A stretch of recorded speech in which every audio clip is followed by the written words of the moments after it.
Okay. Are we doing the thing?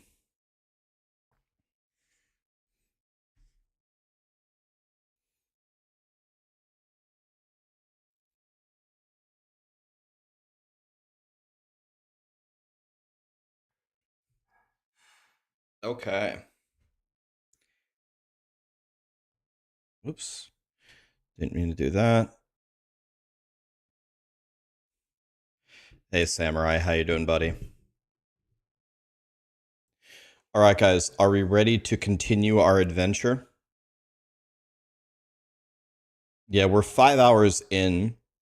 Yesterday, I ended my stream into the box because I thought I was doing the right thing, and I got mad, and it wouldn't let me slide this bar over. Um, I I shit you not. I shut off my stream. I messed with it for 60 more seconds, and I got it to slide over. I made no changes. I just got it to slide over. The reason why this wouldn't slide over is this bar wasn't on the right. And the reason why this bar wasn't on the right is because you first have to solve it, and then you have to you have to it was solved, and then I slid it over, and then I had to release it and unsolve it in order to do this. And once I did that, then it would let me slide the bar over. So now I have this locked down, and now we're on to the next step where we can take this off. So that's where I'm at. I know I did not look up the solutions. I don't know what the solutions are, but I know that the next step is removing this piece. So I try to get you a camera where you can see the top of this pretty well. And here we go.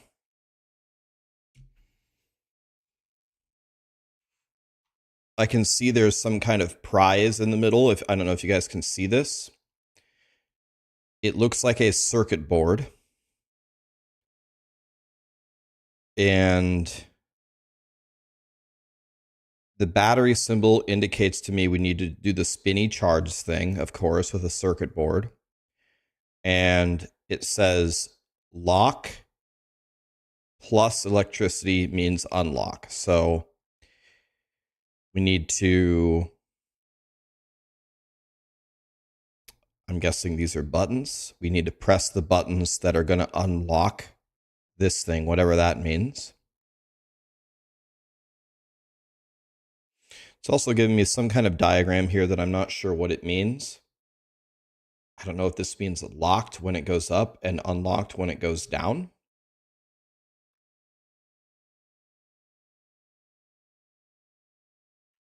So, oh, there's something here too. There's a diagram here. Good morning, everybody. Timer. Shit, sorry. Yes, let me start the timer. Good idea. There's a diagram here, and we're probably gonna have to look at this. So let me get it in focus in the camera and take a screenshot of it. How am I gonna hold this and take a screenshot at the same time? Can I somehow prop this up here? Like this. Let's get a nice, good picture here. Maybe like that. Okay. Now I have to hit Control-Shift-S. Okay, I did it. Now can I move this? Will it let me capture this?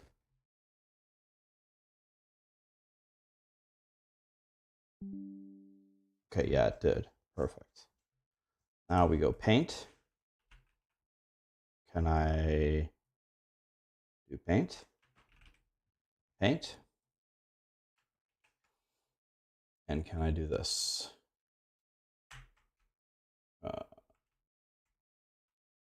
Okay. Well, it's terrible quality, but at least we can see it now. Okay. So here's what we have. So,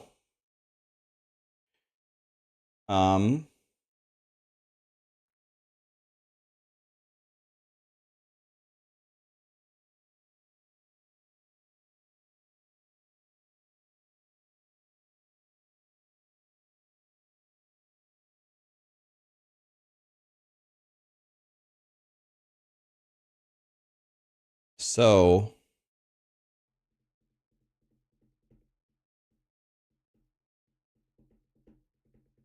all right, let's look at this for a second. Let me bring the chat back here. Steel, thank you so much for the sub, my friend. Thank you for that. Let's go multi-chat here. Okay. How long did it take Quinn? I don't know. Someone said 9 hours.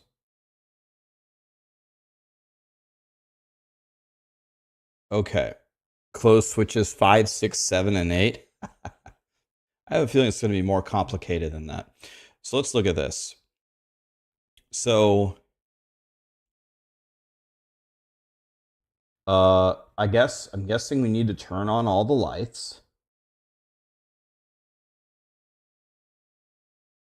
And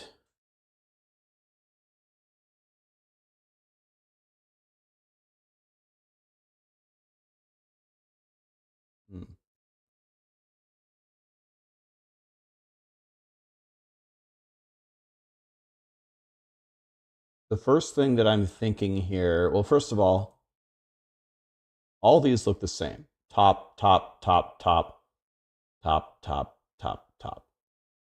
So this one's following the path. This one's, some of these are connected to the lights. So the first thing that I think we would have to press is this one. And the reason why is this, if pressing this one accomplishes two things. I'm assuming it switches this line when you press it. It would not only turn on this light, but it would take us through this path here. So instead of this path that's like a dead end. So my first inclination is this one seems pretty key to check. Okay, so we move along here. We have one light on, and we go here. So then, in order to move forward,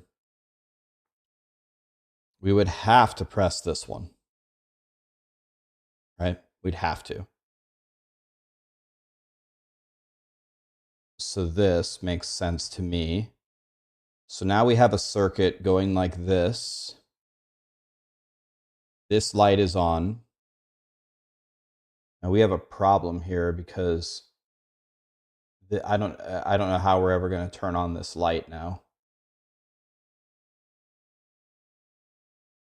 Or when you press it, does it give you both?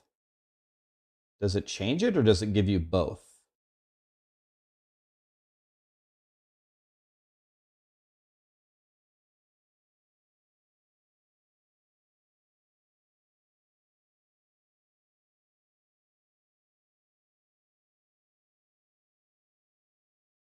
I don't. Does it give you both?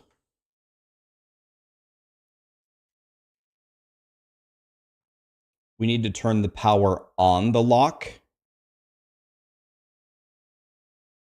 I'm thinking we needed to turn on all 4 lights. Turning the power on the lock. I mean, let's try it. I mean, if it's that easy, it's just 5, 6, 7, 8, right? I assume we need power here. Just try 5, 6, 7, 8. Okay, it's green. 5, 6, 7, 8. Turns on one light. Let me switch the camera so you can see. I don't think it's going to be that easy. I have a feeling the solution is turn on all 4 lights. There's no way it would be that easy, right? I doubt it. This puzzle box, everything we've done has been hard as shit. So I don't see how that could be it, but it isn't the solution, unless I'm doing it wrong. That's not the solution, but I'll show you just so you can see. Having some technical difficulties here. Let me move the chat over. I lost the chat. There it is. Okay. So if we go here,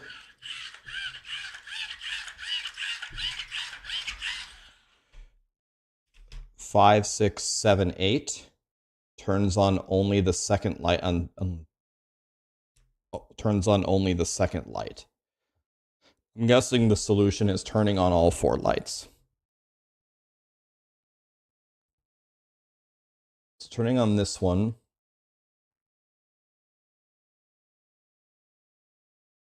Which one's the second light? This one?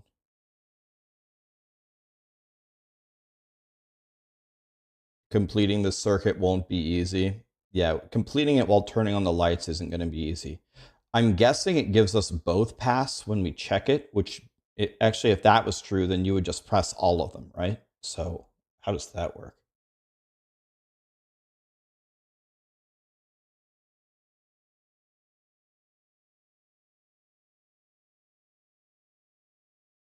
By this logic, we would also have to press this one. And we would also have to press this one. There is a problem, though.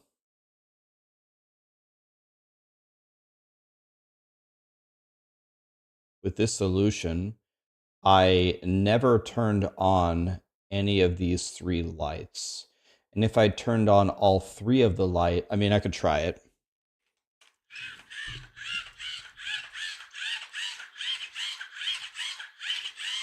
If I try 4, 7, 8.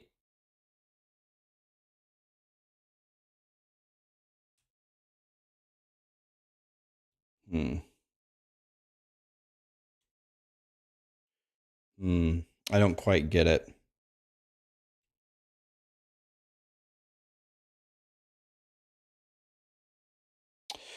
Yeah, I don't know if this is part of the puzzle either. Okay, let's just mess around with the puzzle.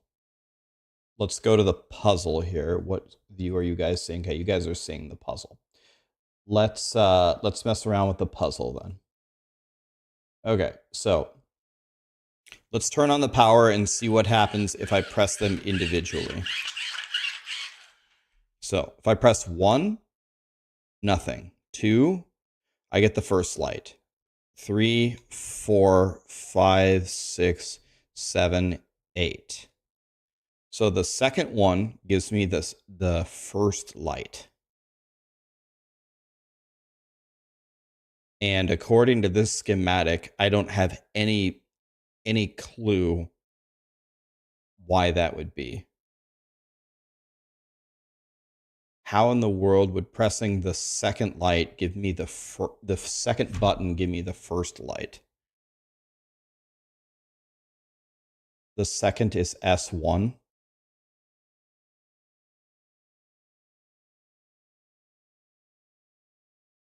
Switch 2 is switch 1 on the diagram.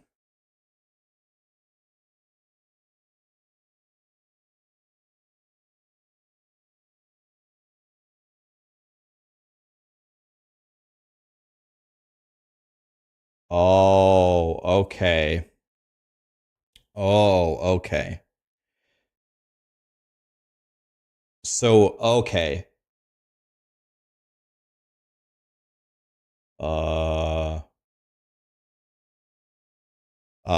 Let me think about this.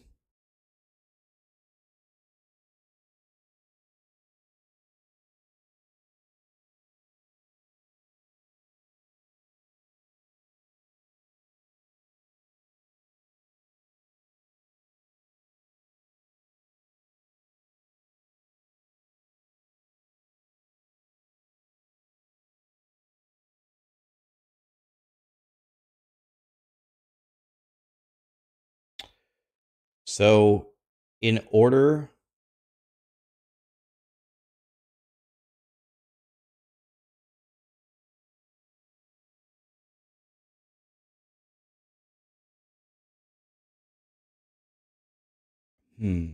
is that right though? Yeah, that's a good idea. Let's try pressing multiple switches at the same time and see what happens. So, 1 with 2, 1 with 3, 1 with 4, 1 with 5, 6, 7, and 8. Only 1 with 2, and it already does the function of what 2 does. So pressing the first one I can't tell if this does nothing or if this is, does that mean it does nothing or does that mean that's exactly what you want? It's one or the other.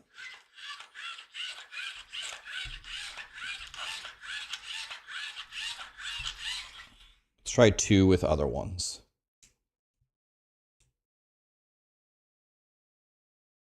Hmm. 2 doesn't like 1 or 6.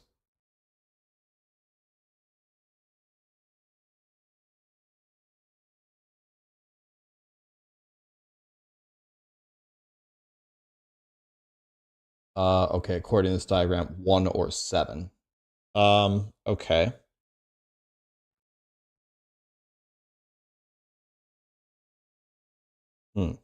Okay. So 6 is circuit 5.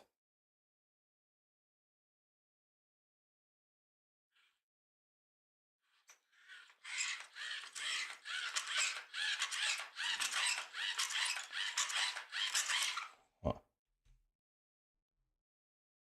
Let's try 3 with other ones. 3 with anything doesn't light anything up. 4 with anything doesn't light anything up. This one doesn't light anything.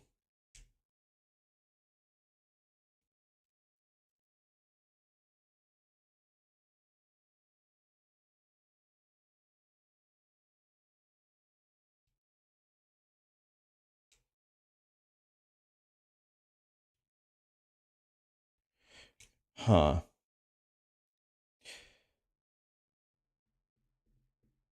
What is seeming to work here is pressing combinations. I assume we're going to have to flip from this diagram. I assume we're going to have to flip 4 to make it work.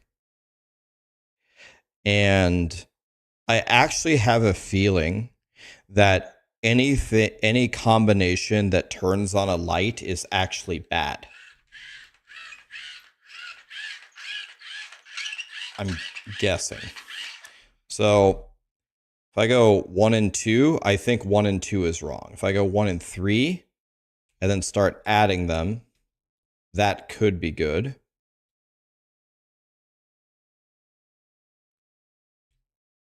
So that's not right. Any of those could be good. So let's try this and this. Nothing happened. Okay. There's more things we could try. You think that that's correct? I have a feeling. So let's try it 1 and 3 with this one and this. Oh my god! Wait. It's open! Oh my fucking god! Wait, what?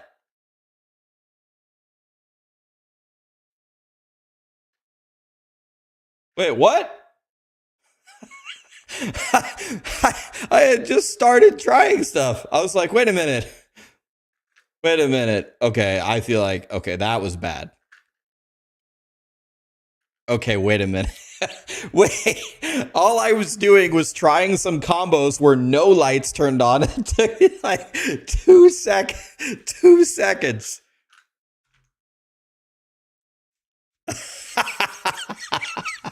That's not good. Uh-oh. I mean, completely honestly, I don't even know what combo I did. I was pressing combos of 4 that didn't turn on lights. Fucking unreal, man. That probably, I could see how that would confuse a lot of people though, because I bet you people use combinations to turn on the lights, and I think the thing that you have to think about is to don't turn on the lights. Stop the timer. It's over. Doesn't look over to me. This is over? No. How do I open this thing? Okay. So here's the, can you see here's the inside. There's an arrow pointing down. Okay. What else is there in there? Magnets and an arrow pointing down. I see a slot in there that looks like you could slide in. Where's the piece? There's another piece Where is it? Oh, under here? Yeah, this piece. Does this piece fit in there? It looks like it does. It doesn't. Okay, I thought this map piece might go in there. Let's look at this. Okay, we have an arrow with 2 arrows. Oh, it looks like this slides up.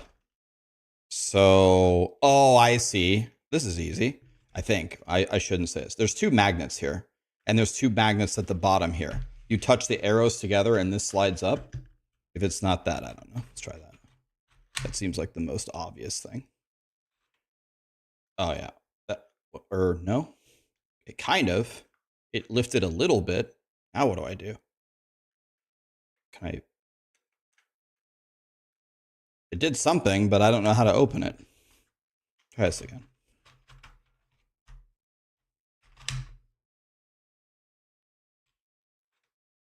Huh, okay.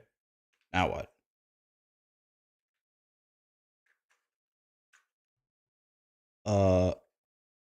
Can I free the... Huh. There must be another step here that I'm missing. Pull on the glass door. Okay.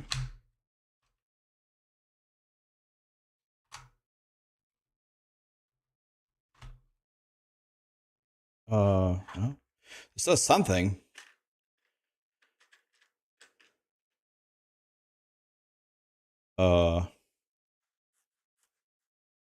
You could... Oh, the bottom. Oh.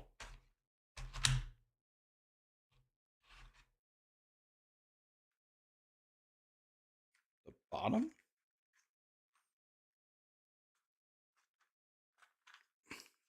I don't know what to do here. The bottom doesn't come out. Does the side come off? No. Oh, wait. Did I do something? I move. Wait. I got it. Fuck yeah, dude. Okay. Okay, well, next step. That one was easy. That one was free. Okay, this thing is sealed. What is this?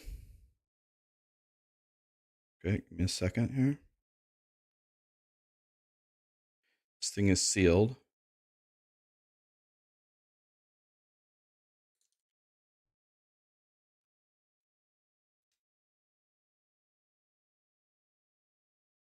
It's a redeem key. Okay. What is this? Did we win?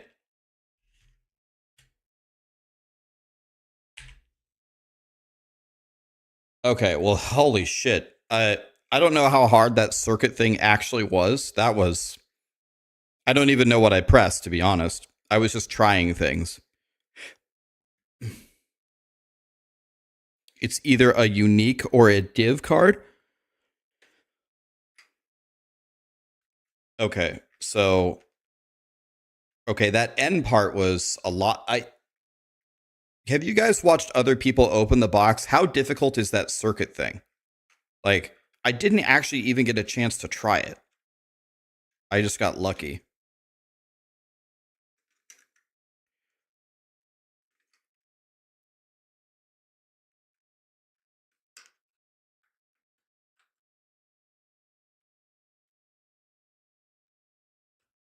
All right, this is actually not so easy to put back together. Not so free. Oh. All right, I'll put it back together later.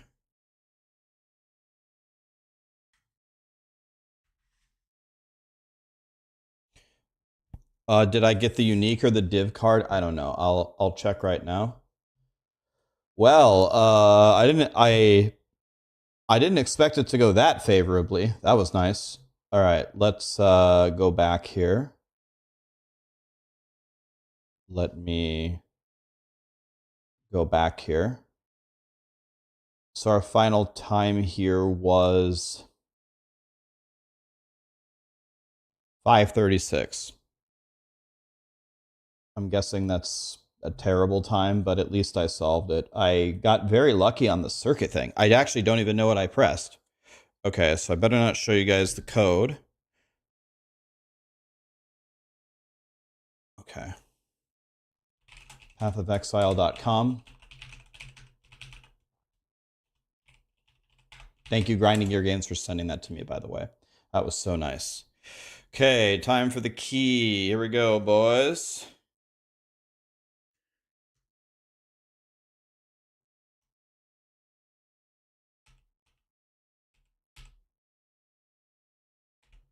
Okay.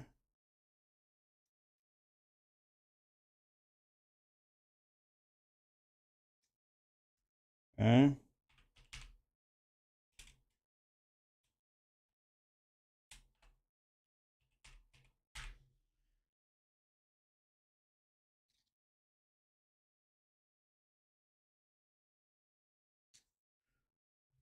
Okay.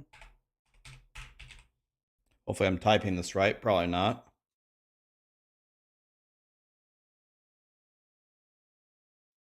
Okay.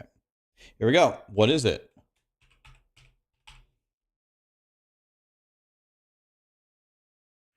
Check my key.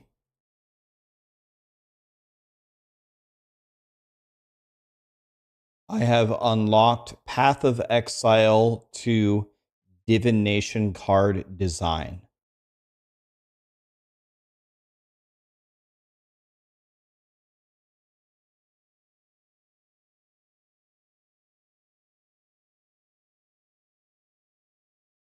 So I get to make a divination card. Hey, there's a lot of people here. King Kongor, Empyrean. Thank you, guys. I got, dude, can we go back to the circuit board? I kind of feel bad, actually. Wait, what even happened there? Like, what even happened there?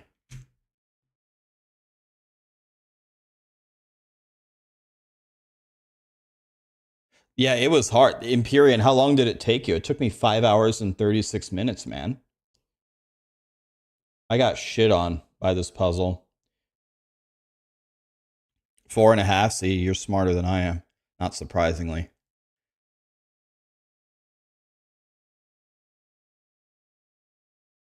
You guessed the main step when I said 4?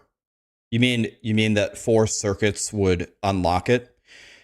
That seemed I actually started in college as an electrical engineer before I switched to computer engineering, and then I finally finished math. So I have solved some circuits before.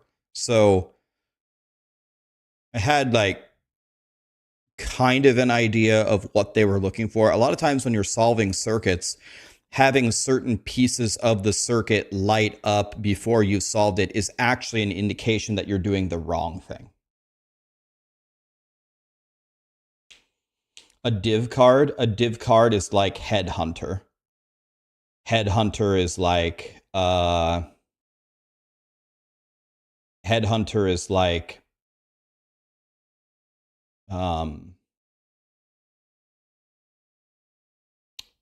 it's a piece of, or yeah, it's the super rare belt that you're looking for. Yeah, the doctor card. Sorry, doctor. That's what I meant to say. Someone opened it in 1 hour. If someone opened this box in 1 hour and they didn't cheat, that's incredible. Like, it's not like any individual puzzle. Let's see, how many puzzles were there? 1, 2, 3, 4, 5, 6. Six puzzles essentially. Yeah, I don't know, man. I don't know. If you can solve all 6 of them averaging 10 minutes each with no hints, that is. Yeah, it says that they will let me make. It says it will let me make a div card.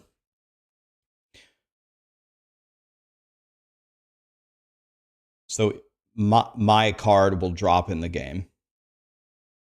Obviously, the most obvious thing, like if I don't know if it comes paired with letting me design an item. I'm guessing no, but if it does, the most obvious thing for a div card for me would be dropping my blue hoodie.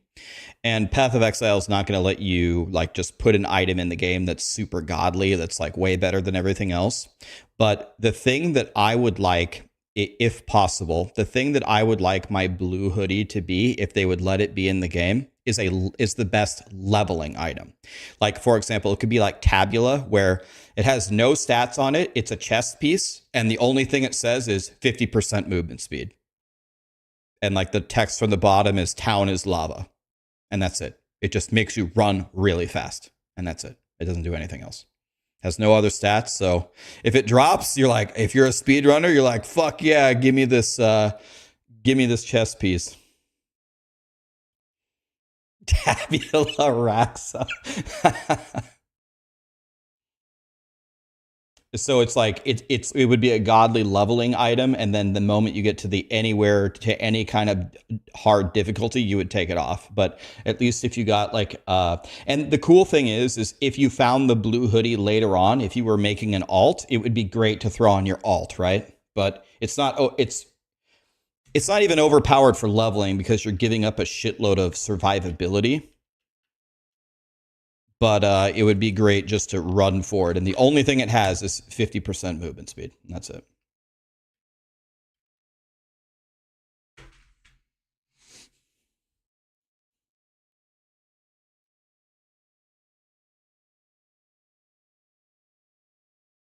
I do know the story. Tai Killer was in a race and he was like winning. Then he got a tabula and he didn't know how to use the tabula because he never practiced for it and he lost. Is that the story? I've heard it, if that's the story.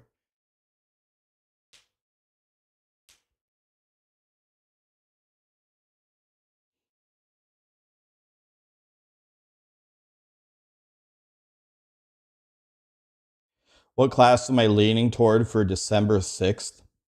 I personally don't care. I'll play anything. I was going to let you guys pick. And then I had a conversation with Alex. He's the leader of Maxroll. And Alex was very, very, very, very adamant that that is not what I'm going to do. And I need to pick whatever class he tells me to do. And I said, well, okay, then. I'm not exactly sure. I'm not exactly sure what he wants me to do, but it sounds like he's going to kill me if I don't.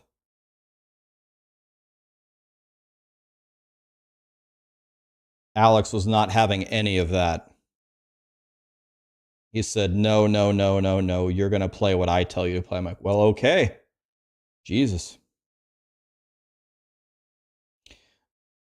Guys, one thing about me, if you don't know this about me, you should know it now. I am the absolute undisputed king of the losers. No one is a bigger loser than me. It's not close at all. So I will make all 12 ascendancies easily. So whatever you want to watch me play, don't worry. I got nothing. I got nothing but time.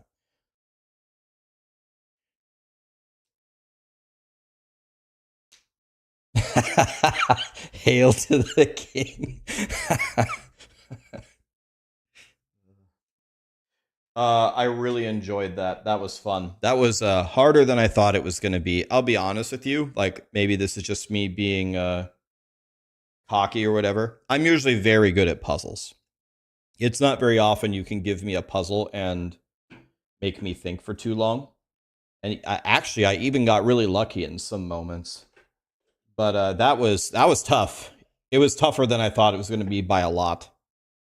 Took me 5.5 hours to solve it.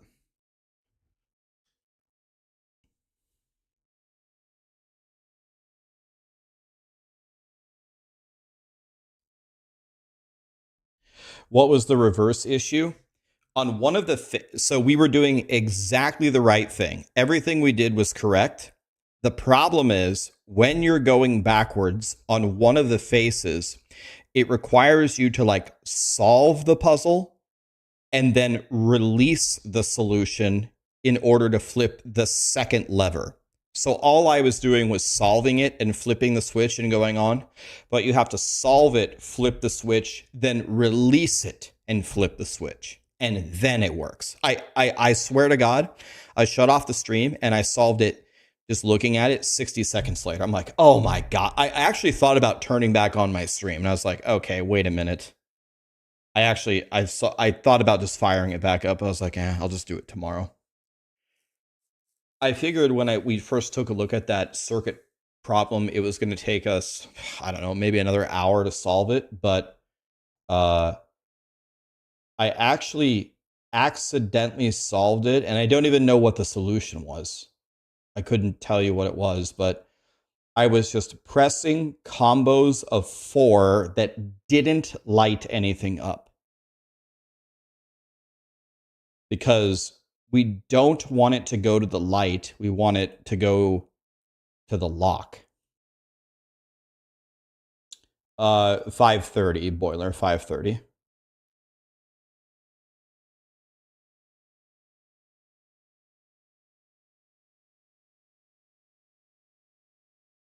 Is that a world record? No. Empyrean did 4.5. I don't know what everybody else's times were. Someone said someone did it in an hour? That's actually hard to believe. Subtractem did it at 2:45. That's incredible. That's a super good time.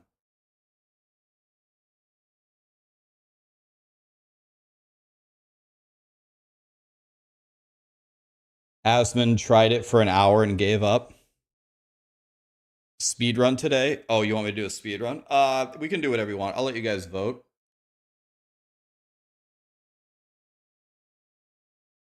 I mean, let's just do a vote. We can do whatever. Let's get the music going, by the way. Oh, there we go.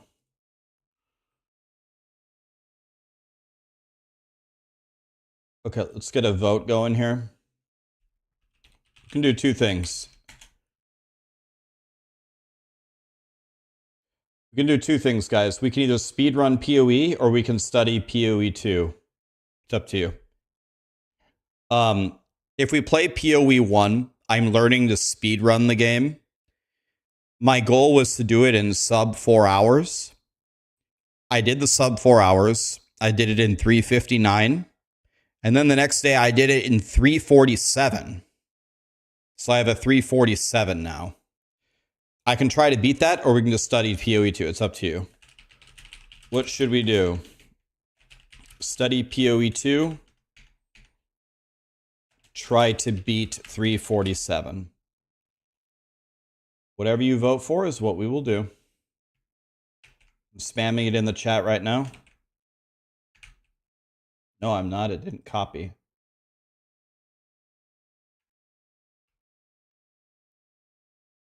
My. Okay,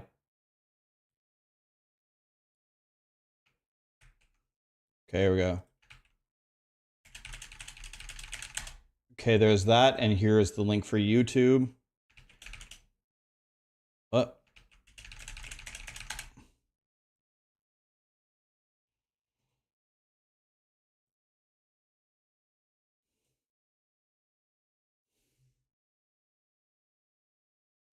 Okay, this isn't close at all.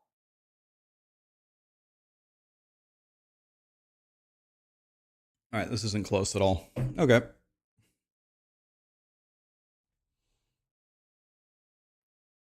Okay, so let's study the thing. Someone told me there was a website called poedb.com. Or PoE database.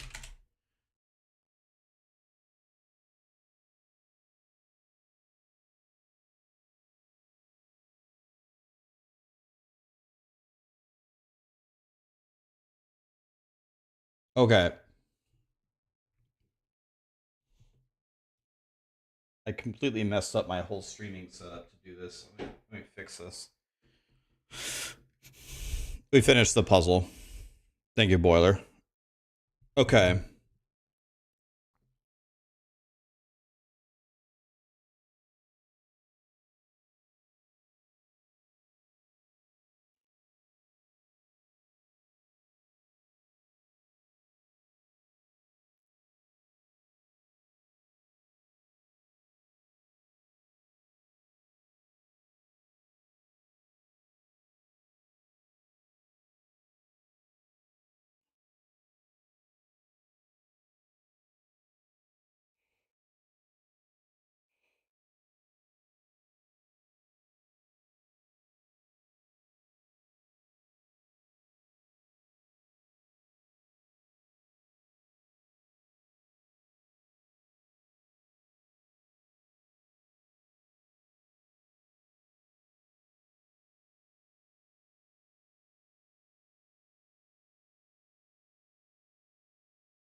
Okay, there's so much info here. It's hard to know where to start.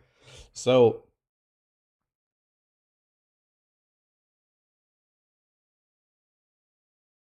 I'm tempted to start with the mechanisms. I want to know how the actual game works.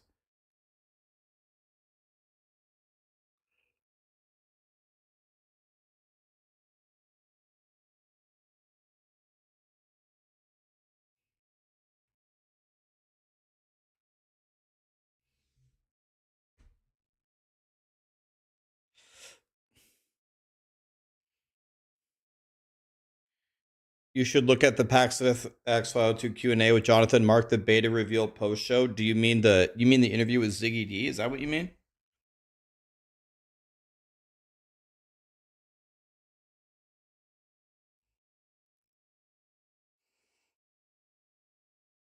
So a repairman is coming in 1.5 hours. I gotta let him in soon.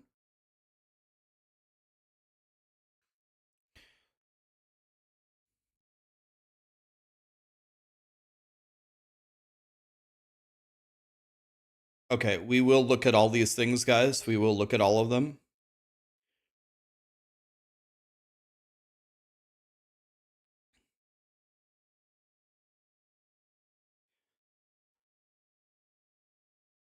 I don't do like React content in terms of posting it on YouTube, but we can well, sometimes, but hardly ever. Watch Rod Ferguson's interview. Did he do an interview? Like an actual interview, or is that a joke?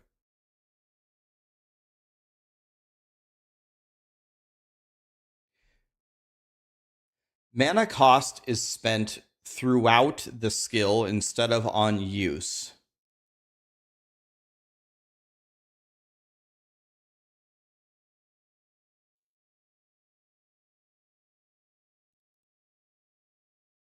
I actually don't exactly know what that means. That could mean a lot of things.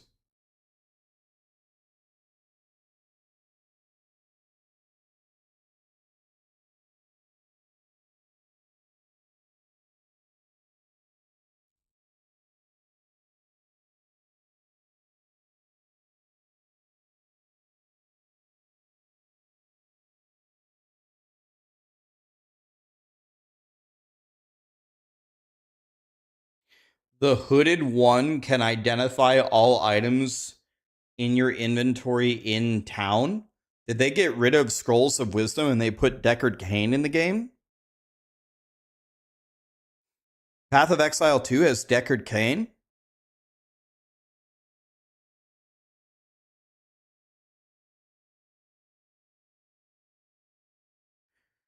They have both. So what's the purpose of wisdoms? Are they only for identifying on the fly or what?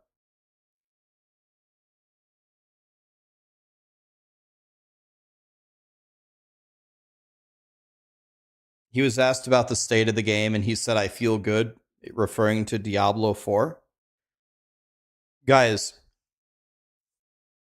guys, there are a lot of people not anyone that we usually interact with, but here anyway. There are a lot of people that think Diablo 4 is godly. The people who say that are people that aren't serious gamers, are people that don't consume content online. My brother regularly hangs out with his friends, and they're always excited. Oh, did you see season 6 or whatever? Did you see the expansion? Did you see Mephisto's dog or whatever? My brother's like, yeah, how are you feeling about it? And they're like, yeah, it's fucking awesome, man. I love it. It's like, so there are a lot of people that do love D4, which is fine. I don't want to take that away from you. If you love D4, then love D4. Hell yeah. But if you're a lot of people that are in this channel right now are actual real gamers, you know what I mean? Your guys are real gamers. And that's when the value goes down. Yeah, the real losers are here. Hi, Venom. We finished the box, Venom, quite quickly. We started off where we left off. It's done. What idea for the end game for D4 would you cook up? That's like a huge question, man. Hades. I mean, let's start with anything. I really like Path of Exile 1's Gotta Catch 'em All system. I would start with that. I'd start with that and build upon that. I get to design a div card. You're bummed about that take? What bums you out, Stan? What bums you out about that? Guys, when a lot of people are talking about games, the first thing that people usually do is they start talking about their opinions on things, right? So let's hide the opinions for a second. Let's talk about the facts. I would say it is a fact. It's not an opinion. It's not open for interpretation that Diablo 4 does not have an end game. It doesn't have one. There is nothing to do. In the end game, you're going to do Helltide. You can do Helltide at level 1. In the end game, you're going to do Nightmare Dungeons. You do Nightmare Dungeons at level 1. The pit unlocks at the end, but the pit doesn't really do anything for you. There's no leaderboards. There's nothing to accomplish. There's nothing to earn. There is no end game. There's nothing to do.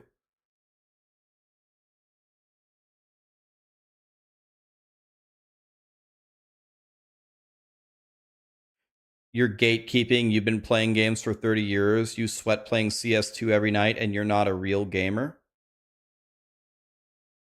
I don't understand the comment, Stan. Maybe we're having a miscommunication here. When did I say that you weren't a real gamer? I said the people here are the real gamers. Not that they aren't the real gamers. What do you mean? What? I didn't say that you weren't a real gamer. What? I didn't say that. I said the opposite of that, didn't I?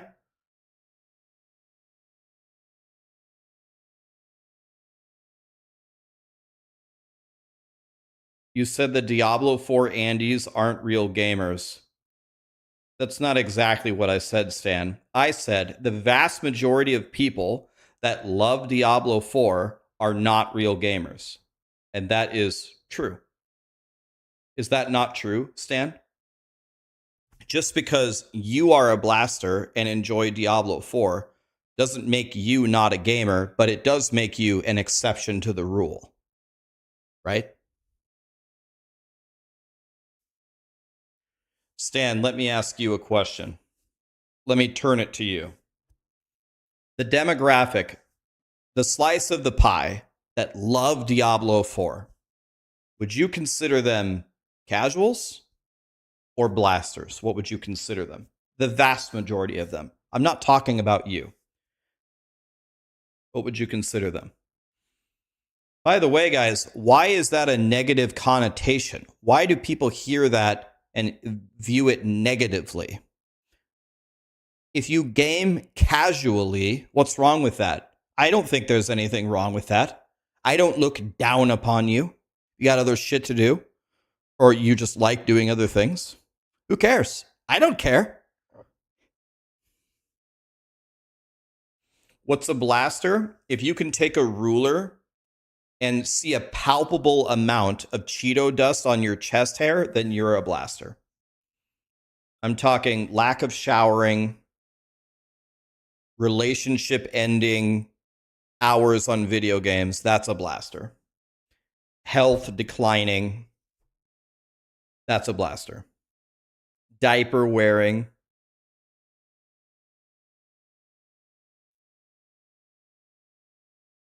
Because you're gatekeeping what being a real gamer is.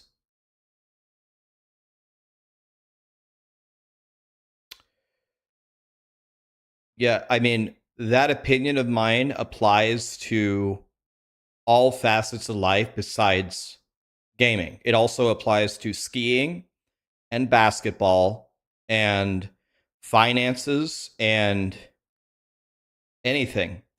If you shoot hoops at your local YMCA once a week, you are not a basketball player. If you go skiing twice a year as a family vacation, you are not a skier in my book. No, you aren't.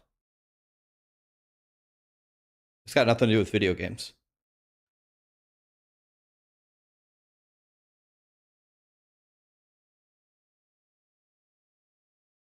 Yeah, the neck beard is also a requirement. Guys,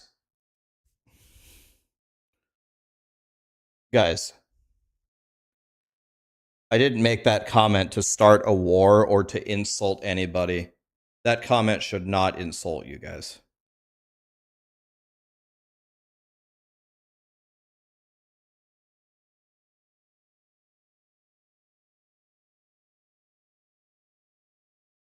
Guys, I don't look down upon the people that don't spend much time gaming. My entire career and my entire YouTube channel is to help them. My entire existence being there is to help them. Being here is to help them. Believe me, if I hated you guys, I would be in huge trouble. People are sensitive. People are sensitive, but sensitive about what, man? I didn't even say anything that should offend you.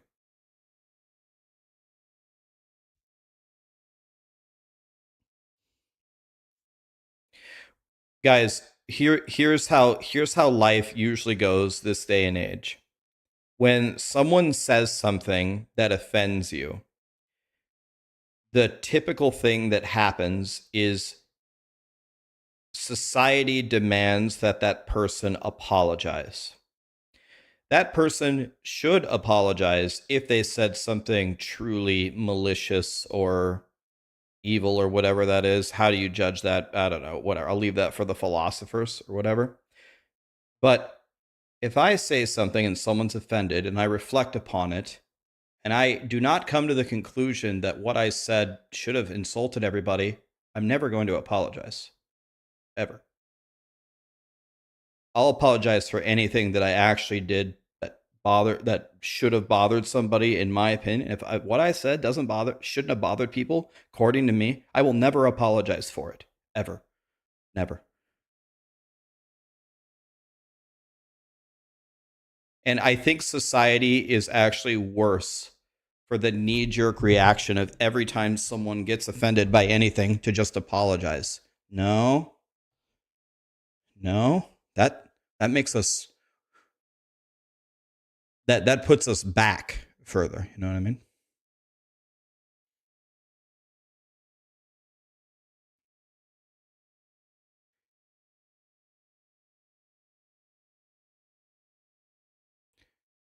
I'm gaslighting. I'm the one who's offended. Oh, never mind. I thought you're talking to somebody in chat. I thought you were talking to me. I'm like, holy. Okay, anyway, let's go back to Path of Exile. I'll rephrase what I said and let's move on from it. The people who game very casually love Diablo 4. the people who don't game casually usually do not like Diablo 4. Okay? All right. All right. Let's move on.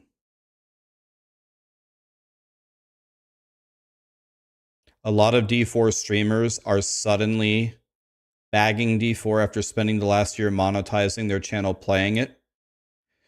So, Mister, I have a question for you. In 2024, if you go, most of my videos were Diablo 4. How many of those, let's make up a number. Let's say I made 30 of them. Maybe it was more. Let's say 50 of them. I have no idea. Whatever the number is, let's say 50.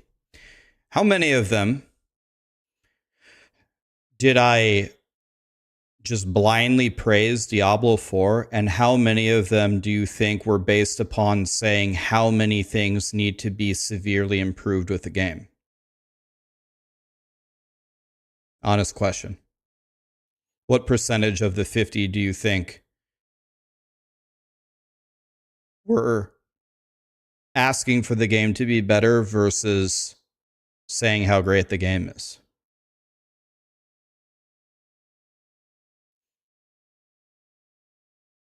The point I'm trying to make is I've been complaining about this stuff since the alpha of Diablo 4. I did not suddenly become unhappy with the state of Diablo 4's endgame. I've been begging for it since the alpha. I make videos on it every time. So maybe it's true, but honestly, I don't really know.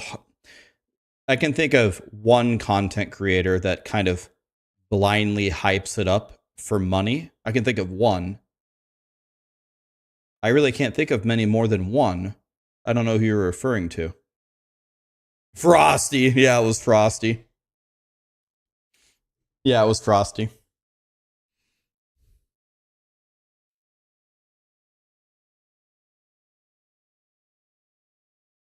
Welcome back, you Diablo 4 superfans. I bet you thought this video was going to be talking about Path of Exile 2. And that, frankly, disgusts me. Let's jump into everything wrong with Path of Exile 2. Mac users can't play Path of Exile. Well, that's it.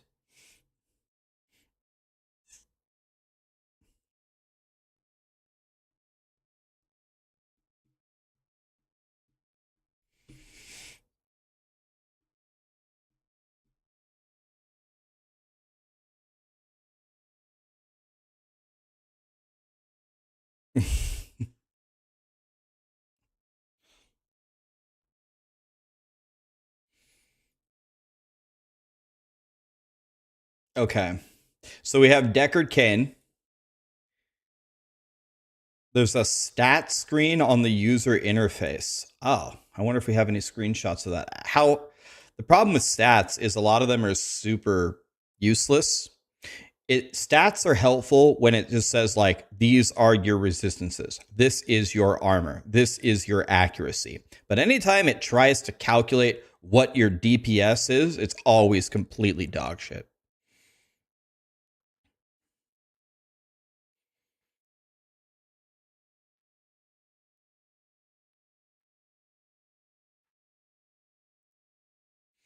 Guys, can I tell you something? Let me ask you a question, okay? Let me ask you something. Give me an honest answer. Don't answer me in 1 second. Think about it for 5 seconds, okay? I have a question for you. Now, there's going to be a mixture of people here, right? There's people here that love grinding gear games and Path of Exile and hate Blizzard to their core. And there's the opposite. There's people that love Blizzard and love Diablo and feel like I'm a traitor for paying POE. We got a mixture here, right? I have a question for you. No matter what end of the spectrum you're on, if Blizzard tomorrow announced Diablo 5 is coming out in 2025 and they have really gone back to their roots of something similar to Diablo 2, but have it revamped. And they put a ton of emphasis on the end game. And it's going to be a game that you're going to be proud to grind 5,000 plus hours in and be extremely rewarded. And Blizzard would have a meteoric rise back to the top of the ARPG world. How many of you would be in favor of that? How many of you would be in favor if that happened?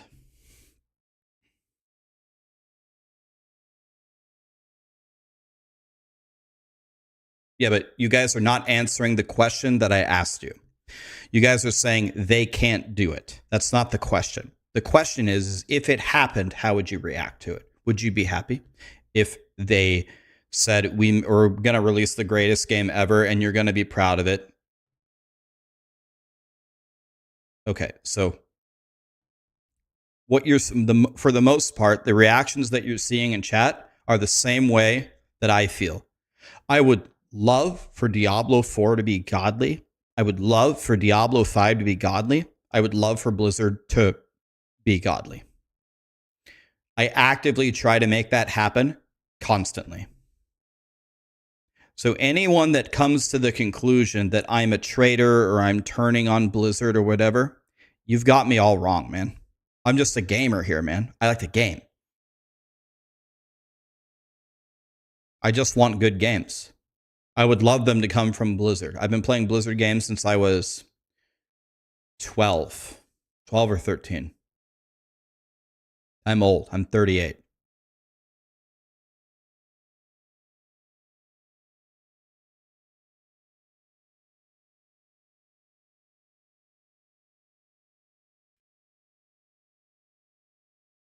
I think everyone can agree. I think even grinding gear games would agree with this, that Blizzard used to be the kings of gaming. They made Warcraft. They made StarCraft. They made Diablo. They made WoW Classic. I mean, they were frying. The Blizzard is like the Nebraska Cornhuskers. Used to be the absolute undisputed goats. And well, yeah.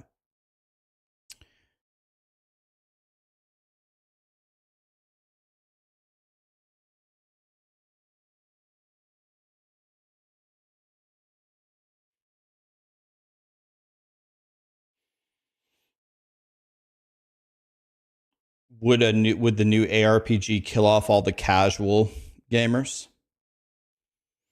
I am not a believer at all. I don't believe at all that a game can only be beneficial for one demographic and not the other. I don't believe that in any way, shape, or form.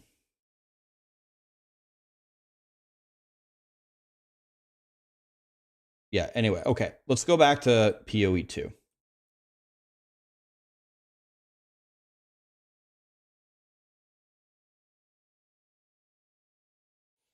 Culling Strike is dynamic, huh?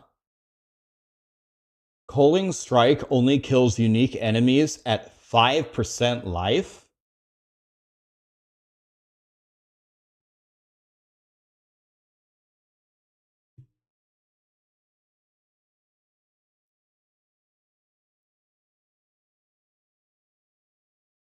Do I think casuals would like PoE 2?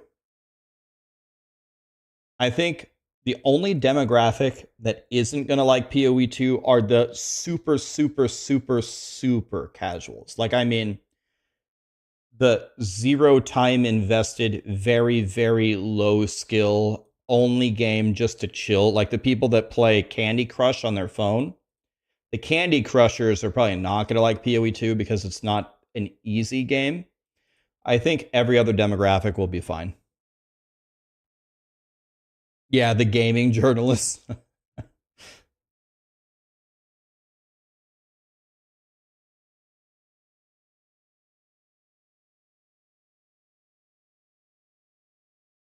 Conversion only scales by the final damage type.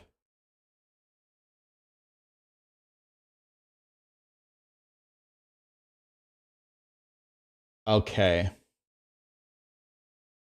Is this how it works in PoE 1? 100% physical to cold, you could stack both of them? This doesn't even make any sense. No, yes.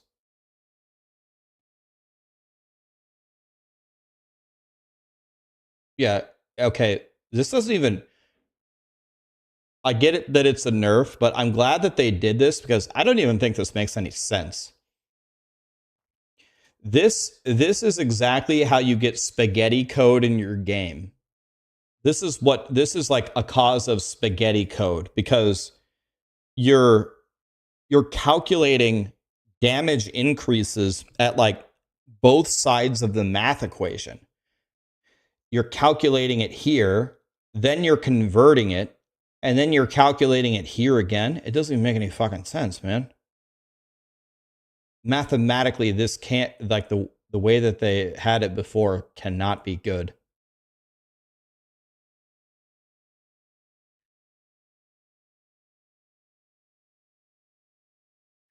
There used to be a big archetype for both of it. Yeah, it's double dipping.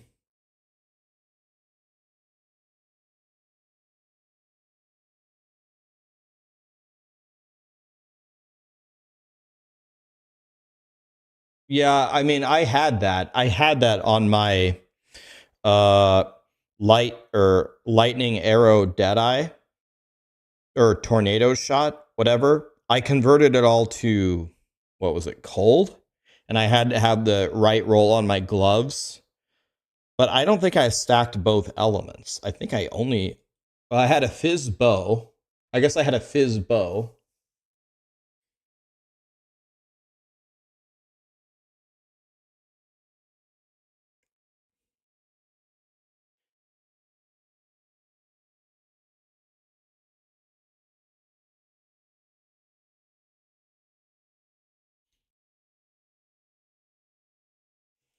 Okay.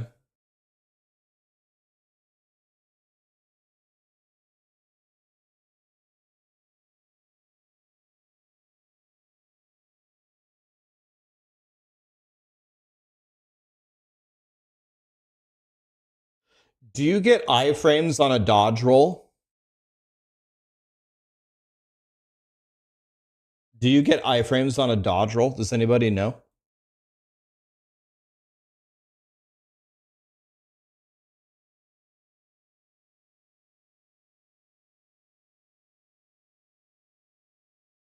For projectiles, yes, but not for AoE? Okay.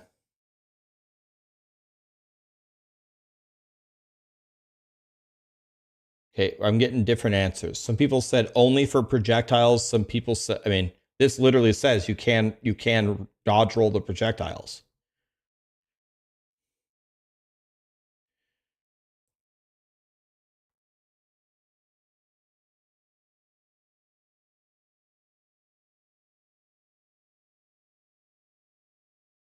I need to get my sheet open here.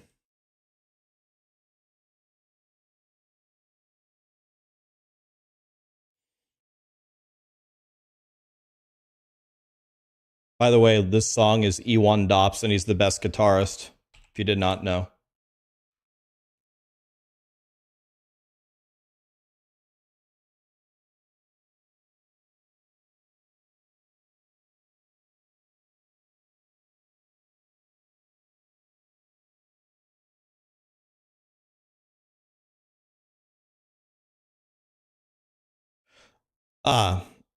Something nice just happened for me. I like that. I had a strong disagreement with an entity, and I was very, very adamant that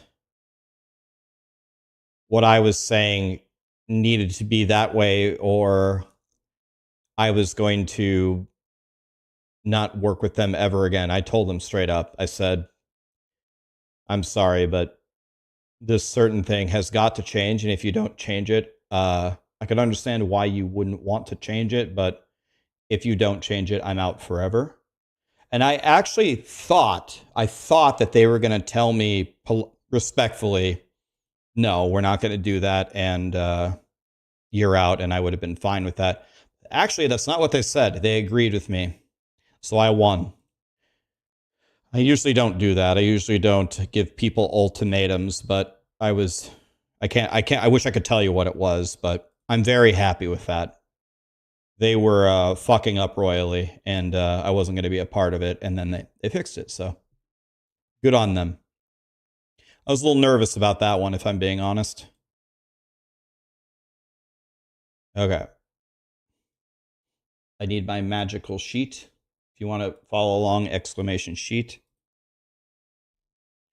No, not Starforge. I don't have any problems with Starforge. Somebody else. You would not be able to guess who the entity was. I could give you guys 1,000 guesses and you would not get it anyway. It's not anybody I regularly involve with. Love Joe Satriani, of course. I have Joe Satriani in this playlist.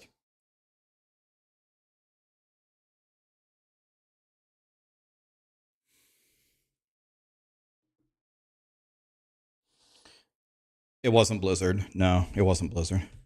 Had a strong disagreement, and it was a deal breaker for me.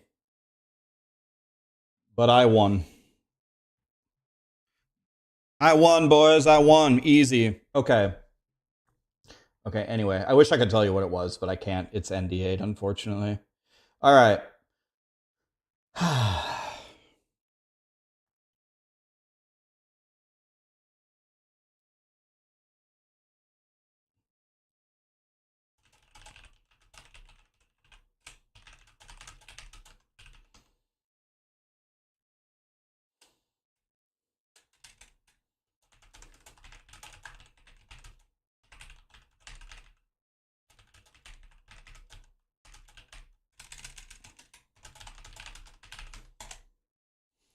All right. So I'm going to color this text orange because I'm not sure if it's true or not. I think it's true. But also, the thing is, I'm going to put it.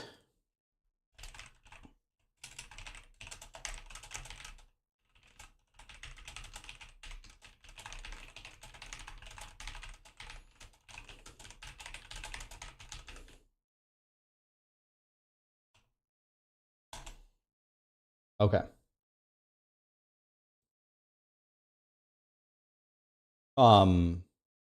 Yeah, I'm on the process of writing down everything that I know about the game.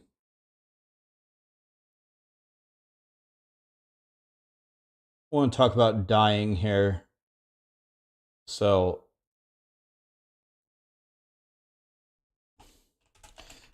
dying.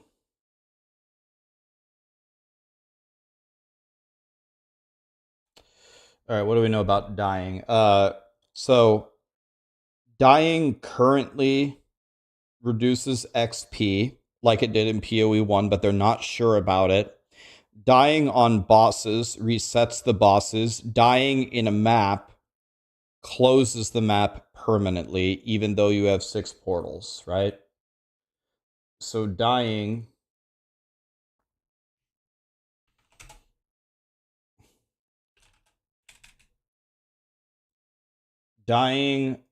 on bosses resets the boss entirely. Dying on maps closes the map permanently. The 6 portals are still there to take out 6 sets of loot.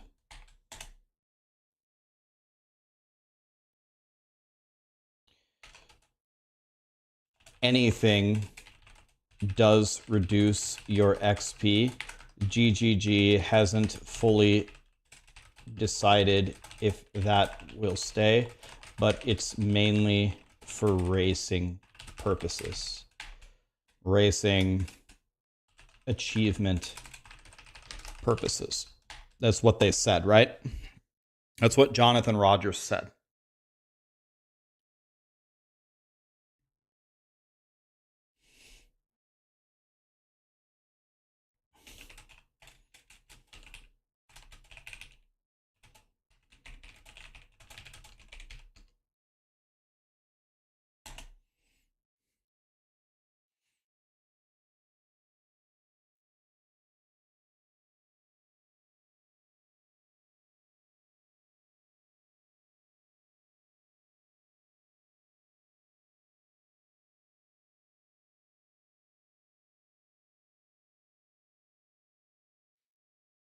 Okay, I'm trying to understand the question here. Hi, Silver Luna. How are you? Let me say thank you, everybody. Captain Honor Seeker, thank you for the 500 bits, man. Odamai, thank you so much for the 5 gifted. Tatsumi, Raw Dog, Elective, Ogrish, Charger, Lucky. Thank you so much for the subs and the primes. Jonathan with a $5 super chat. PoE in-game features. PoE needs in-game features for price checking items. Otherwise, we will lose control of the console player base. They have the in-game auction house, and it actually kind of price check like items. It doesn't really price check, but at least the currency you can price check, right?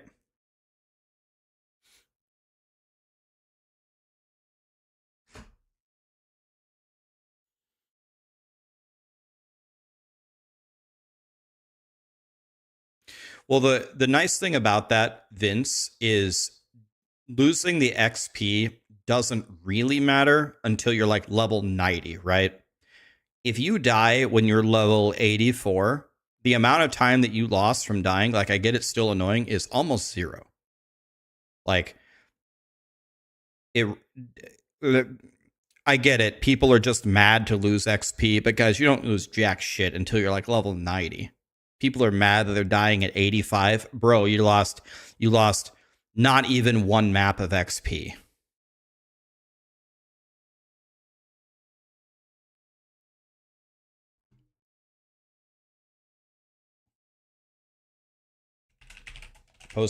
They did say that, yeah. Post campaign. They said that they're thinking about only activating the XP loss post 90. And I'll be honest with you, I don't really care. That's fine if they do that. You want to know what I would do if I were them? I wouldn't do that. You don't know why? It's a good teaching mechanism.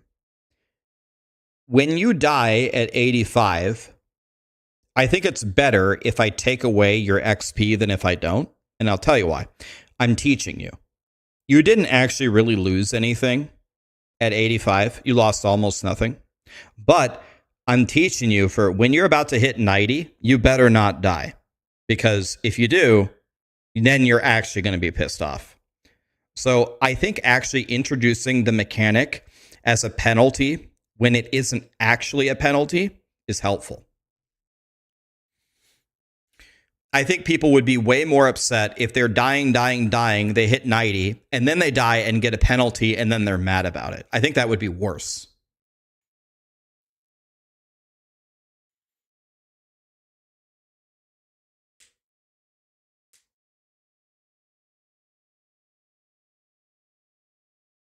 Yeah, that is true. That is true.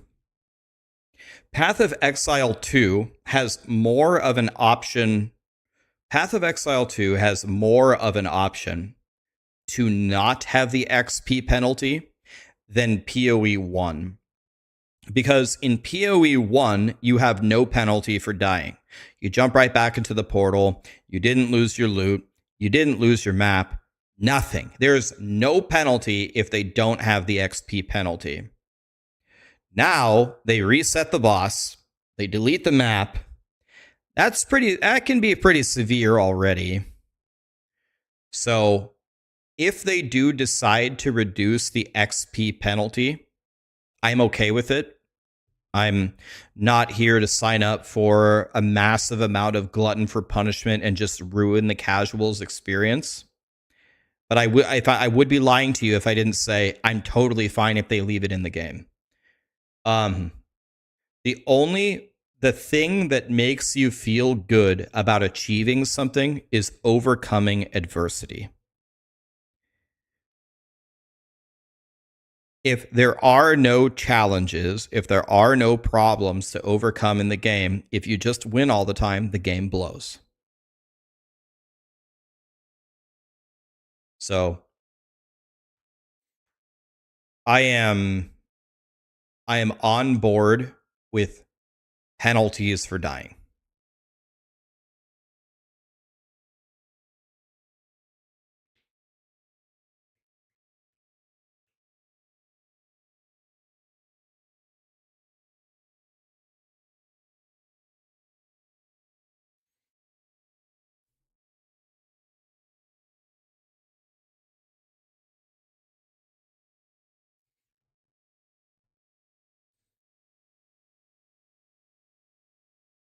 Dude, I don't know. I don't know how people feel. I literally just spent 10 days learning to speed run.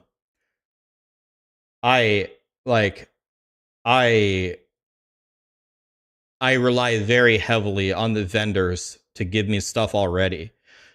I think the vendors sell better shit in PoE than they do in Diablo 4. So this saying they're buffing vendors in the campaign, God, I already thought the vendors did a good job in the current game. If you're trying to race and you have nothing, the vendors usually have some way better shit than what you have.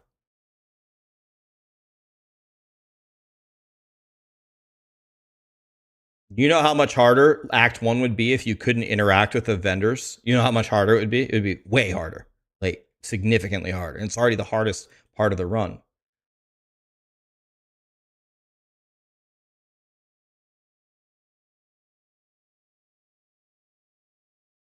Rarity significantly affects currency drops. What does that mean? It means the currency itself gets leveled up.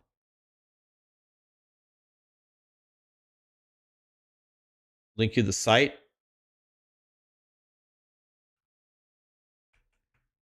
Yeah.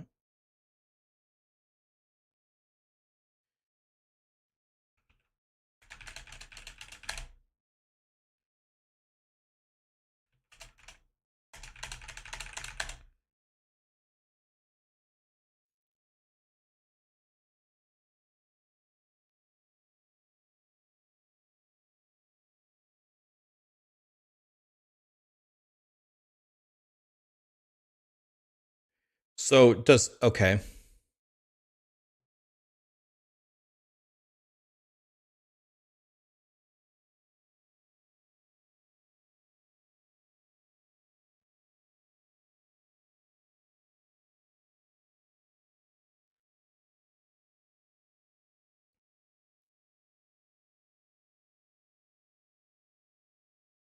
Okay.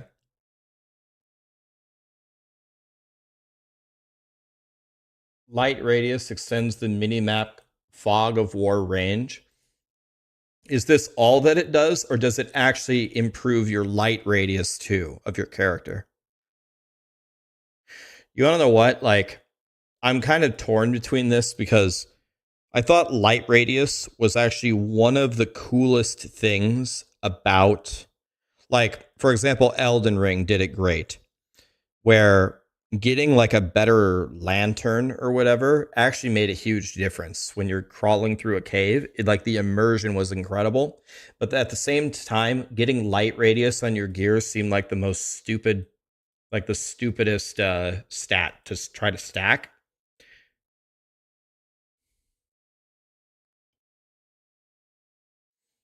Have a good one, Bloodshire. Thanks for being here.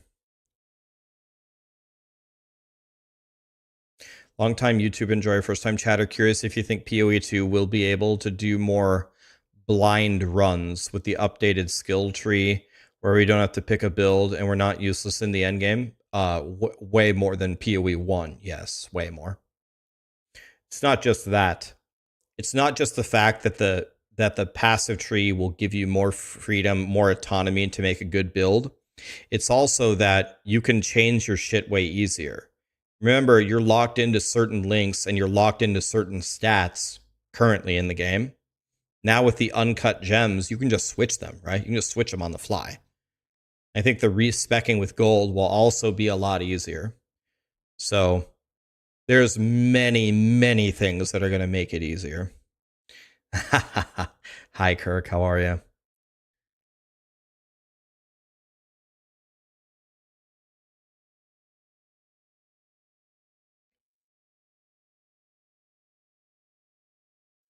Charges do not grant inherent bonuses and instead empower skills which consume them.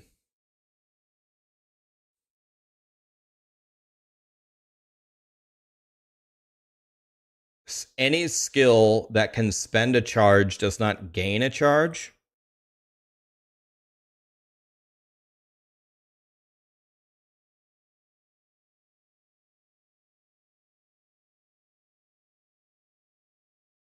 So, for example, if I'm building up charge for whatever, Thunderstorm, when I have charges for Thunderstorm and I have 3 charges, if I cast Thunderstorm, it just empowers the Thunderstorm. It doesn't make me cast Thunderstorm more times, and Thunderstorm cannot gain charges. I have to gain the charges for Thunderstorm by doing something else.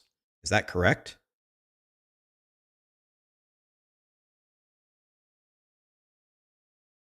You know, like, this is something where you don't knock it until you try it, but this seems very anti-PoE.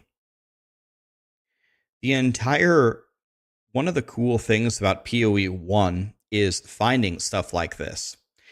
How do I make this skill that gains charges gain enough charges so I can sustain this skill? Solving that problem is one of the coolest things that you can do in PoE 1. Now, this is kind of forcing you into like 2-button gameplay always. Maybe you'll be able to automate it with like uniques or something. I have no idea, but I don't know how much I like that change.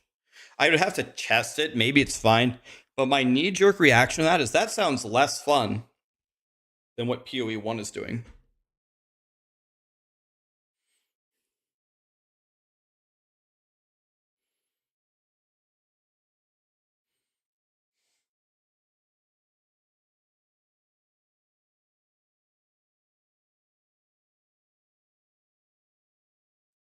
Again, you can't knock it until you try it, but I don't read that and get super excited. That doesn't excite me.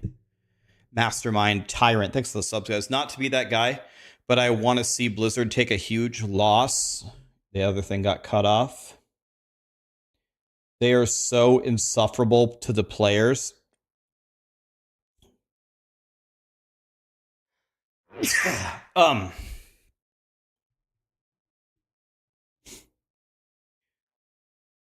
Here's the thing about Blizzard for me. Here's the way that I view it. Diablo 4 comes out. Diablo 4 as a game is fine until you get to the end game, right? I've never said anything different ever. The end game is the problem. The campaign is fine. The progression system got better with the expansion. It's the end game that is so boring. So, after saying that there's nothing to do in the end game for so long, I understand that I am just one person with one opinion. So you want to know the thing that I look for to assess the situation the most accurately? I look at Blizzard. I don't really care what the internet is saying or what the masses are saying. I want to hear what Blizzard says about the situation. And I guess I could say I've seen a little bit of both. Blizzard has said, we don't really like our systems, and they completely changed them all. They changed items, they changed crafting, they changed resistances and armor, they stat squished, they have a new leveling progression. So I give them credit for that. I think the new stuff that they built is better. I thought the old stuff was terrible. And then the part that makes me sad is that philosophy does not seem to apply to, I think, their most critical problem, the end game. The rewards don't get better for playing the game. The end game is not really better than it ever has been before. The rewards are not better. So they have made the game better, but everything that would actually keep me playing the game is still not there. And when they have interviews about it, on one hand, I like it when people are proud of their work. You have the right to be proud of your work, and they have done good work in kind of fixing the problems. But people don't really get excited when you fix problems. If you buy a new car and the tires are flat and they replace the tires, you're not going to be happy about that. At best, you're going to feel normal because you expect the tires to be new and not flat by default. So the thing that would make me feel better from Blizzard is if they came out and said, our rewards in our game are terrible and our end game system is unacceptable. And we're actively working on a major overhaul to it that's going to keep you addicted to playing Diablo 4 coming forward. I'm talking about that specific problem with the game. So back to your original point, you want to see them burn and you find them insufferable. I don't want to watch them burn. I don't find them insufferable, but I find their attitude toward the end game and the rewards of playing Diablo 4 surprising. Very surprising.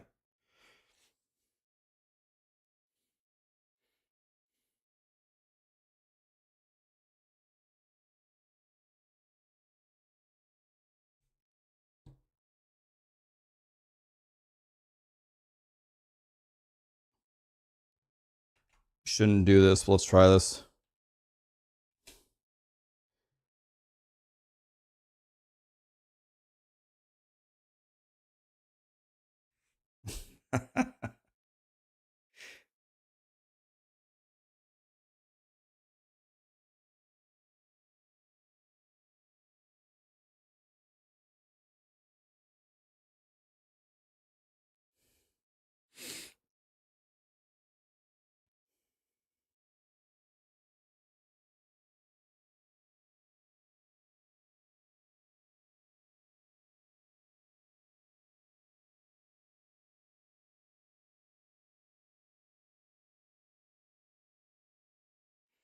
I genuinely think we're gonna have a problem with Diablo going forward. The goal of Diablo is to make money. There's nothing inherently evil about making money, but when it's by far your top priority, I don't know, man. I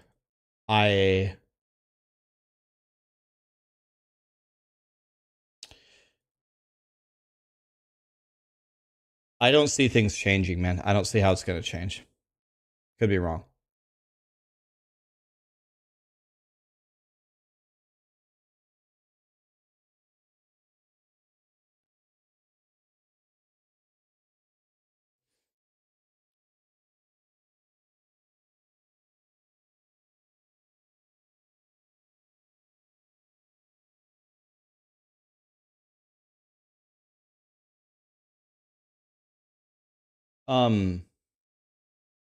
Does anybody know how this works?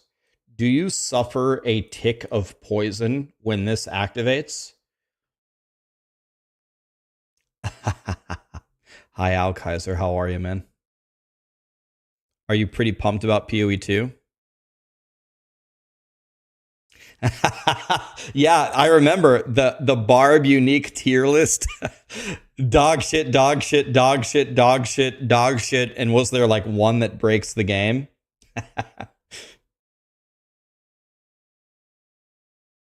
Guys, I haven't told this story in a while. You want to know my favorite Al Kaiser story?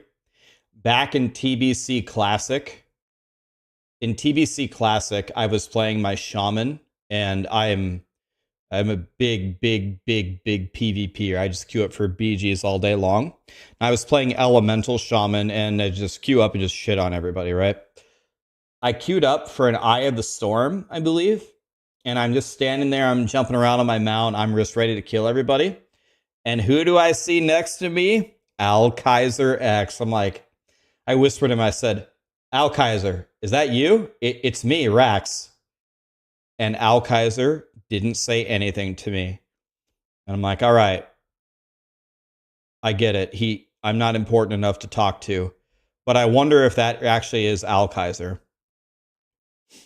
So was that not you? His name is exactly the same as yours, Al Kaiser X. He was a warrior. I was like, oh my God, is this Al Kaiser?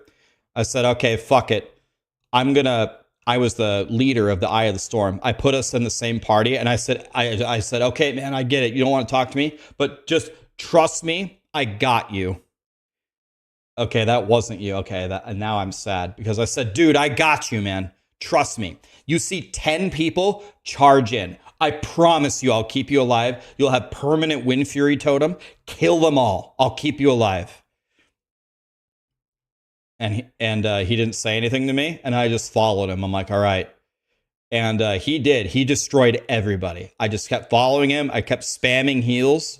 I just kept telling, like he's getting hit by like 5 people. He's down to 1 HP. I say, don't worry, keep fighting. I'm spamming heals. I'm focus earth shocking. I'm grounding totem. I'm killing people. I'm healing him. We just killed everybody. I was like, fuck yeah.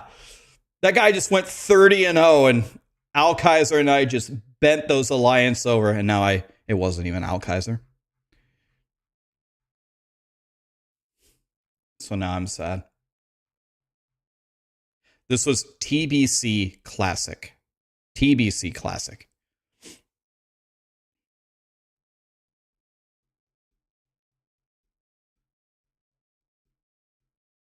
It was fun.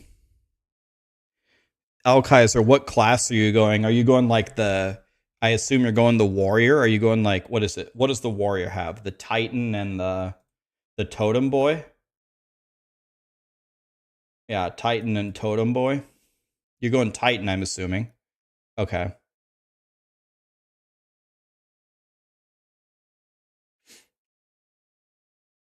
They said Alkaiser could use 2 two-handers. That's from World of Warcraft. It's called Titan's Grip. When I saw it was 2 two-handers, and it was called Titan. I was like, I wonder where they got that from. Because the wield 2 two-handers was Titan's Grip in World of Warcraft, right?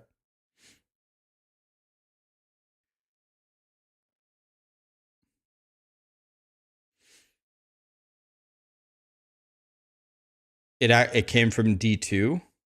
Really?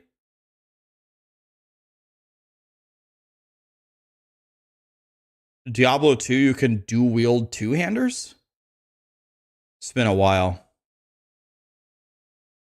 You can do you need like a talent tree for it? Oh, okay.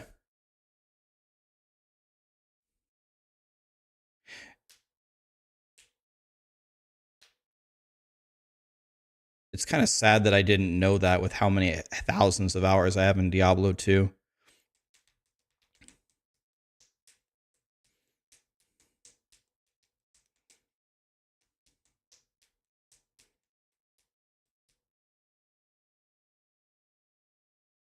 Grandfather in Storm Shield, Doombringer in Storm Shield. Dude.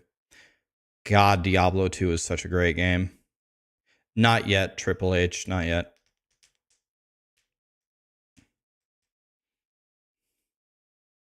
All right, so...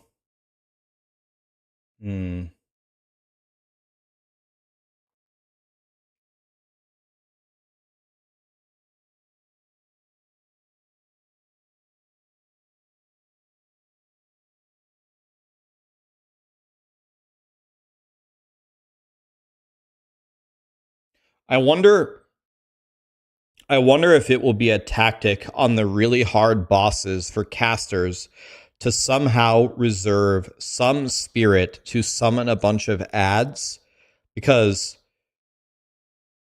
can the bosses target the ads? I know if the ads die, they auto resummon, right?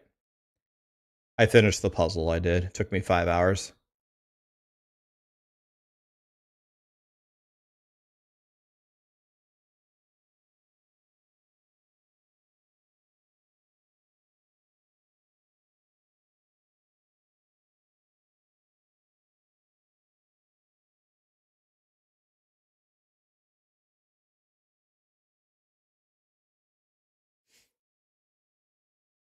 I got a div card. Yeah, that's what I got.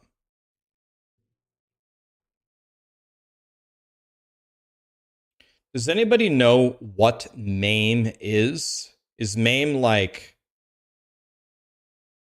If it was a bleed, it would say bleed, right? Is maim like a percentage HP hit? It's a melee applied slow. Okay. Okay, I guess that makes sense. Okay.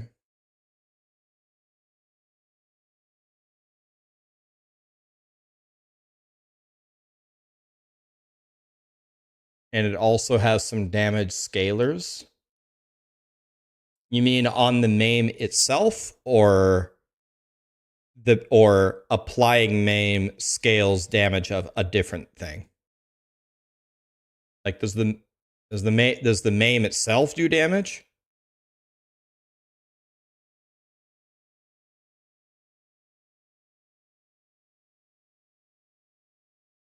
You just, okay, it scales it if the target is maimed.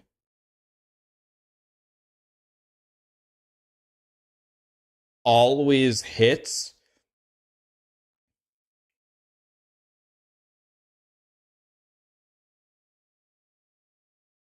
Imagine you can't get rid of you can't get away from the club. This might be good for leveling up, right? Because if you just dual wield maces, you don't have to take any accuracy nodes or any accuracy auras. You literally can't miss.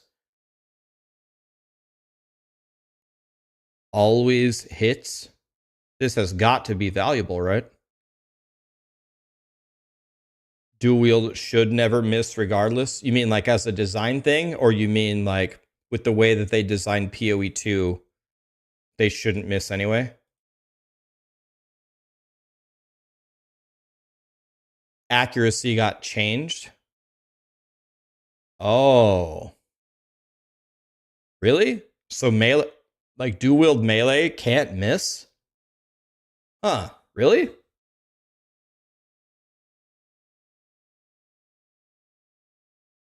Accuracy is based on your distance to the target. Oh. Oh shit, I gotta write that down. I gotta write that down.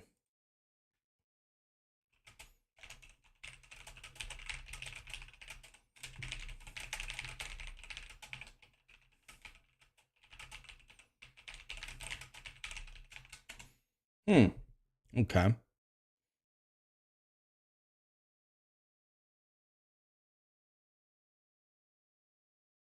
I saw that one. I saw the no accuracy penalty.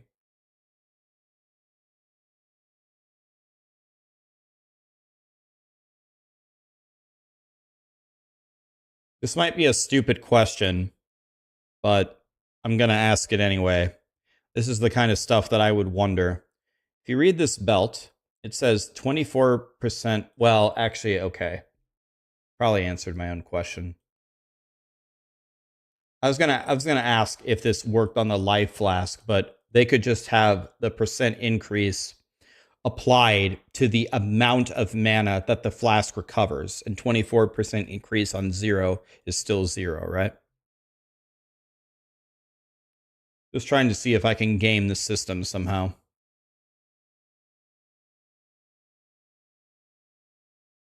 A lot of people in Discord are raging because you can't change ascendancies. How do you feel about it? So, again, like, here's the thing. In these games, if you don't have penalties, then you aren't playing a game. So people that beg for the XP penalty to be removed when you die, I'm okay if they remove it. I don't know if I would vote for it, but if they remove it, I'm fine. When they say you're ascending to a higher level and you can't change it, I get it. On one hand, it's stupid that you can't change it. You're locked into the decision. On the other hand, I'm a believer that in video games, sometimes some of your decisions should matter. I think it's more fun when the decision matters and you've got to go with something. So, if they wanted to do like a happy medium here, one thing I think they could do is they could have you change your ascendancy, but at a colossal cost.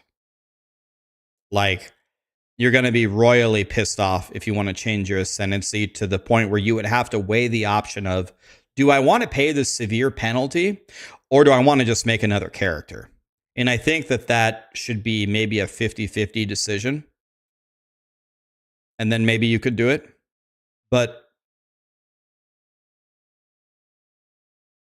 if you look at the spectrum here, if we look at it on a spectrum, and I say, and we're making a new game, right? We're making a new game. And here you say it's as, whatever term you want to use, as easy to do whatever you want in the game. And here it's challenging. I think I fall somewhere in like this range where I think is ideal for a video game. If this is like the halfway point. Because when you put it over here, sometimes the game is just stupidly hard. And over here, I'm not even playing a video game. I want you to challenge me so I feel good when I win.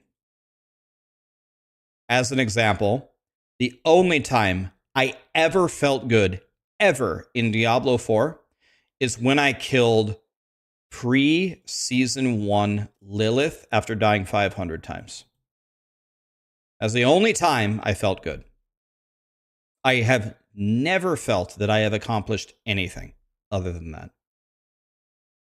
Now, I'm not like everybody, and a lot of people don't view gaming as fun when you die 500 times and kill a boss. I understand that perfectly, but you asked me my opinion. That's my opinion.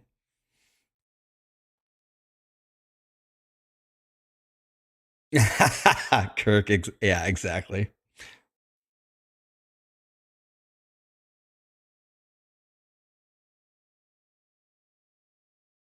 Do I get the feeling in PoE 1? Which feeling are you referring to? Oh, I'll tell you where I get good feelings in PoE 1. You want to know where a lot of my good feelings come from? It actually doesn't have anything to do with killing the bosses. I'll tell you a fun fact about me. I've never even attempted an Uber boss. I have never fought an Uber boss in PoE 1. I've never tried Uber Elder. I've never tried Uber Maven. Ever. So what we'll have to try them, certainly. I feel really good and I feel really accomplished in PoE when I'm actually building my character. Because I have to sit there and figure out, oh, okay, well, how do I get my 6-link into my build? Even when a 6-link drops, I have to make the chest piece. I have to balance my resistances. I have to prioritize, do I have the exact right colors? Do I have the currency to make it right? And then after I sit there for an hour and I fix it and my character is way stronger and I can do better maps, I actually feel really good at multiple points making my guy. Because it's not so easy for me because I have not played PoE like hardly at all. So there are many, many steps for me just playing the game where I feel good. I also feel very accomplished like when I'm poor and I drop a doctor card. Bro, I just dropped 10 divine. I didn't even make 10 divine yesterday. And I made 10 divine in one drop. It makes me feel so good.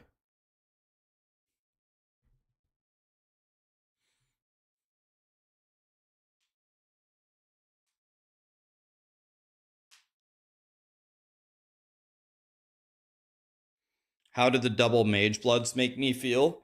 Nowhere near as good as it should have. I got nine mage bloods and 6 headhunters or something. I got a headhunter 3 maps later. I spent all my life savings buying a headhunter, and then 1 hour later, I got a reliquary key. Is that what it's called? And then I opened a foil headhunter. I spent a week farming 150 divine, and then 1 hour later, I got 150 divine. Yeah, but actually, I found 93 sacred orbs. 93 sacred orbs. And I believe a sacred orb, if I remember correctly, is 20 times rarer, or no, 20 times more common than a mirror. So if you find 93 sacred orbs, you should have 4.5 mirrors. And I had zero mirrors. No mirror drop, 93 sacred orbs.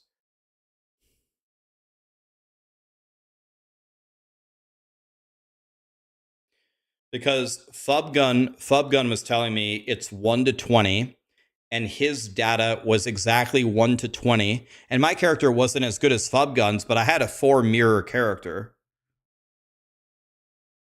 Hi, SVR. What's up, buddy? Yeah, dude, we should look at that YouTube video if I have it. Dude, look at this. It's actually a good one. I don't even know how to search for it. It's my video, and I don't know how to search for it. That's not good. Let's see. Rax Headhunter. Does that do something? Yeah, this one. Look at this. Look at this. Well, right. You turn in divination cards, right? Like this. Watch this. I spent all week. I spent all week farming that Headhunter, right? Okay. I got 8 doctor cards. Thank you, Everly. Okay. Okay. This is it. We did it. Okay. Now I put it on, and now watch what happens. It was about an hour later. We got the worst one possible. 20%. Okay, here we go. Okay, 2 hours later. Are you ready for nothing? Watch. Okay, Headhunter. But I would have gotten an achievement if it was a Headhunter, right? I would have gotten an achievement if it was Headhunter. Oh my god, it is a Headhunter.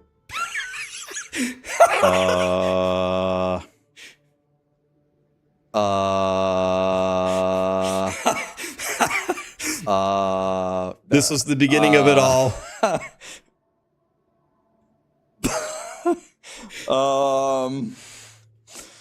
Wait. No. We did it. My god.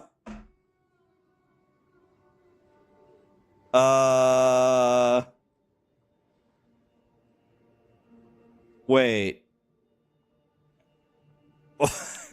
I farmed for an entire week for this, and 1 hour later.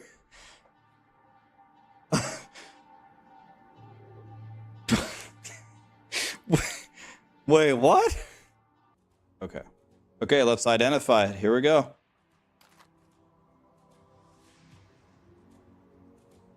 It's better than mine. It's better than mine. Yeah. And it's shiny. Chad is so mad. They're so mad. I can't believe this. I cannot believe this. I spent my entire POE career farming for this belt, and 1 hour later, I got this one.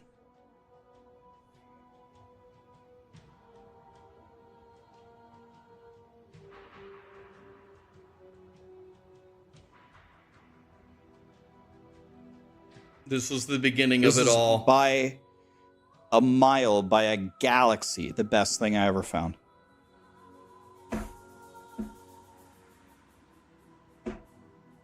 It was unbelievable. I have a foil Headhunter. I cannot believe this, man. So there was then it went into this.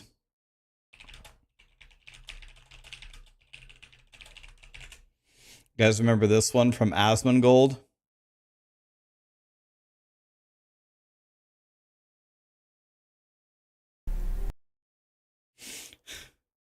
This is good times. Here, remember this one? Then this is what happened that made everyone hate me forever. Let me move my webcam. You guys ever see this one? This is the one that made everyone in POE hate me forever. You still die instantly though, but then you get to like.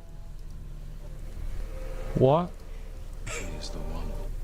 Oh shit! I'm blocking out. What? Is this Mage Blood? I've never seen this icon. What? No. Wait a minute. Is this Mage Blood? I've never seen this. What? I just got 2 Mage Bloods.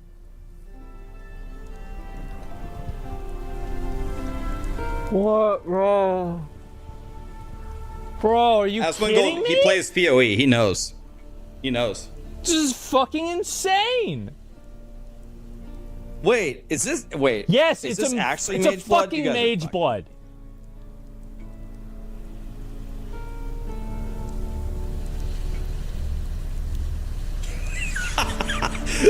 Each one of these, this is basically the rarest and most expensive item in the entire game. And he just got 2 of them at the same time. I can't fucking believe this. Beginning to believe. Yeah, he's just sitting there looking at it. I was like, what the fuck? What the fuck? I clicked the altar to duplicate uniques, and it duplicated a Mage Blood?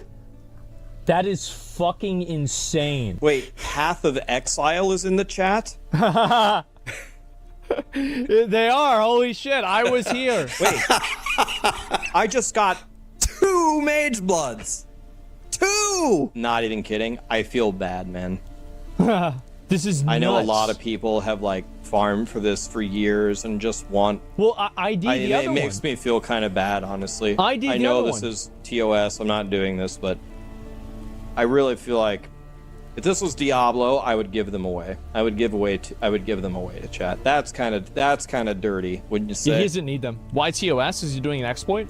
Path of Exile doesn't want Path of Exile doesn't want streamers to effectively buy viewers by giving away free currency and free items to their viewers because they find it to be unhealthy for the game. So as a streamer, it's like a weird dynamic, but you're actually not allowed to give away things, but you are allowed to take things.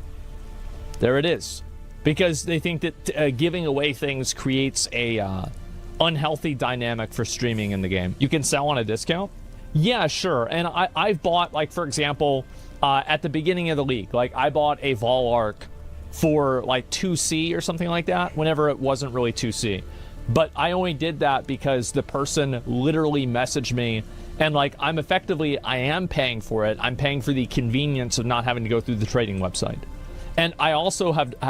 I did a thing at the end of one league where I was voling people's headhunters, and that wasn't really a problem either. I think that it's very obvious whenever a person is doing something that's like, hey, I'm trying to buy viewers by giving away currency, versus I'm just doing something funny with a chatter. You know what I mean? So it's not like this is some like massive rule that's like, oh, if you do this once, you're gonna get banned. I think that it's like really just kind of common sense type thing. And also it's like, it's such a small amount, it's not really a legit thing. Next Mage Blood giveaway at 200 viewers. Exactly. He runs fully juiced T16 maps all day long. That is pretty dirty, man. That's... Okay, yeah, and then 2 Mage Bloods drop in the same map. Let's see what it's worth with leftmost 4 if I divine it. Oh my god. 184 divine orbs. I mean, keep in mind, like, one of the main methods of currency is called a Chaos Orb. And 1 Chaos Orb is, like, I would say, like, this is the first, like, whenever you first start playing a game in the league, so like, you're looking for Chaos Orbs, okay? 368 and divine in that drop. 200, apparently, 220 Chaos Orbs equal 1 divine orb. And so it's 185 times 220. Times 2. That's how many fucking Chaos Orbs these are. I found 2 of them. Insane. 39,000? Yeah, it's some... Yes, that's what started it all. That's what made people really hate me when I got 2 Mage Bloods. That was bad. That was bad.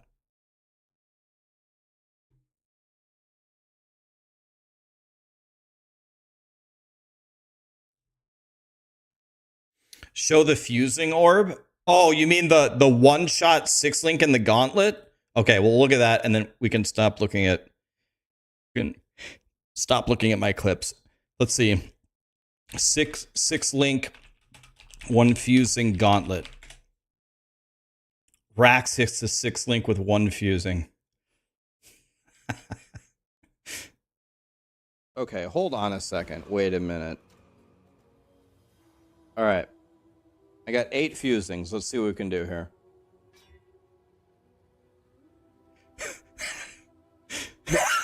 Wait.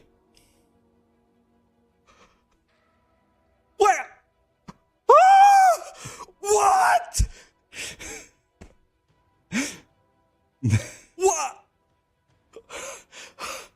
What?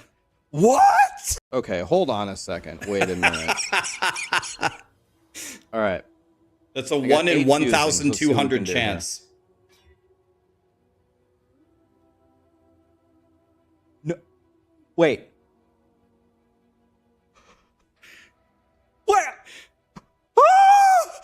What?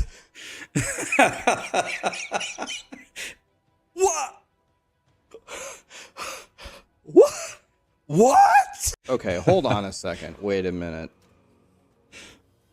All right. I got 8 fusings. Let's see what we can do here.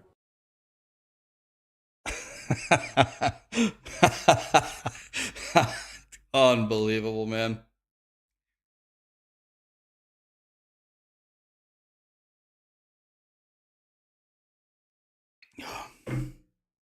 Unbelievable. That is, I believe a fusing orb on a full quality item is at 1 in 1,200 chance. So I hit a 1 in 1,200. So that's pretty disgusting.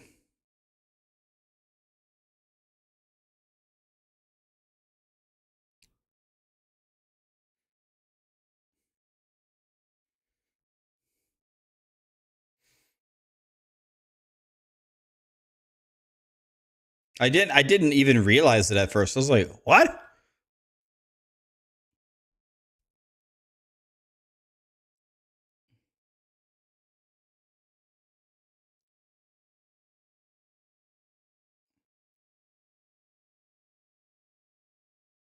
Oh my god.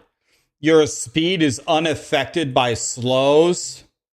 I would put the largest wiener in my mouth. A repair guy's here, guys. Be right back. A repair guy's here. Be right back.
All right.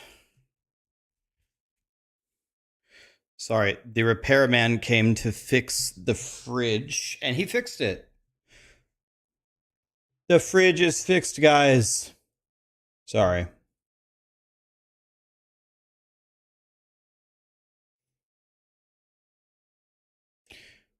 Yeah, I'm good. Yeah, my fridge works now.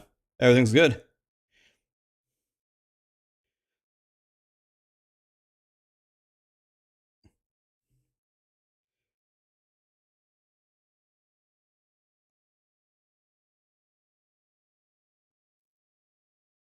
Daddy actually came back.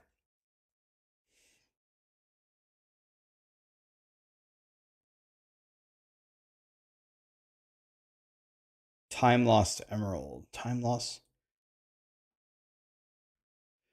Crushes enemies on hit. Guys, what's crush in PoE 2?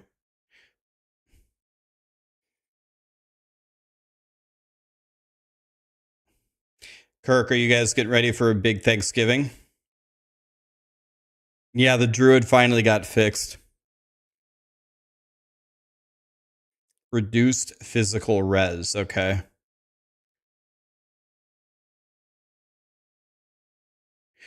What in my eyes is the best PoE 2 class? I have no idea. I have heard a rumor that people think mercenaries are going to be godly, but I have no idea. $60 of vanilla.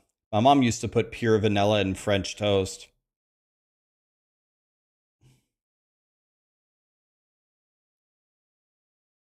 I think I'm going to start a new tab. I think I'm going to start a new sheet.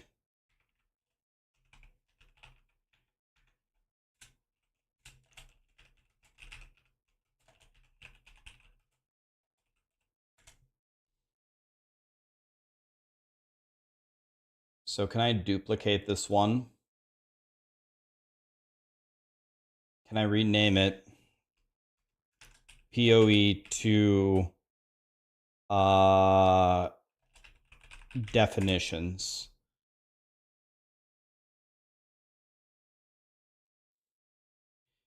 And then I'm just going to actually just delete everything. And then I'm going to go crush. Crush means reduced physical resistance. Maim is applies a slow.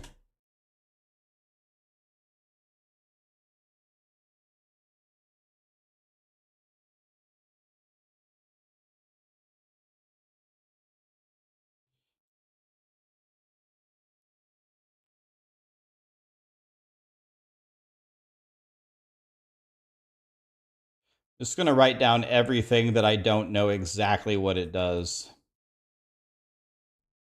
I don't know what enfeeble does. Does that make you slow?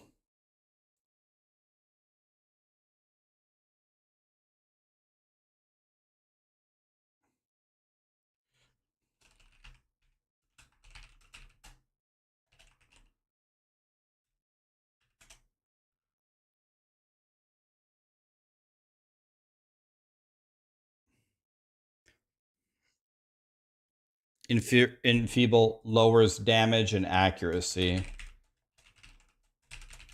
Thank you.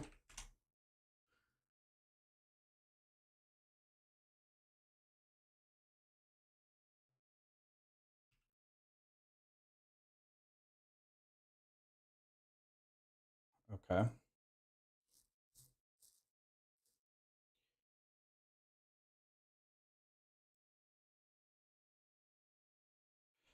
Okay. Do you guys know what the definition of shock is?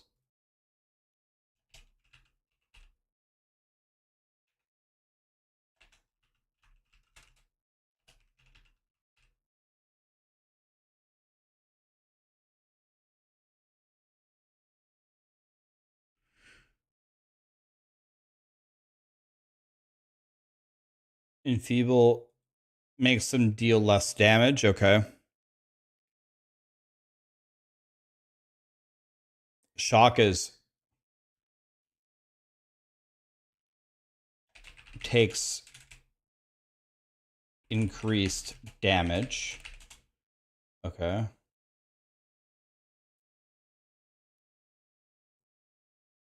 Because people are going to wonder what this stuff means.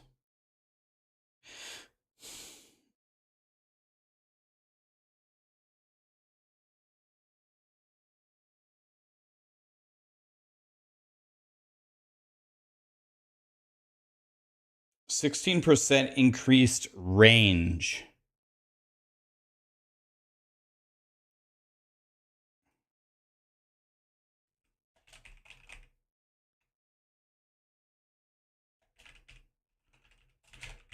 I'm assuming armor reduces physical damage taken.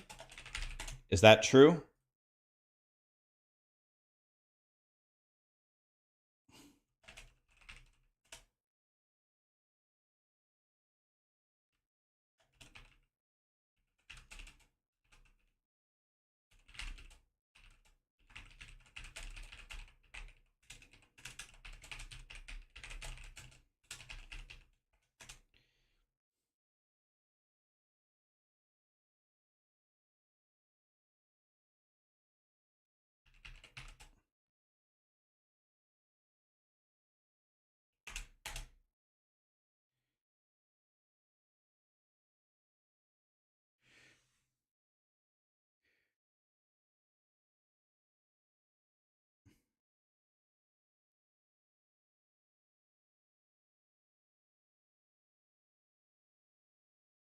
The shock's damage varies wildly, typically based on lightning damage. Okay.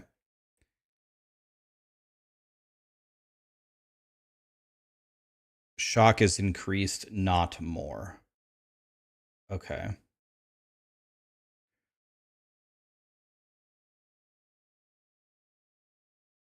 Is shock all damage or just lightning damage?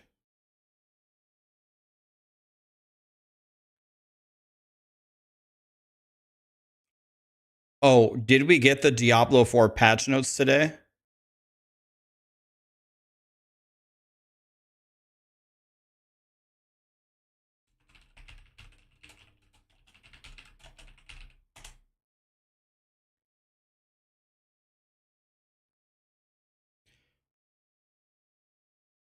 The patch notes just dropped. Can someone link them to me? We'll take a look. Yeah, let's look.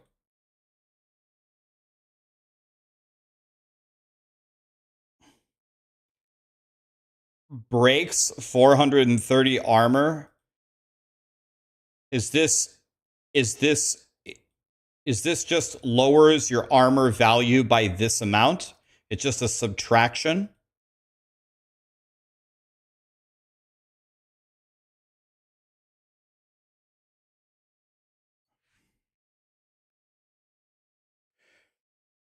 Do we have a link for actual Blizzard? Do we have a link for Blizzard's patch notes?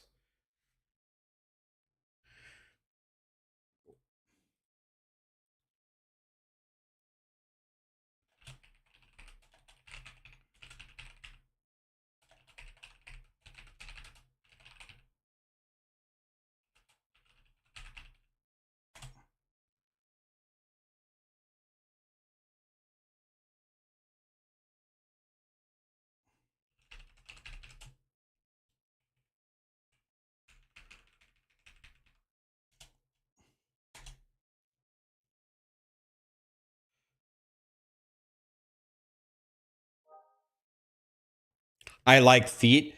We know, Scallywag. We know.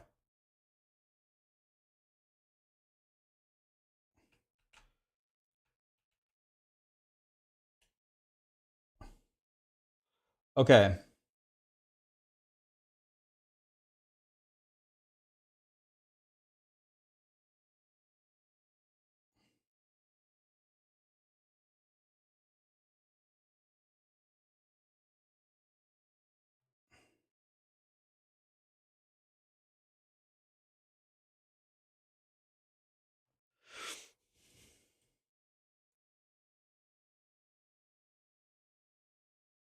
Okay, here we go. What we need to know about the PTR.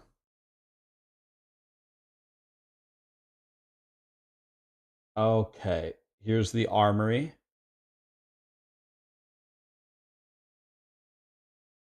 Okay, I mean, this is a nice feature. I like it. 5 loadouts per character. That seems very good. Seems like enough.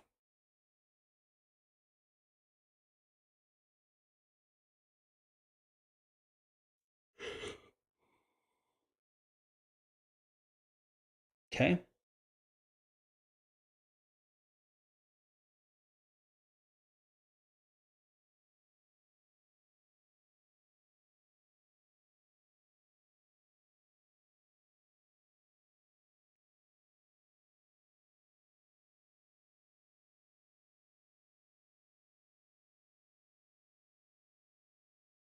Okay.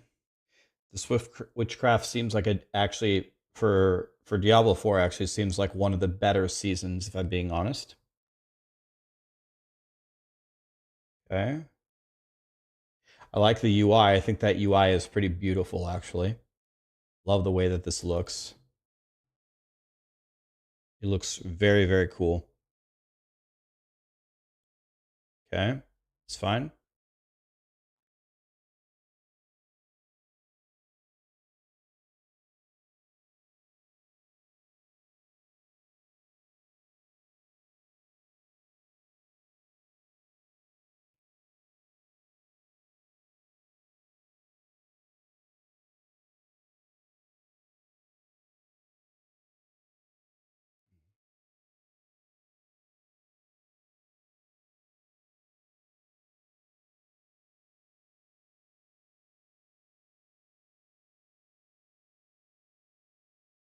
I mean, almost every class already has a way to apply vulnerable.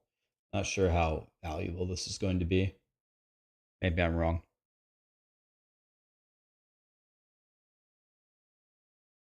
This could be cool for speed farming.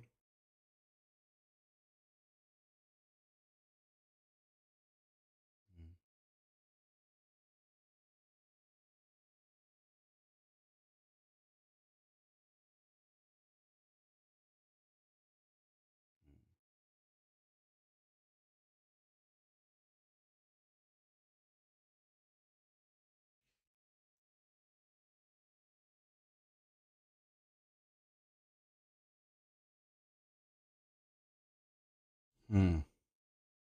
Okay.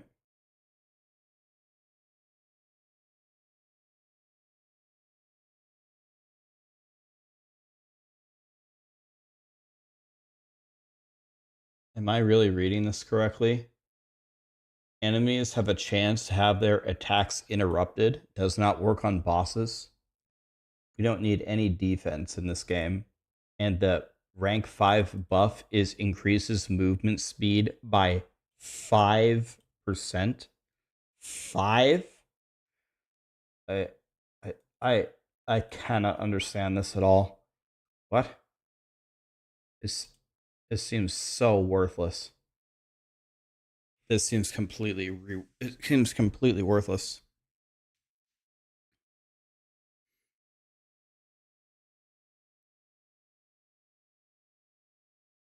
It's its own bucket of additive damage, okay? For a shock.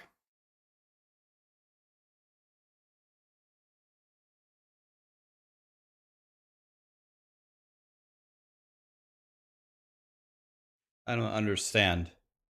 We have 2 auras. The first aura slows, and the second aura slows.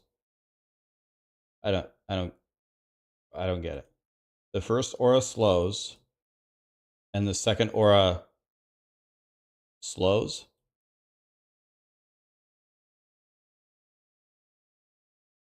Uh, what? There's more to auras, okay.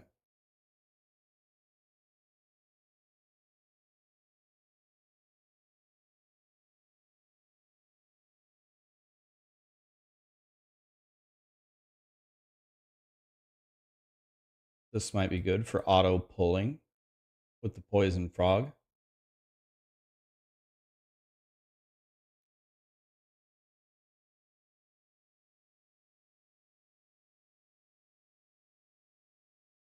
All right.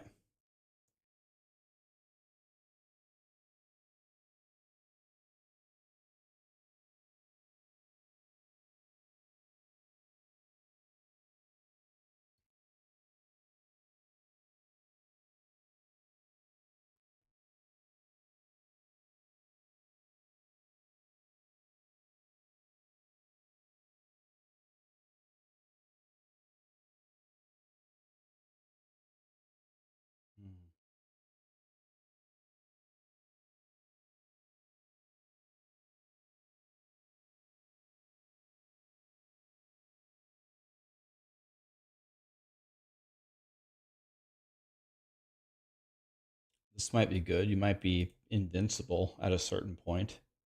You can get enough healing. But usually healing is not that important in Diablo.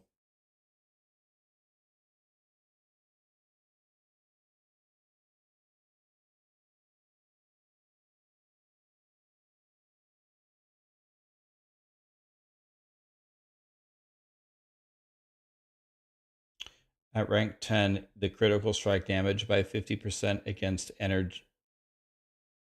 Is it just a flat 50% or is it a multiplier? I still don't understand why both auras just slow.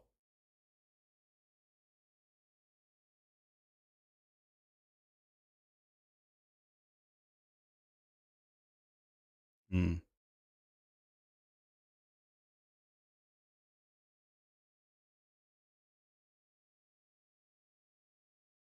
So we have green Helltide here.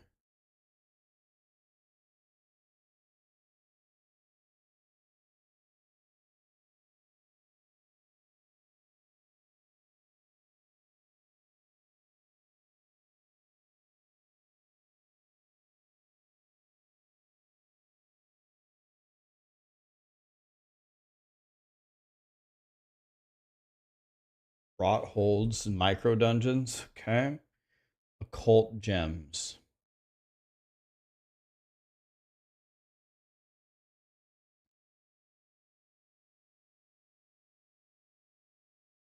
More damage, movement, speed, and crit. They take 4% increased damage from you, not from enemies. Okay.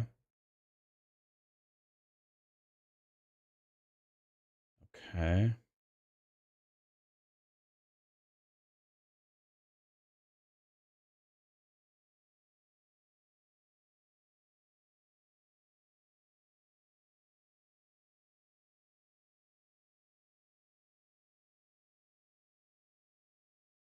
%, CDR.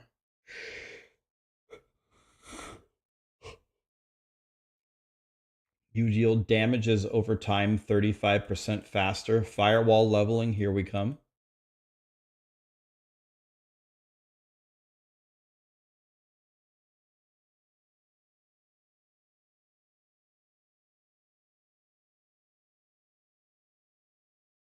Is the first rune literally named Cock?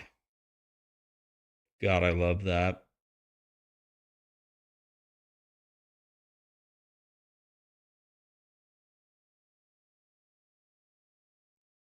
Okay.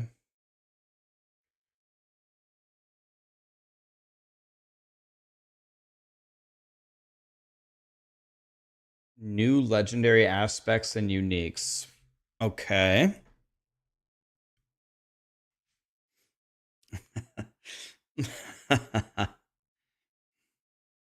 All right. 50% Hammer the Ancients damage after an earthquake explodes. 350 armor. Okay. Seems good. Oh, this is just the implicit.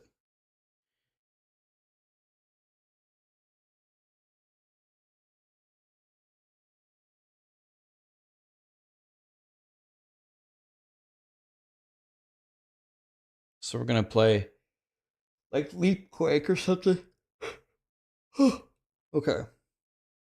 25 all res, 10% willpower, 200% werewolf critical strike damage. So it triples your critical strike damage because 100% would double it. We triple your critical strike damage on an amulet. That seems pretty good.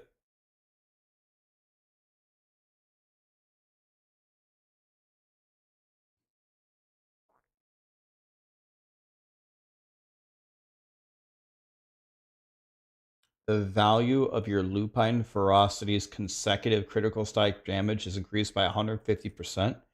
So it's everything with critical strike damage here. So if we can get 100% chance to crit on our werewolves, we're going to be shitting on everything. I might have to go werewolf druid here. I thought this was really cool.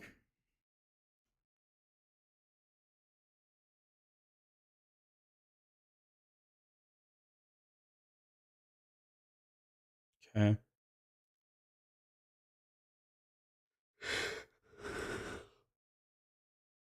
Blood Wave is now a bone skill.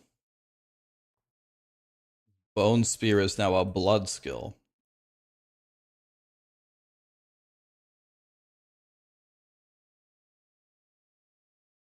This could be actually really cool. We'll have to see how this plays.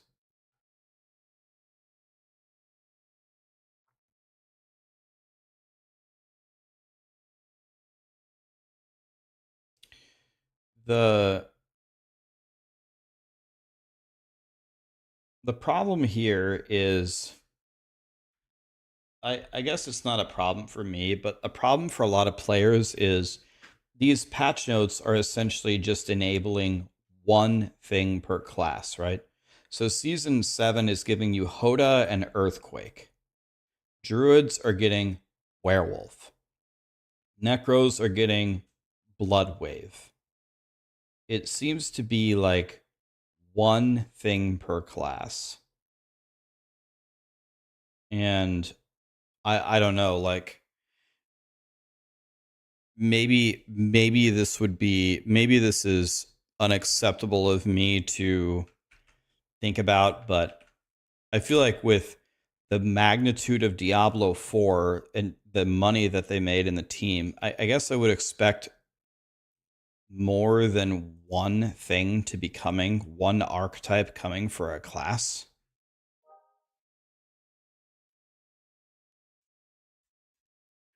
Like maybe that's unreasonable for me to say. I mean, give it to me straight here, guys. Like, do you think that that is unreasonable?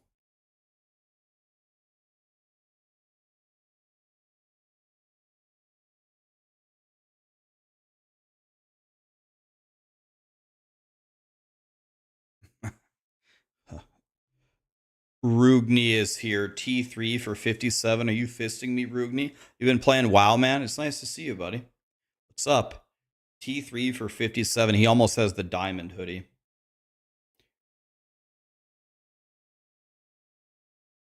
I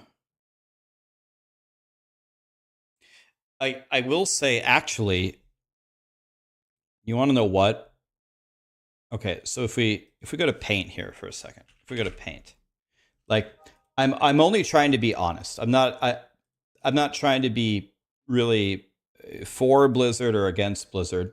So when I look at these patch notes, when I think about the season, I would say the season looks pretty good. I think the witchcraft, the UI looks really good. I think it will be fun to use. Some of the powers look kind of stupid to me, but that's fine. Like I think the season is okay.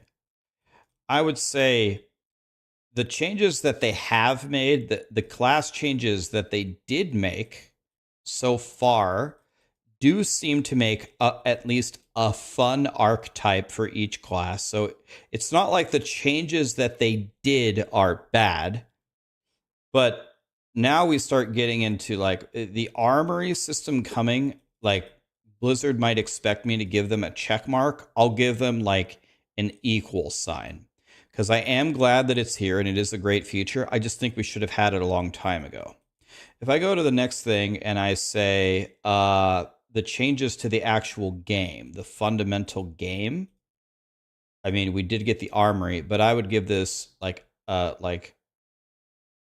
X, because I'm never going to give it a good score until I get a major answer to end game and rewards and like the competition. Hey, can we do anything here? Like, is there any like competitive stuff, like a ladder to 100 or first to clear 150 or leaderboard? Until some of these things start to be resolved, it's getting an X from me. And when what we were just talking about, when I talk about the breadth of changes, like the speed at which the game is acquiring these things, I would give it an X. I don't think there are enough class changes. I don't think that this is being improved nearly fast enough. So, like, some of it's not like the things that they are doing are bad. It's the speed at which I need the game to reward me for investing a lot of time into it is so low. Like, okay, I've never thought of it this way. But think about it this way. Let's say grinding gear games inherited current day Diablo 4. Blizzard said they've had enough. They sold Diablo 4 to Grinding Gear Games. And I don't think they'd be able to do it instantly. But let's say Grinding Gear Games allocates quite a bit of resources to Diablo 4, and let's say they work on it for a year. I think the game in 1 year, if you had Diablo 4 as a base, if Grinding Gear Games took it, would be incredible.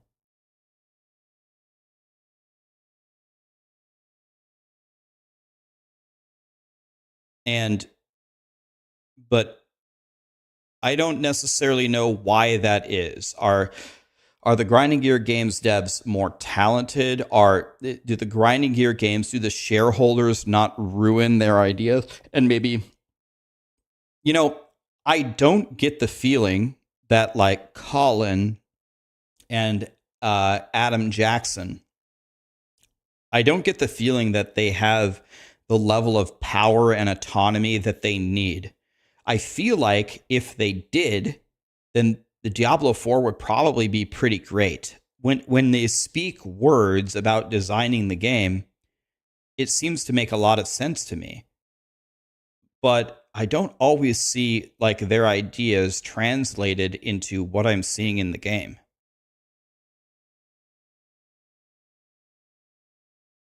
Yeah, I did know that, Karamon. I did know that.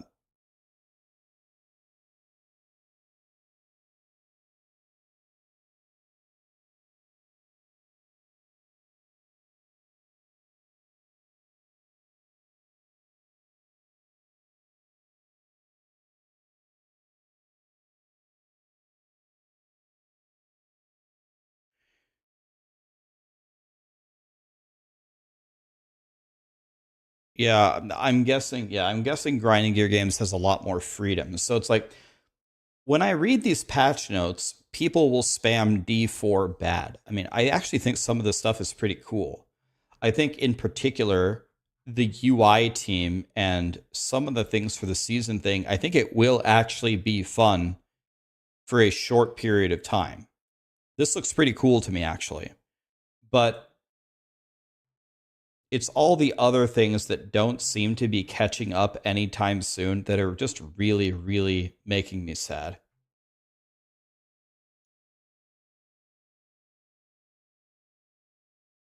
Okay.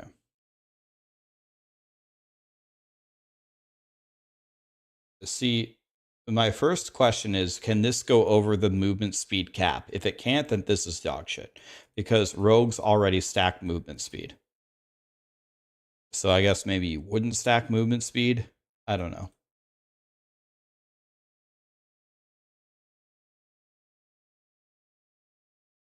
Does this go beyond the cap or not?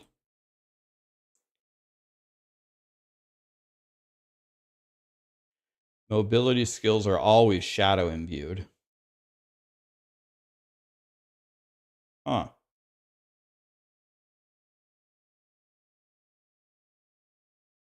Twisting Blades is coming back.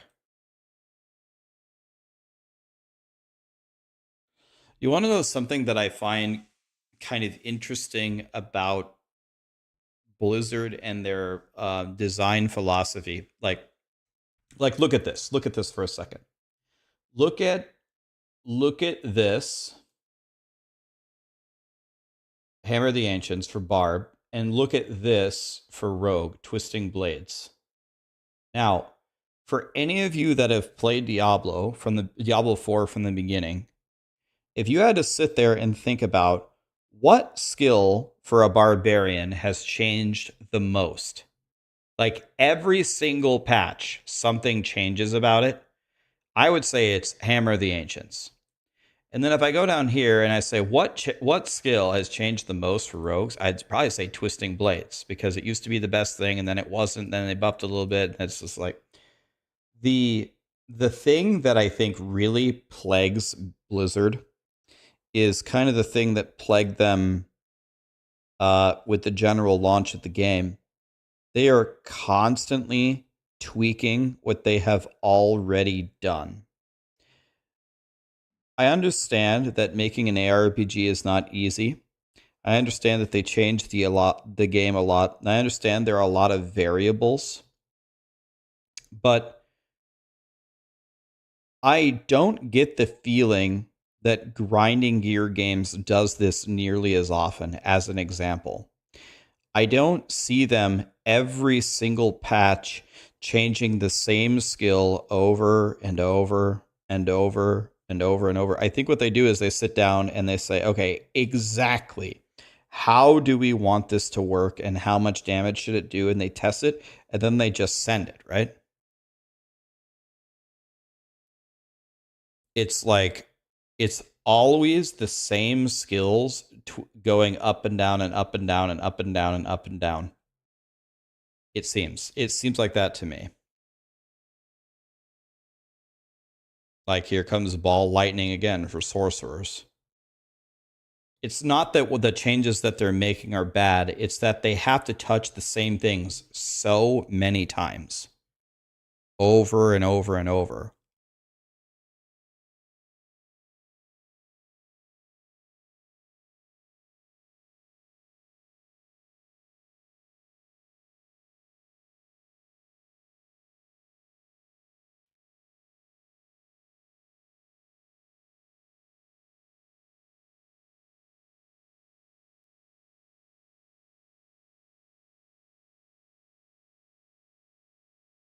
What does enlightened mean? Does anybody know what enlightened mean for a sorcerer? What does that mean?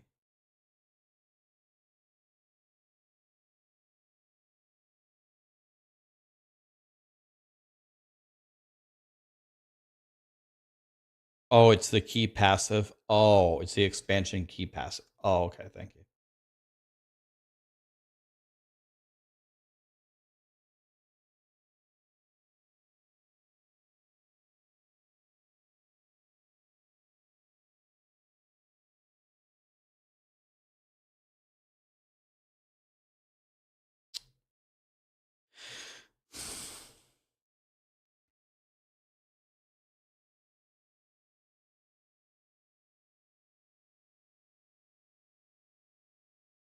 Didn't we? I don't get it. Oh, okay. Here's something.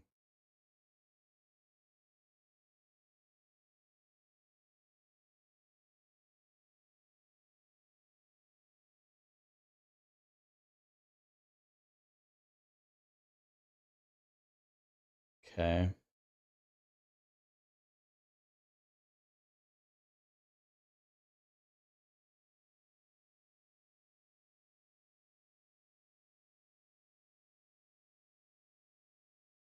All right.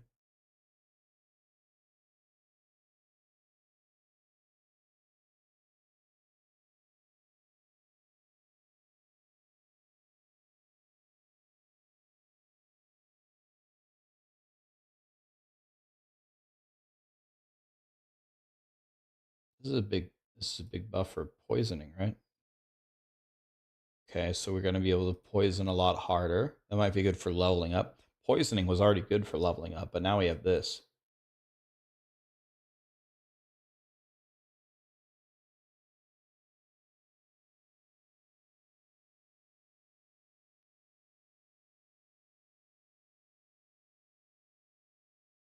Oh, goodbye, boys. Goodbye. Here it is. Gone.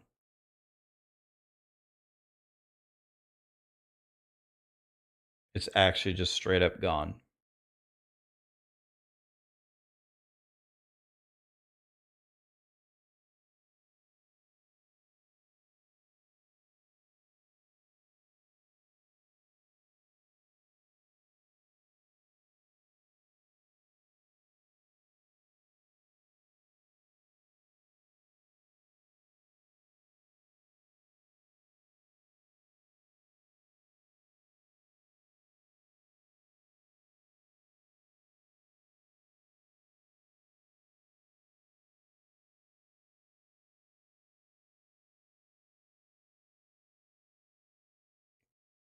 Hmm. Yeah, they this is straight up. Yeah, the resolve stacks are just absolutely gone. If Blizzard is tweaking the same skill over and over again, doesn't that mean that Blizzard never gets it right? Um, I wouldn't go that far. The game around them is perpetually changing. Blizzard's environment in which the characters exist is always completely changing, whereas Path of Exiles is much more stable. So I think Blizzard's job is inherently more difficult, and I never of the opinion that you really get anything perfect, so tweaks are needed. But didn't hasn't Blizzard made $1 billion in on Diablo 4? I mean, like didn't they make $1 billion? So if they made $1 billion, that can almost like can't that just buy grinding gear games? Like I don't know what grinding gear games valuation is. Like you like buy the entire studio. So it's like I am actually very surprised for a franchise that made a game that made $1 billion. I'm surprised at the level of content, like the amount of content that we're getting. Guys, I get it. You guys are spamming a bunch of things that I'm not talking about, though. You guys are saying Blizzard would ruin it. Grinding Gear Games would never do that. Guys, I'm not talking about whether the deal would ever happen. I'm just talking about money.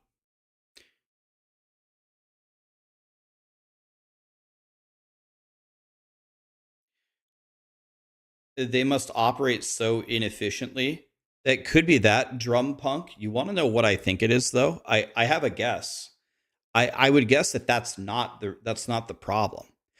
I don't I don't know if the developers that they have on Diablo 4 operate inefficiently.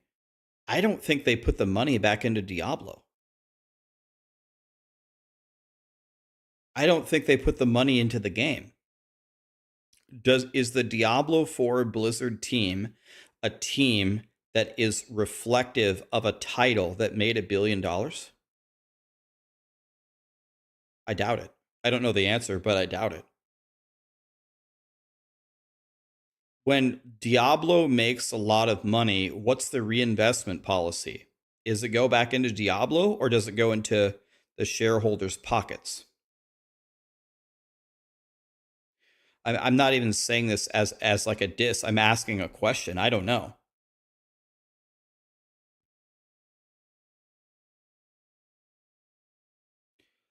Tyrant, thank you for the subs, man. Odin, PvP, Erusius, Slim, Bioshin. Thank you so much for the subs, guys.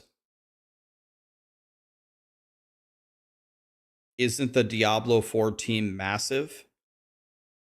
Um, I know when they were making the game that there was a building dedicated to Diablo 4. I've never been there. I don't know how many people are there, but I let me put it to you this way. I don't know how it's allocated, right? But if I was in charge of Diablo 4 and I had autonomy to do stuff, which maybe I don't, if this is my Diablo 4 building, there's like marketing, there's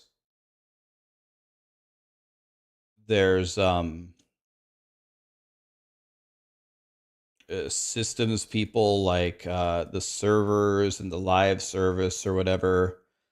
Maybe there's sales and collabs or something.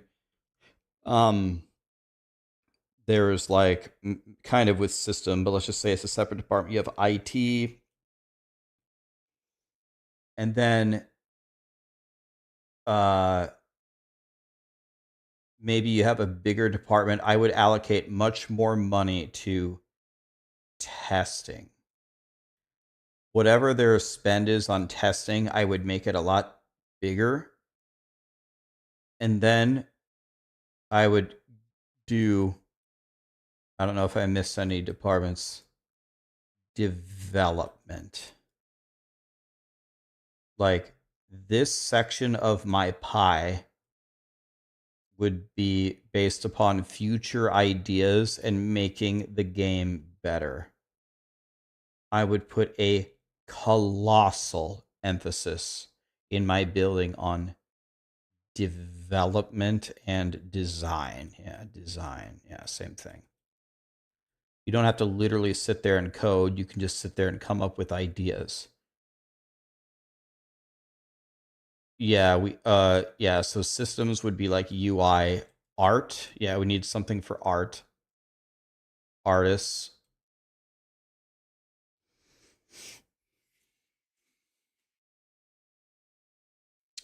Rax is so wrong. In big corporations, the marketing budget takes more than 50%. Build is like 30.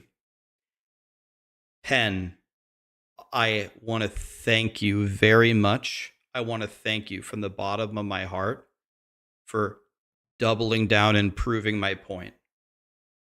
Thank you. You did me a huge favor because that's exactly the point that I was making. If you rewind the VOD, what I told you that I was drawing is my version of a corporation. What I'm not drawing is the actual setup for the corporation. I'm drawing my version. You want to know how I market my game? By making a good fucking game.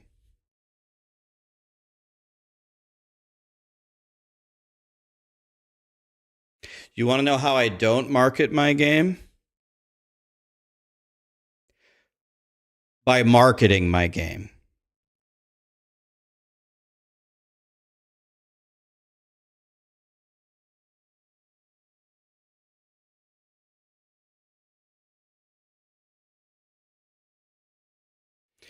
There is a 0% chance I hire Megan Fox to do a Diablo 4 announcement.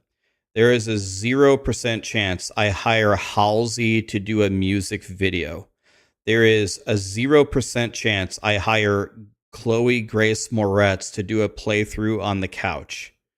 There's a 0% chance that I make a Diablo commercial with Behind Blue Eyes instead of just making the game better. There's a 0% chance I partner with KFC.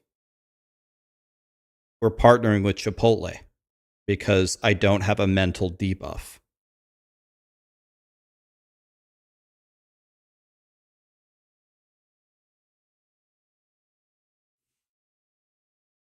Will I hire Woody to market the game?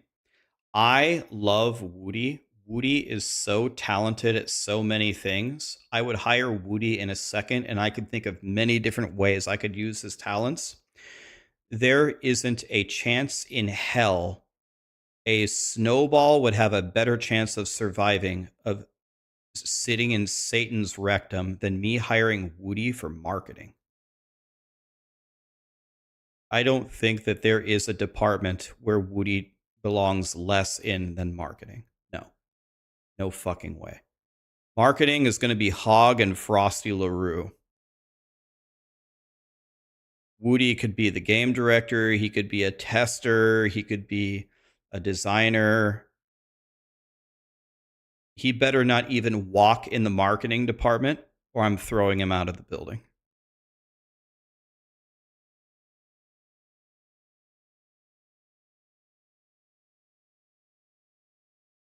He better not even sniff the marketing department.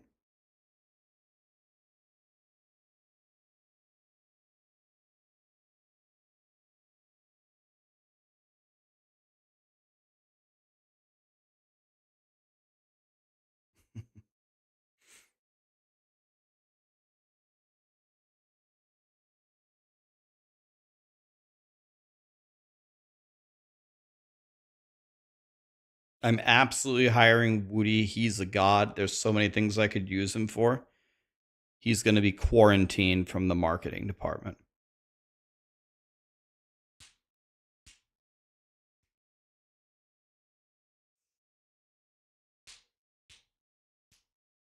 Am I thinking about making my own game? Not at all. Sounds like way too much work.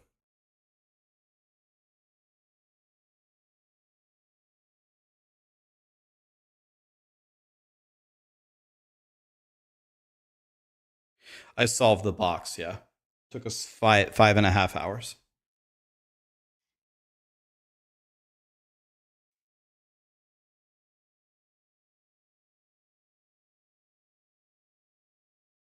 How much money did Shroud lose making his game? I'm going to be honest with you. I didn't even know Shroud made a game. What game did he make?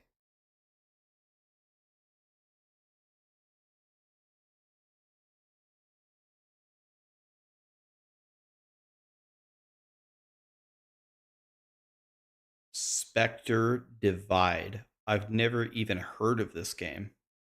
Spectre Divide? Is it a good game? Is it out?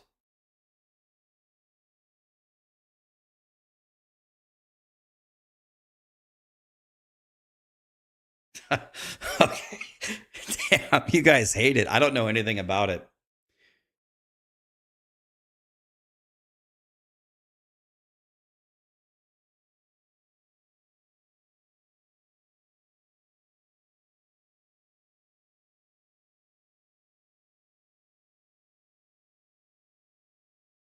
It's the worst thing. Okay, hold on. Let me pull up a YouTube video. Let me see some gameplay here. Did he actually... I actually like Shroud. I don't mind Shroud at all. Spectre. Let me just go to... Let me go to Twitch. Let me go Spectre Divide here. Spectre Divide. It had... Okay. It's a genre evolving competitive 3v3 tactical shooter. It has 42 viewers.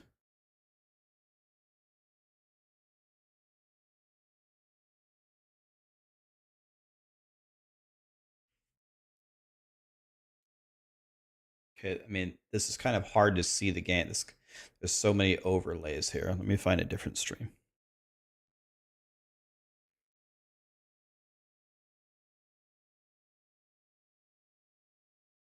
Okay.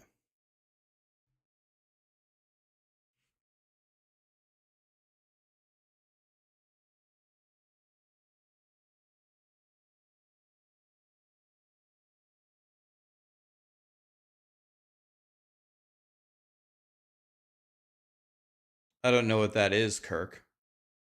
Barani?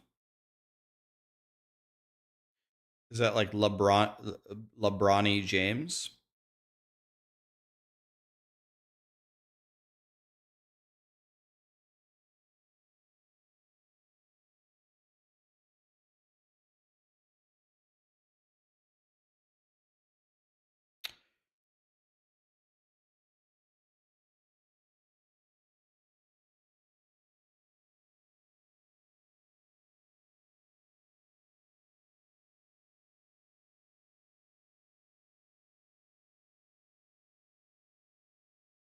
This looks like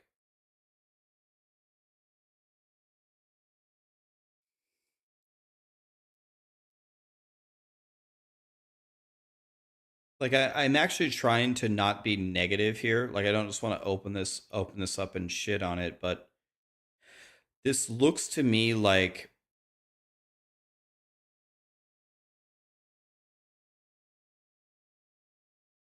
it looks like a very watered down, washed down version of Counter-Strike, like a cartoony alien washed down.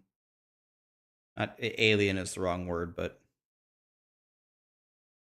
I mean everything looks identical, from even the way that the guy flips his knife to the way that the guns change. Like this, the description of this game said genre evolving. This looks like what we had like 20 years ago.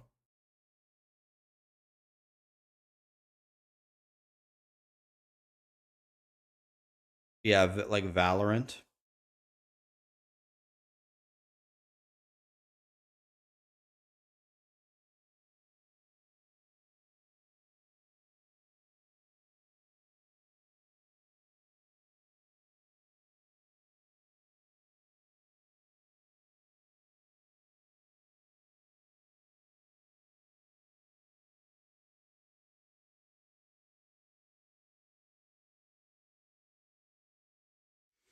Guys, if there's one thing that I've learned in my life, it's a very good idea in life to quote unquote stay in your lane. People that are pretty good at 300 things and a master of nothing are usually don't have a whole lot of value on things, right? So, going back to the question of would I ever make my own game? I think the answer is unequivocally no. And the reason why is making a game requires so many key things that I am so bad at, and I don't have the initiative to gather them all up and form my own company. What I think that I would be very, very valuable in, the way that I would provide a lot of value, is if someone wanted to make like a genre defining game, like they want to make Path of Exile 3 or something, if they wanted to bring me in as a member of the team or a consultant, where I think where a lot of my strengths lie is as a play tester. And I think you can have different play testers, right? That test different things. Like, for example, Ava on Maxroll or North War are very, very good at testing very, very specific mechanics and mathematical formulas and how they should work and whether they're wrong or not.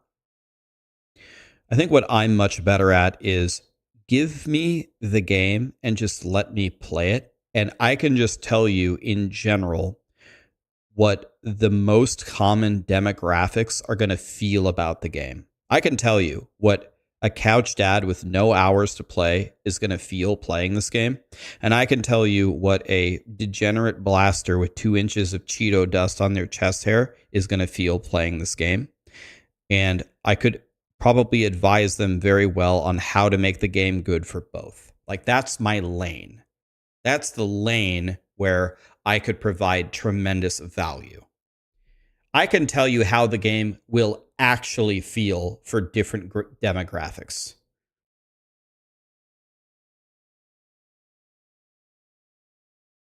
Adam is here. What's up, Adam?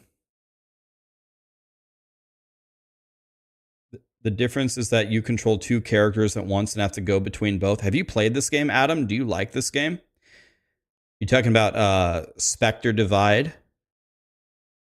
Yeah, I've never played it. It doesn't look great. Thank you, Ms. Seekers. Adam Fletcher is here. You're not a fan of Valorant. Looking through the patch notes here, man. I think actually the season looks fun. It looks like an improved version of season 2, which was arguably your guys' best season. Just sad that we aren't getting really any endgame stuff, man. And maybe I'm wrong, but I don't really see the endgame stuff here. That's what I'm praying for Diablo 4. The same thing I've been praying for a long time. I'll tell you what, man. I'm seriously, I might actually have tears roll down my face if in Season 8 they would get an announcement that there's an endgame overhaul for Diablo 4. That might actually bring a tear to my eye. I just need a reason to play, man. I just need a reason to play. It's fun for a week, and then it's like, okay. It's like, okay. What do I do now? Exactly what do you want in an end game?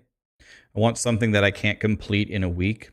I want something with pinnacle challenges. I want super godly cosmetic rewards like mounts and titles that are fucking incredible. I don't want a leopard. I don't want a spotted panther for getting Paragon 300. I want a fire-breathing dragon that I can fly around town and barbecue all the plebs who don't have it with. That's what I want.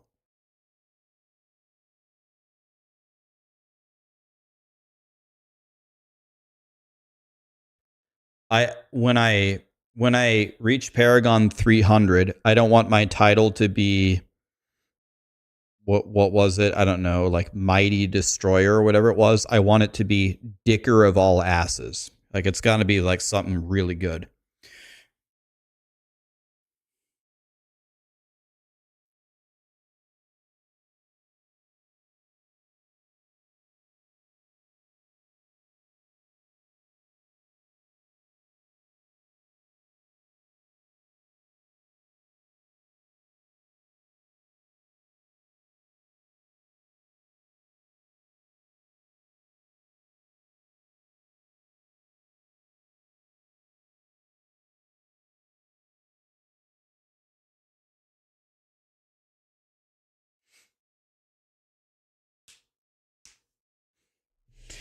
Okay, let's see here. What else do we have?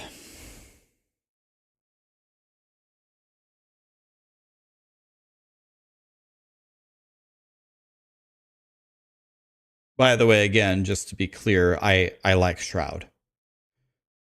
It's okay if I don't think his game looks great.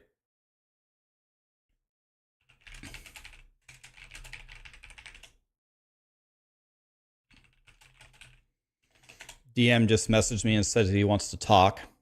I don't know about what. Maybe POE 2. You guys want to talk to DM? Let me read the rest of this.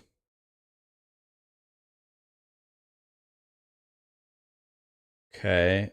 I tried to make a Thorns build on my Spiritborn. It was dog shit. I hope that a Thorns build...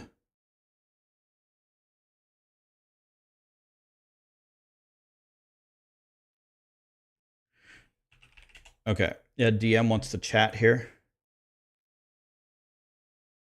Okay.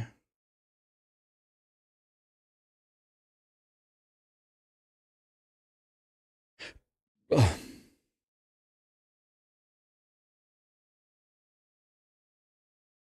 Dude, I told him these Spirit Wolves are just so garbage. Looks like they're going to be stronger now. I hope so. This was a cool idea, and it was bad.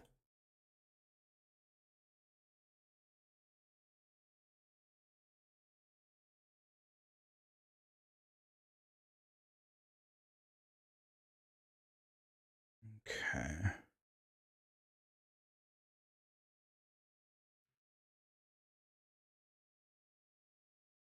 Okay, here we go. Adios, amigo. It needed to be nerfed, though.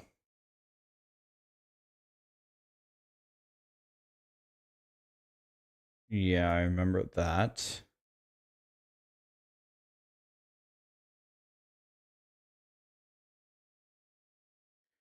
Okay. Base game.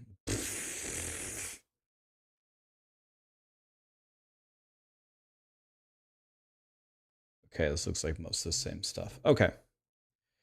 All right. Why don't we chat with DM, guys, if you're down with that?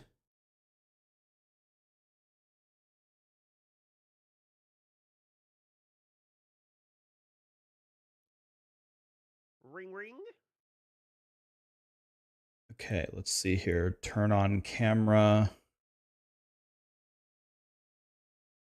I hear Thriller. Wait, is that my Thriller?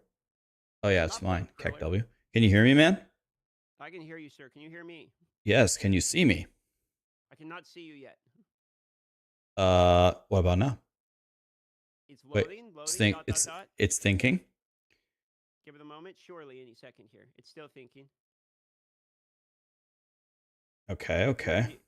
If you're using your camera already on the other thing, you probably got to use virtual camera. It's not going to let you do double. That's what I picked. Virtual.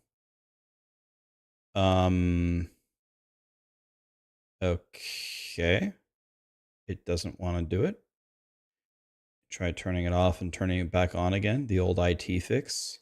Classic. If that doesn't fix it, nothing. Well, it's like blowing in the cartridge. Let's try clicking all the different options. None of them work.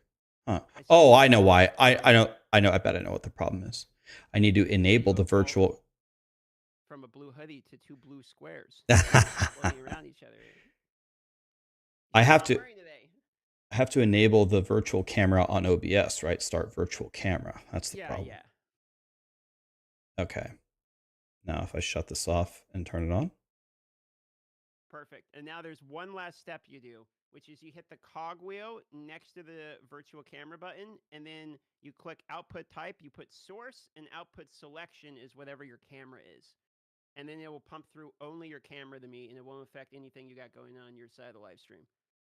Okay, I did it. Did that do something? Oh my God, I did it. I never do anything right. Look at that. Are we wearing the same hoodie today, my friend?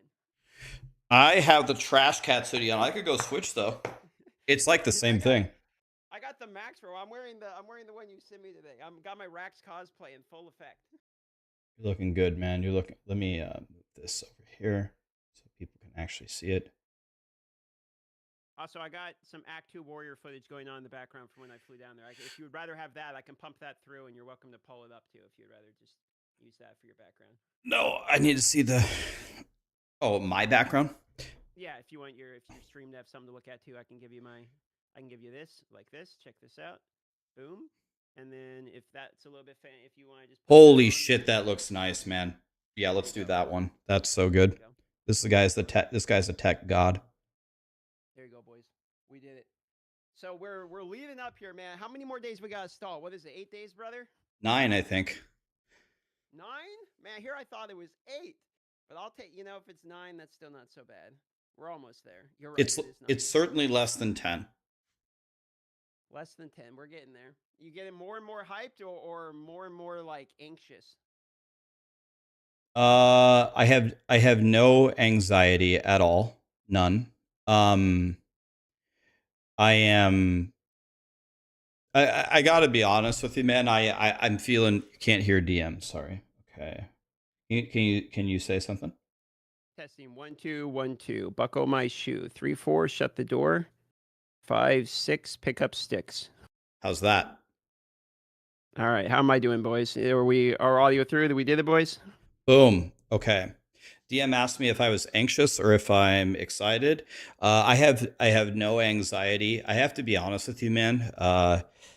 I'm feeling pretty good. I'm feeling pretty good. Not only about POE 2, I'm feeling good about life, man. I'm glad to not be in a shitty little apartment. I have finally relinquished so many of my IRL tasks to other people, finally gave up some of them. And it's making me feel a lot better about just existing as a human. So I'm not feeling any anxiety about anything, man. What about you?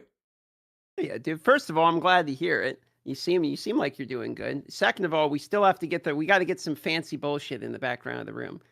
Some fancy, Rax has earned some fancy bullshit. As far as me goes, I'm doing great, dude. We have a good game coming up to play. It's actually a game I've played, so I'm not. The reason I asked about the anxiety, by the way, is I haven't had a chance to play a game, but you're like prepping for a game. You know what I mean? We're like, okay, well, this is gonna be the game that's coming up. We're gonna be playing it, etc. Then there's a percentage of me that gets a little bit worried because you haven't played the game. But I actually got to play the game, so I know for a fact it's good. So it's a lot more relaxing knowing we're just gonna have some absolute bangers coming up. I still get a little bit stressed being busier and all that, and you gotta not see family quite as much for the month of the launch, but it's gonna be for a good reason. So no, dude, I'm actually like pretty high. It's super cool to actually see everyone. You have like I feel like PoE 2 is like the meeting room where we have people from every genre. It's sort of like we have all the D4 people, the last Epoch people, the PoE 1 people. It's like the great cooking pot. We're throwing everybody in there, and it's kind of the community seems like it's extremely large already. I've noticed exactly that. It seems like everybody is kind of congregating around PoE 2, and I might be one of the only people, well, I shouldn't say that, but I'm one of the only people that is not like going in here with like a ton of spite against Blizzard and Diablo 4.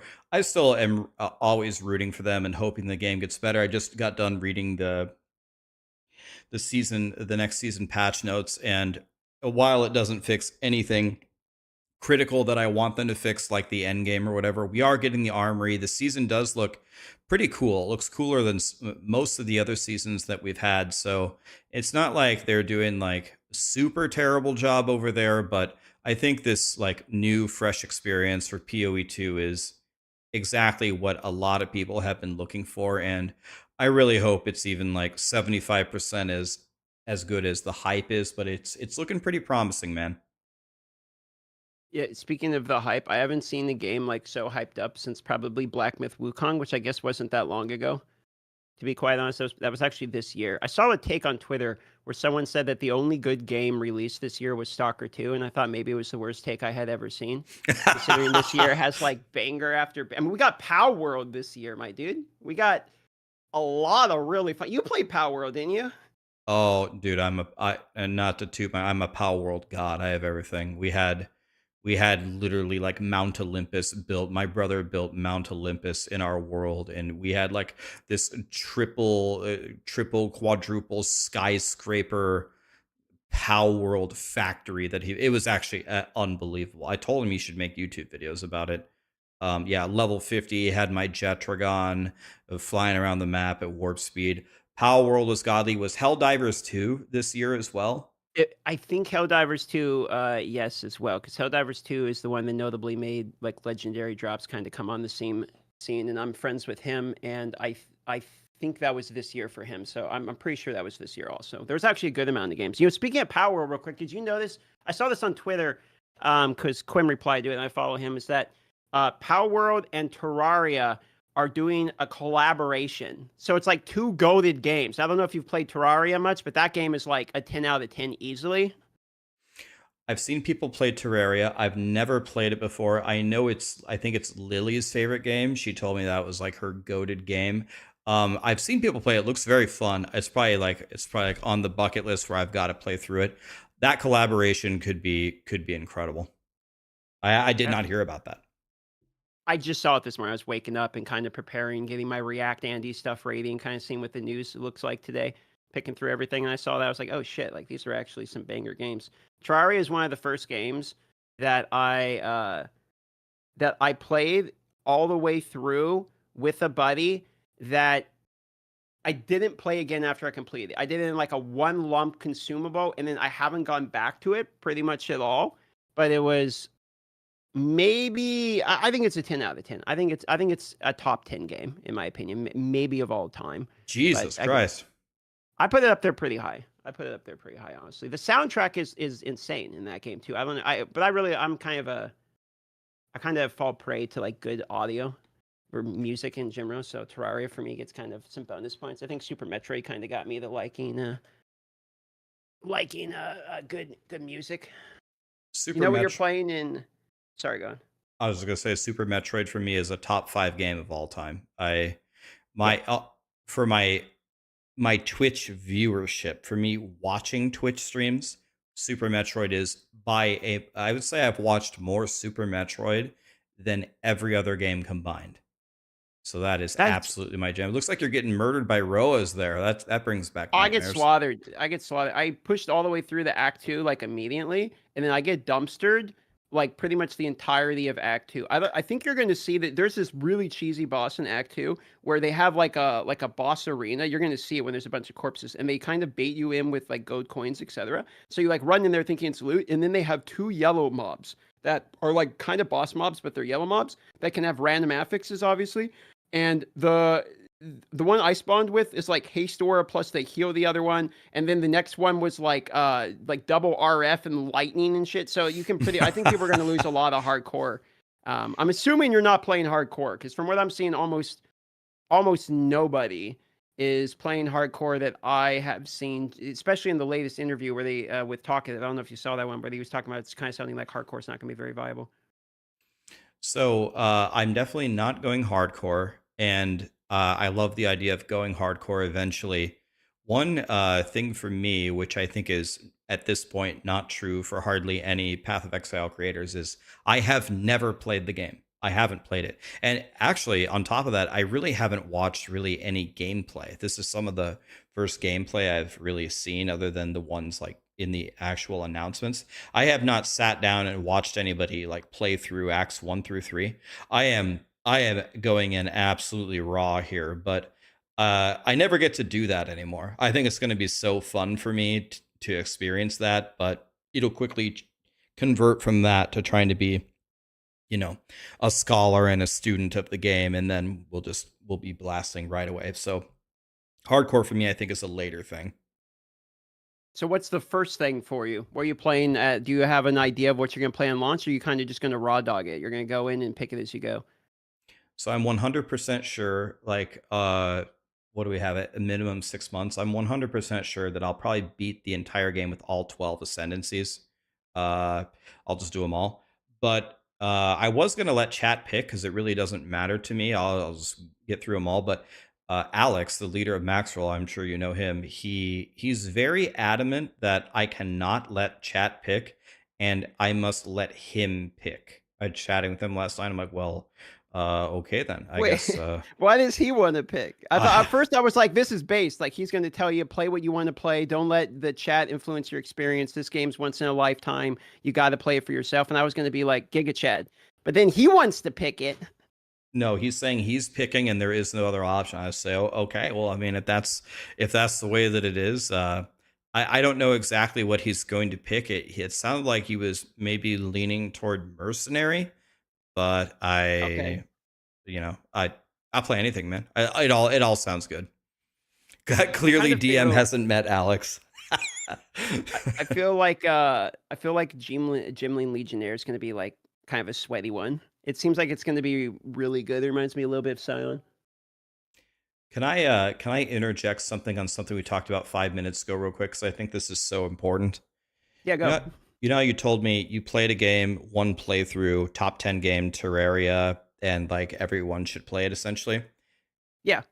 There's one game that's exactly like that for me. I think it's definitely in contention for top 10 games ever. I only played through it once. I would love to play through it again. Have you ever played Portal 2 or Portal 1? Yeah, I've played both Portals. I used to like try the speedrun Portal 1 back in the day.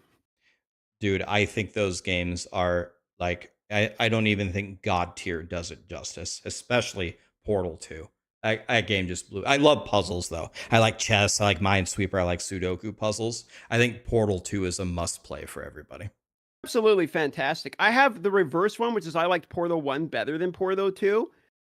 Just because I think I liked the simplicity of the rooms and kind of the presentation of it. You know, it kind of became more of a full game in the second one. But no, you're right. These are top 10 games. Portal is a goat. And then I think what was it? I think I had the orange box back in the day that had like Portal, but because I grew up in like a tighter household, I think Portal was like the only one out of that I was allowed to play. Like the other ones I wasn't allowed to play. So like I still haven't played Half-Life 2 to this day.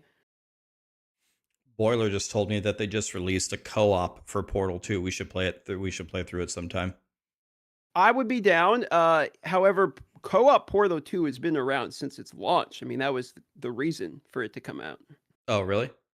Yeah, Okay, like it launched with Portal 2 co-op. I'm like almost 100% positive. There's like trials and everything about that you have to have another person for, like from the game. It's actually a little bit Dark Citadel-ish. I kind of used it as a comparison when I was talking about Dark Citadel in the game, where you have to like go and do the one thing so the other person could do something. Very good co-op experience though. I'd be down. What did you think of the POE2 box? How'd that go for you? So at first, I didn't realize it was laser burned. I was actually in your chat because people were like, "Oh, it's the POE2 box," and I was like, "Oh, well, it's the Tesla box. Like, it's a well-known puzzle." But then I realized when I looked at it further, because someone was correcting me. I think it was Subtractor, or someone was correcting me. I was looking, I'm like, they're right. The black portion of it is actually laser burned.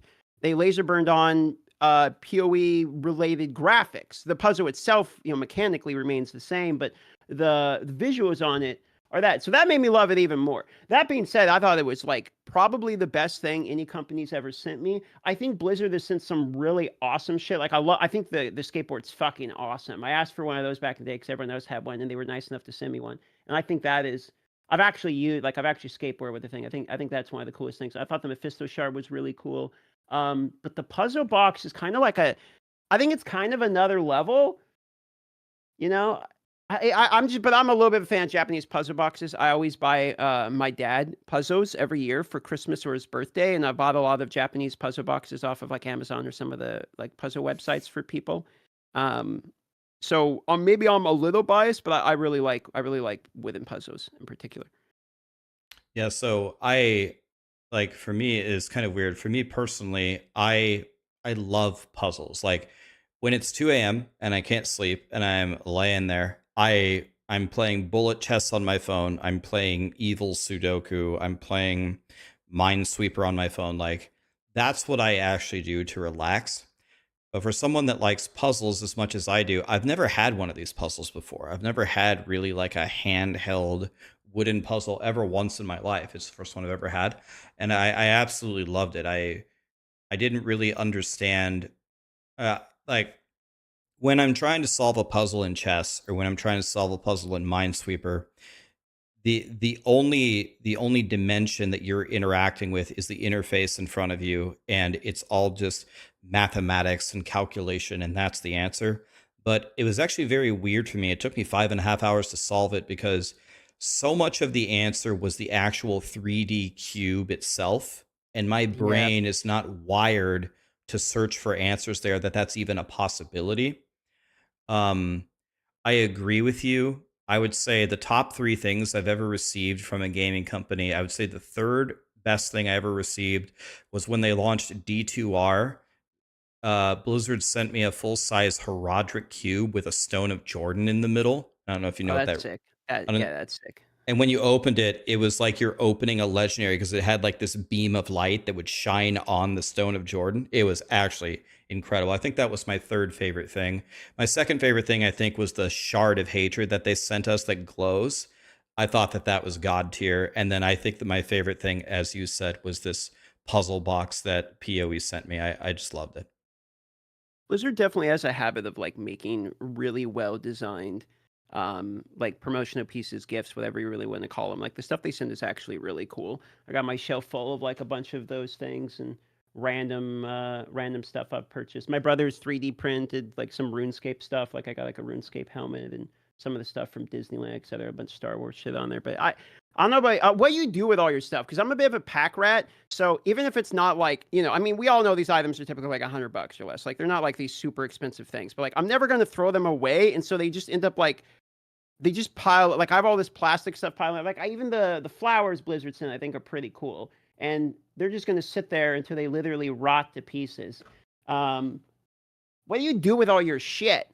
Because I'm starting to get to the point where I'm running out of like where I'm going to put all my little plastic pieces. Like I'm starting to run out of shelf space. Well, I think you can look behind me and get the answer immediately. So my personality to a fault is I do not keep anything. Now, it is an exception. The things that Blizzard sent me, I have kept them. The things that Last Epoch sent me, the Path of Exile thing, I do have those. I don't know if I've thrown really anything away ever that they've sent me in that regard. But when I met Sarah and when she like saw the belongings that I had, like I live in a 1-bedroom apartment, the actual comment that she made to me was, I think that you have less things than some homeless people. Like the people that are walking down the streets, in no way to make fun of them or anything. I'm definitely sympathetic to their situation. But a person walking around with a sack full of their shit probably has more stuff than me. I find things to be annoying and just a complete bother. I like everything to be clean with essentially nothing there. So when I moved into this house that has more space than a 1-bedroom apartment, you could hear your voice echoing through the entire thing because I had already moved all my stuff, which was nothing. So I absolutely keep the heirlooms that Blizzard has sent me, and I will fix the room somewhat, but I do not like things. I am not a stuff liker. Sentimentos? Like if someone gives me like a card for my birthday, I feel like an absolute mongoloid, like throwing away. It's like, oh yeah, my grandma, who's probably gonna die in the next 10 years, hand wrote this card and sent it to me, and then I'm just gonna like I can't get part with my stuff. In fact, I can't even part with my trash. It's all over my desk at this point. I have all the birthday cards. I keep that. I keep it in an organized box in a shelf, but I have them all. You want to see my most prized possession? This is going to make me look like a total loser, but I'm actually not kidding. I'm being completely serious here. If my house is burning down, other than saving Sarah and Cal, you want to know what's the one thing I would save? All right, go. Look, this. Okay, And I'll tell you why. It's kind of a sad story. Like I don't want to be cutting onions here. But when I was born, long story short, I was deathly ill. The doctors thought that I wouldn't survive. I was deaf in one ear. I was legally blind. I was projectile vomiting everything that I ate. They thought I had cystic fibrosis, which is like a fatal lung disease. I was just dying, man. So my mom's trying to keep me alive. She brought me this bear. And this bear's name is Snowy. So I've had this my entire life. And one thing I want you to notice about this bear is white. It's a white bear. And remember, every single day laying there in the hospital, I was projectile vomiting every single thing that I ate for a long time. Look at the condition that I have kept this bear in. I have never re-sewed his arms back on. His tail is still there. He's still a white bear. I have taken pristine care of this bear, and he still sits here right on my desk. This is my most valuable possession. I would choose this over anything. This is Snowy, the bear that my mom gave me. That's adorable, dude. Shout out to the mom. So that's sweet. There are some sentimental things like Snowy. This boss is kicking your ass, by the way. Oh, this is the one I was talking about, the double Roas, or whatever they are. It's RNG, so you walk in to get the loot, and then GGG is a gigantic fucking troll. So what they do is they spawn 2 giga elites on you, and the affixes are random. So this first one, it's one guy healing the other guy, and then he has haste aura, and of course my moves take 3.5 years to cast because I'm a slow ass 2-handed warrior rolling mace, and for some reason I decided not to get any attack speed at all. So every time I cast my move, I'm getting knocked out of it. So I'm pretty sure over the rest of this podcast, you're going to watch me sit here and actually get plowed by these birds, because you'd think it looks bad right now, but just wait. I'm getting consistently more and more frustrated. I'm pretty sure in this footage at some point here, you actually see me just AFK and wait to die so I can reroll the affixes and try again. And then it just goes from bad to worse. It actually gets worse on the next one. But this is a pretty hilarious, but there's a few of these which are kind of extremely troll bosses. So I haven't actually played this game, but this actually seems like something that is up my alley, because a lot of my thought processes on fights like this, for example, chat was, oh yeah, I see it. Okay, it is the different affixes, and that I get shit on immediately. That's even worse. So I feel like I'm going to be pretty strong in situations like this, because just like with Elden Ring, I didn't look up any spoilers. I went in random directions. I used the weapons that I had, but once I found any way to game the system, once I had Bloodhound Fang. Am I speaking your language? You played Elden Ring, right? Played Elden Ring, yeah. Okay, so I don't know if you know what Bloodhound Fang is. It's the super ranged, bleedy from weapon. The Crucible. Like you go down and then you fight the guy and you get the bleed and early game OP item. Yeah.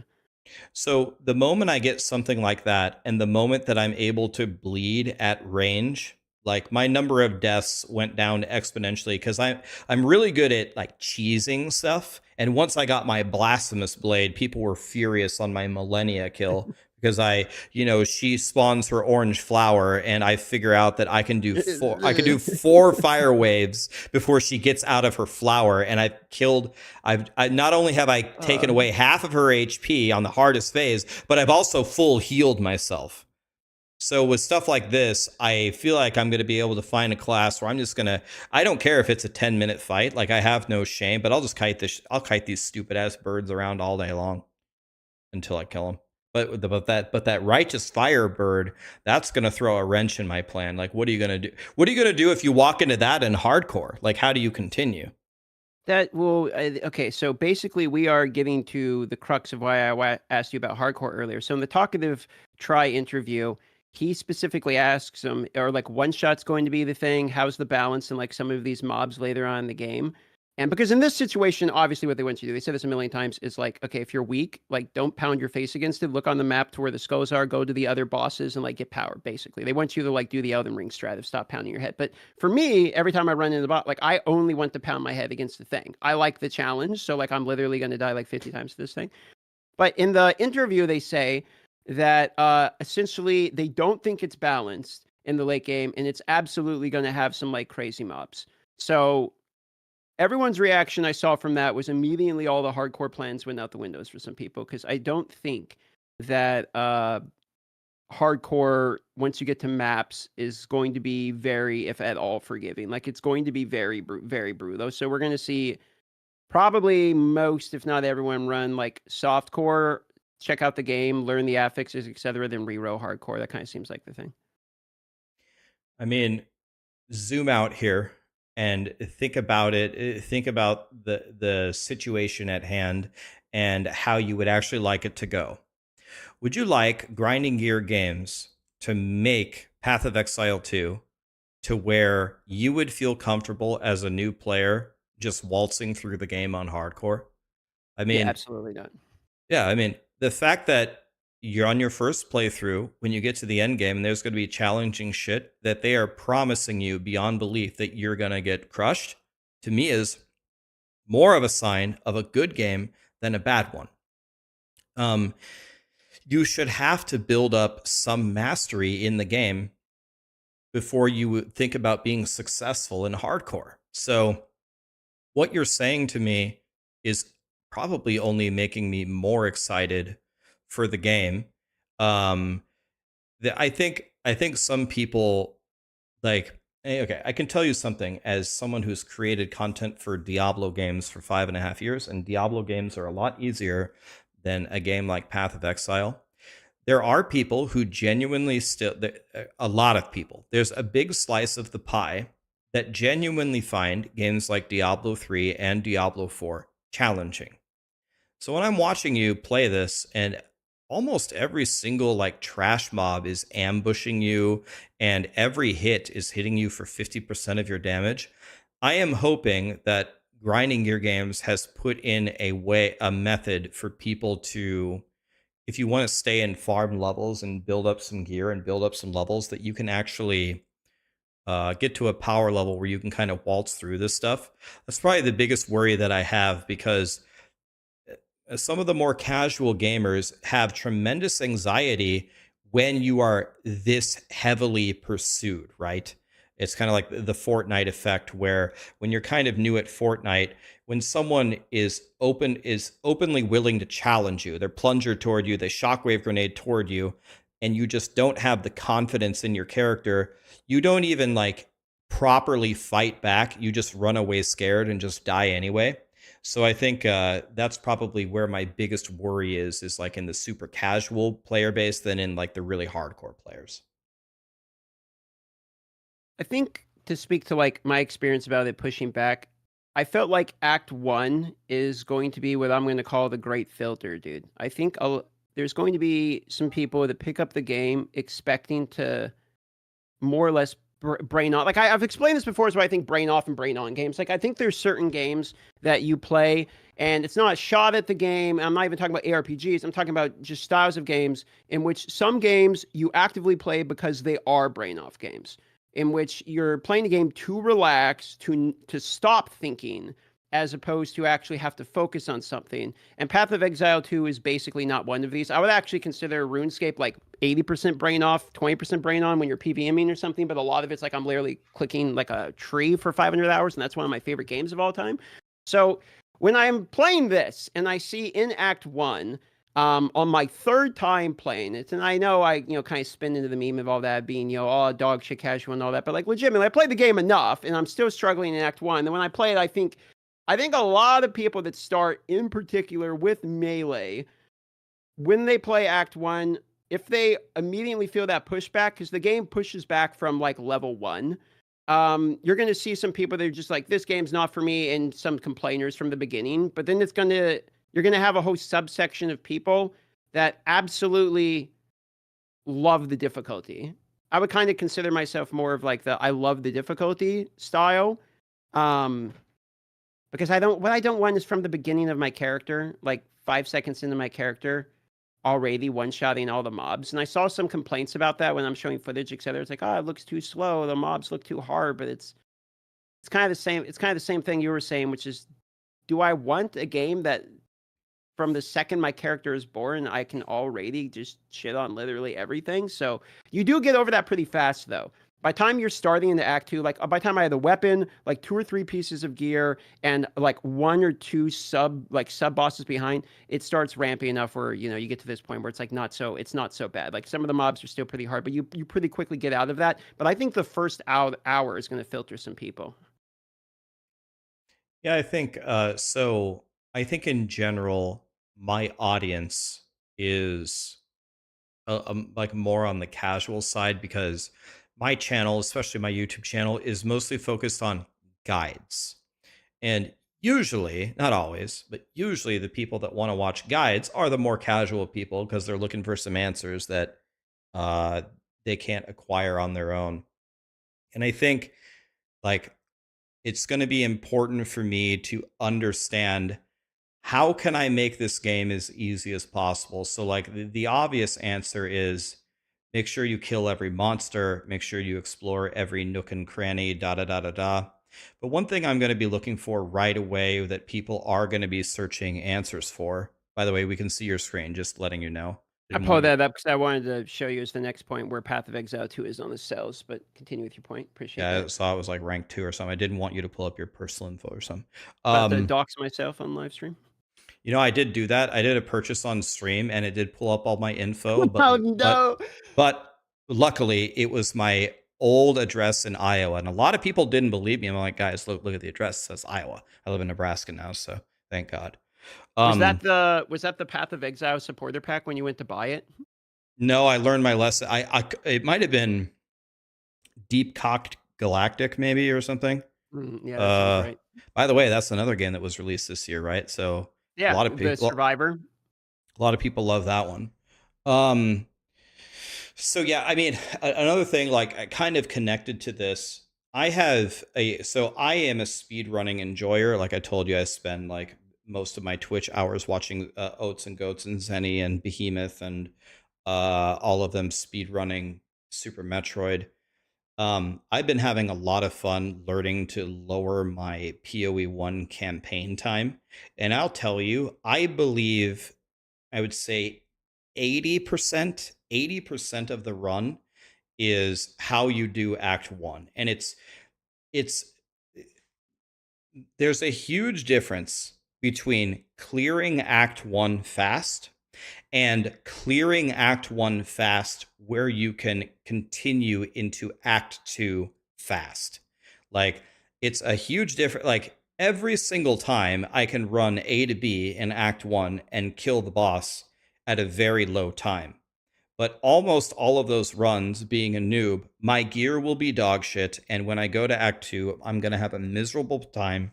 My resists are terrible, da da da da da. So kind of like you said, what you just described has kind of been my experience trying to speed run PoE Act 1. Once you build like a mastery of what do you do in the very beginning to get power early that can carry forward into the next act, then I think people, when they learn these strategies, will start having a lot more fun. I think you're 100% right, because that was basically my experience in this playthrough. I was sick of Act 1 because I had played it, a bunch of times at this point. I'm like, I want to get to Act 2. I hadn't had a chance to like get to the final Act 2 boss. My whole goal for this was get to the final Act 2 boss. That's what I wanted to do. And then this is a bug here. I don't know what happened there. But I wanted to get to the final Act 2 boss. And so I basically sped run through Act 1, and I was like 3 or 4 levels down by the time I got to Act 2, like zones. And I was getting absolutely plowed, and I had to spend time. It actually ended up slowing me down in the long run, like having to spend time getting the armor right, etc. I hear more in about an hour or two in this footage. I have to start doing that because I was continually getting plowed right before I get to the final Act 2 boss. There's this caravan where you just have fuckloads of mob density, and I got stuck there for 3 full levels trying to get from one side to the other. So, yeah, I think that practice you did in PoE 1 is probably going to translate pretty well to Path of Exile 2 as well. And I wanted to show you this. This is the reason I pulled this up before. I don't know if you had a chance to see this, but other than Steam Deck, which is number 1 for the most so, Stalker 2 is number 2. Path of Exile 2 currently, let's just make sure this is updated here, is, as it stands, number 3 on the top sellers right now. They are selling an absolute shitload. What's your expectations for this server come launch? Oh, DM. Oh, DM. What a question. I mean, it's not my first rodeo, man. I told everyone on my stream, don't take the day off. Like that, like don't take the day off. Sorry, what day does it launch on? Is it a Friday? 6th. No. I don't know the day. I only know the dates because every day is the same because we're a streamer. Yeah, I mean, we have no concept of time. Time is really nothing. People say it's a Friday. Okay. Don't take Friday off. Don't do it. If you want to, take Monday and Tuesday off or something. I mean, Jonathan Rogers explicitly said that they had the option to get more servers from Amazon, but even Amazon doesn't just have like, thousands of servers, up for rent out of nothing. I, as a person who has lived on planet Earth for more than a single day, am expecting tons and tons and tons of connection problems. So much so that I will form a complete backup plan for what I will be playing when we cannot play. If the game launches and I don't lag and I have less than 1 hour of downtime in the first 24 hours, I will consider that a miracle. Yeah, completely agree. I thought this as well for the I don't know if you did the put in for the front page for the month of December, because you can put it in for once a month for Twitch, right? So when I put it in, I thought, okay, I'm going to submit for the 6th, but I'm like, you know what? I'm actually going to submit my request for the 7th, because the 6th is probably not going to be playable at all, and we're all going to be stalling exactly like the D4 Vesto of Hatred release. In fact, speaking of servers not working, this morning I woke up at 2 a.m. because Old School RuneScape had their league launch this morning, or was supposed to. And my plan was, me and Pox were going to no-life this, and then I'm going to stream PoE 2 chats for about 4 hours, and I'm going to go back, Raven to Pox, go back to no-lifing Old School RuneScape launch. But I got up at 2, and it was 6 a.m., and the servers were still not up. And I thought, you know what, dude, I'm going back to bed. So I went back to bed to sleep for a few hours. But I have every single game that I've been extremely hyped for has had server-related issues 100%, like 100% of the time on launch day. There hasn't been a single game, with the exception of maybe Brither Shores, actually wasn't that bad. It was a little bit of an issue, but it was solved fairly quickly. The rest of them were multiple hour delays. The thing for me that I can remember that had the smoothest launch, which I thought was going to be an absolute catastrophe, was the D2R Season 1 World Race. We were, some people did have some issues, but I logged in, I did the entire race I played, I think it was my highest play time ever for a 7-day period. I think I averaged like 22.8 hours per day for 7 days to try to race to 99. But that was probably the launch that I remember the most, where It was a global launch, and it actually just worked. So, I mean, it is possible. And Grinding Gear Games is saying multiple weeks in advance that they're terrified and they're putting things in place. But I I like to think that I'm a pretty like reasonable and rational person about it at this point. I'm expecting there to be massive issues. I'm not going to crucify Grinding Gear Games for it. I didn't crucify Last Epoch when their servers were on fire. People were really upset about it. Like the servers were on fire for like 2 or 3 Last straight Epoch days. was pretty. Yeah, Last Epoch was pretty brutal. You know, speaking of Last Epoch, I looked on Twitter, and I don't know if you saw this, but they had a post where they're looking for not only a new game dev, but a new game dev lead as well. That's not good. Really? 100%. It's on their official Twitter. They did a post looking, saying that they have a position available for a game development lead. So And I saw that. And I kind of like, to be honest, my heart broke just a little bit because there's something about me that wants Last Epoch to do well. Like I don't know if it's just how much I like Mike or how much I feel like there really is position for that game to be, have some opportunity. But seeing that they need a new game dev lead, I don't know if that, it could actually be the right choice, to be honest. But like it kind of made me sad a little bit. I haven't heard much from Last Epoch. I'm pretty good friends with Michael Boards, the COO of EHG, and I'm trying to think of. I think Judd is the CEO, but I don't think the CEO would necessarily be the game lead. But I that makes me worry. Like, I wonder if they maybe didn't.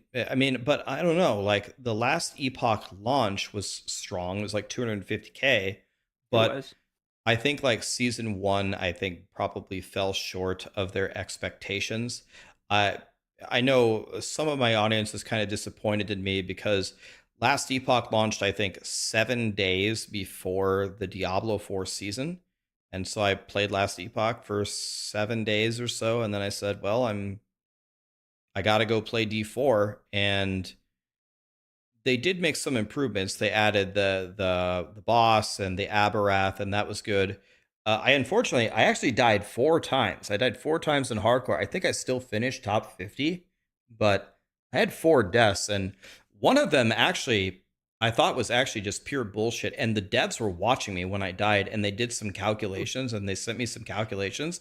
They said like the monster, like, not only did it crit when it only has a 5% chance to crit, but it also, in their crit, it had like a 300 damage range, and it hit like a 298 out of 300, which was just enough to one-shot me because I had like a super tanky paladin because I was sick of dying, and I still got one-shotted.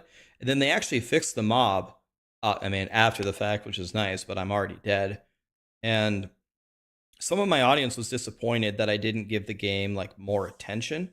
I do like You gave Last it a Epoch. lot of attention. I feel like you were one of the people that played the game the longest, made the most videos about it. I would say you were either the first or like second most that covered the game, though. I mean, didn't you? You played it a lot. I mean, I think so, but I think so, but I appreciate you saying that. But I still, I could have done more to help EHG. And like you said, I want to help EHG. And I'm hoping that, what you pointed out is not indicative that EHG is having internal problems. But remember that this exact thing is what killed Diablo 4, right? Diablo 4 is not just in its position because Blizzard can't make games. The problem is the leadership for Diablo 4 has changed, and their ideas have changed so many times that, well, it's like almost impossible to build something that works when you change it like 5 times, right? So it's interesting, but I think it can't be good news that Path of Exile looks this good. I think Last Epoch was looking for a solution in this space, and it looks like PoE might have already provided it. So we'll see what happens. That is an interesting point. Last Epoch's kind of the middle ground between PoE 1 and Diablo 4, as it was basically the main like selling point of the game and the point that everyone repeated over and over again. And now PoE 2 is kind of like the middle ground between POE 1 and Diablo 4 again. And they are very similar priced. But they're still, I don't know. I want them to do good. I think it's just how much I like the guys. Like, they seem like nice guys over there. And that kind of like goes a long way for me. If someone's like not a stuck up asshole and it's just like, yeah, we're just trying to make a good game. It's like when I got converted to having a lot of faith in GGG was when I met Jonathan Rogers in person. Like, it's just, you meet the people and you're like, you know what? Like, I believe in this guy. I kind of have the same thing with Last Epoch. So I do hope that they get what they need in terms of game development. I do want to like switch the conversation back to something that we talked about earlier for a moment, though, which is you asked me about the puzzle box and what I thought about it. I didn't ask you did you finish it yet? Yes. Okay. 5.5 hours. I suck. 5.5 hours, great. You beat me by a half hour. What did you get on the inside of it? I got a divination card. Okay, so you rolled the 90%. So did you know the way it works? Like how you determine what item you get? I think, correct me if I'm wrong, I think 90% of the time you design a div card and 10% of the time you design a unique, right? You got it absolutely correct. So most people, like Crip, got the div card. Like most people got the div card, and some people got the unique. I was seeing some people saying Woody got unique, Quinn got the unique, Datmods got a unique. I got one. Who else got? There's a pretty good amount of people that got them. So when I heard there was a 10-to-1 ratio, then that is when I realized that they probably sent out a ton of these things. Also, commentary on what you're watching in the background here. You're going to watch me die over and over again. I'm 3 levels down this zone. This is the zone right before Act 2, final boss. And this was pretty much the most talked about zone because the density is absolutely insane here. And you definitely want something range to deal with this shit because you get absolutely shotgun. Like, look how much they stack there, and then they start like spearing you all at once. This is a brutal. I literally die here for 3 full levels. You're gonna watch me level 3 full times trying to get across this. But anyway, yeah. You got the 90%er. Yeah, and another thing, like if I have a chance, I've never talked to grinding gear games. I've never talked to anybody about anything. I hope that can change in the future. I don't want to be like that guy, and I won't be that guy. But I am going to ask them a question. I'm going to ask them a simple question. I'll be like, all right, look, you have me design a div card. Totally fine. I'm happy to do that. I'm very grateful for what you gave me. But if you guys are open to doing something different, there is something that you could do for me that no game has ever done, and I mean, you guys could be the first to do it. Probably the only thing cool about me has nothing to do with me. It has to do with the fact that I wear this stupid blue hoodie all day long. So can we do a little switcheroo? Instead, make a unique item and make it a blue hoodie, and let's design that. I'm going to ask them, and if they say no, that's fine. I didn't draw the unique, so I don't deserve like a different prize. But that to me give you makes a cosmetic, maybe like a blue hoodie cosmetic could be kind of cool too. Then everyone can wear it no matter the item. You could actually see it more in the game. Anything like that, but I'm definitely going to run the idea by them because I think that would be way more iconic than any divination card that I would come up with. If they're willing to do a little switcheroo, I'm at least going to ask them. You miss 100% of the shots you don't try or you don't take. Another thing that I'm noticing about these monsters, like if I'm giving feedback here, right? Like I alpha test stuff all the time, and I give people feedback. To me, it's an AI issue. Like this zone would be much more tolerable if the monsters have a little bit smarter AI. They're body blocking themselves, and the monsters seem to be automatically coded to attack me the moment that they are within range of attacking me. So the way I'm saying that is, if a spear guy can throw a spear with me within 30 meters, the moment that they're within the 30-meter range, they stand still and they nonstop huck spears at you. So that's fine. That's like part of the reason why you're making the monsters deadly. They're like smart and stuff. But I think that there needs to be a little bit of variance to it, where like some of them will try to move forward and reposition and this or that or this or that. Because this is why the monsters seem to be getting stuck. And when they're all stuck in one area, auto attacking you at the first meter of distance that they can't attack you to, you can't even move forward. At a certain point, I get very frustrated here because I have like an hour or so left until the servers shut off and the boss is at the end of this. So I want to just see the boss at least.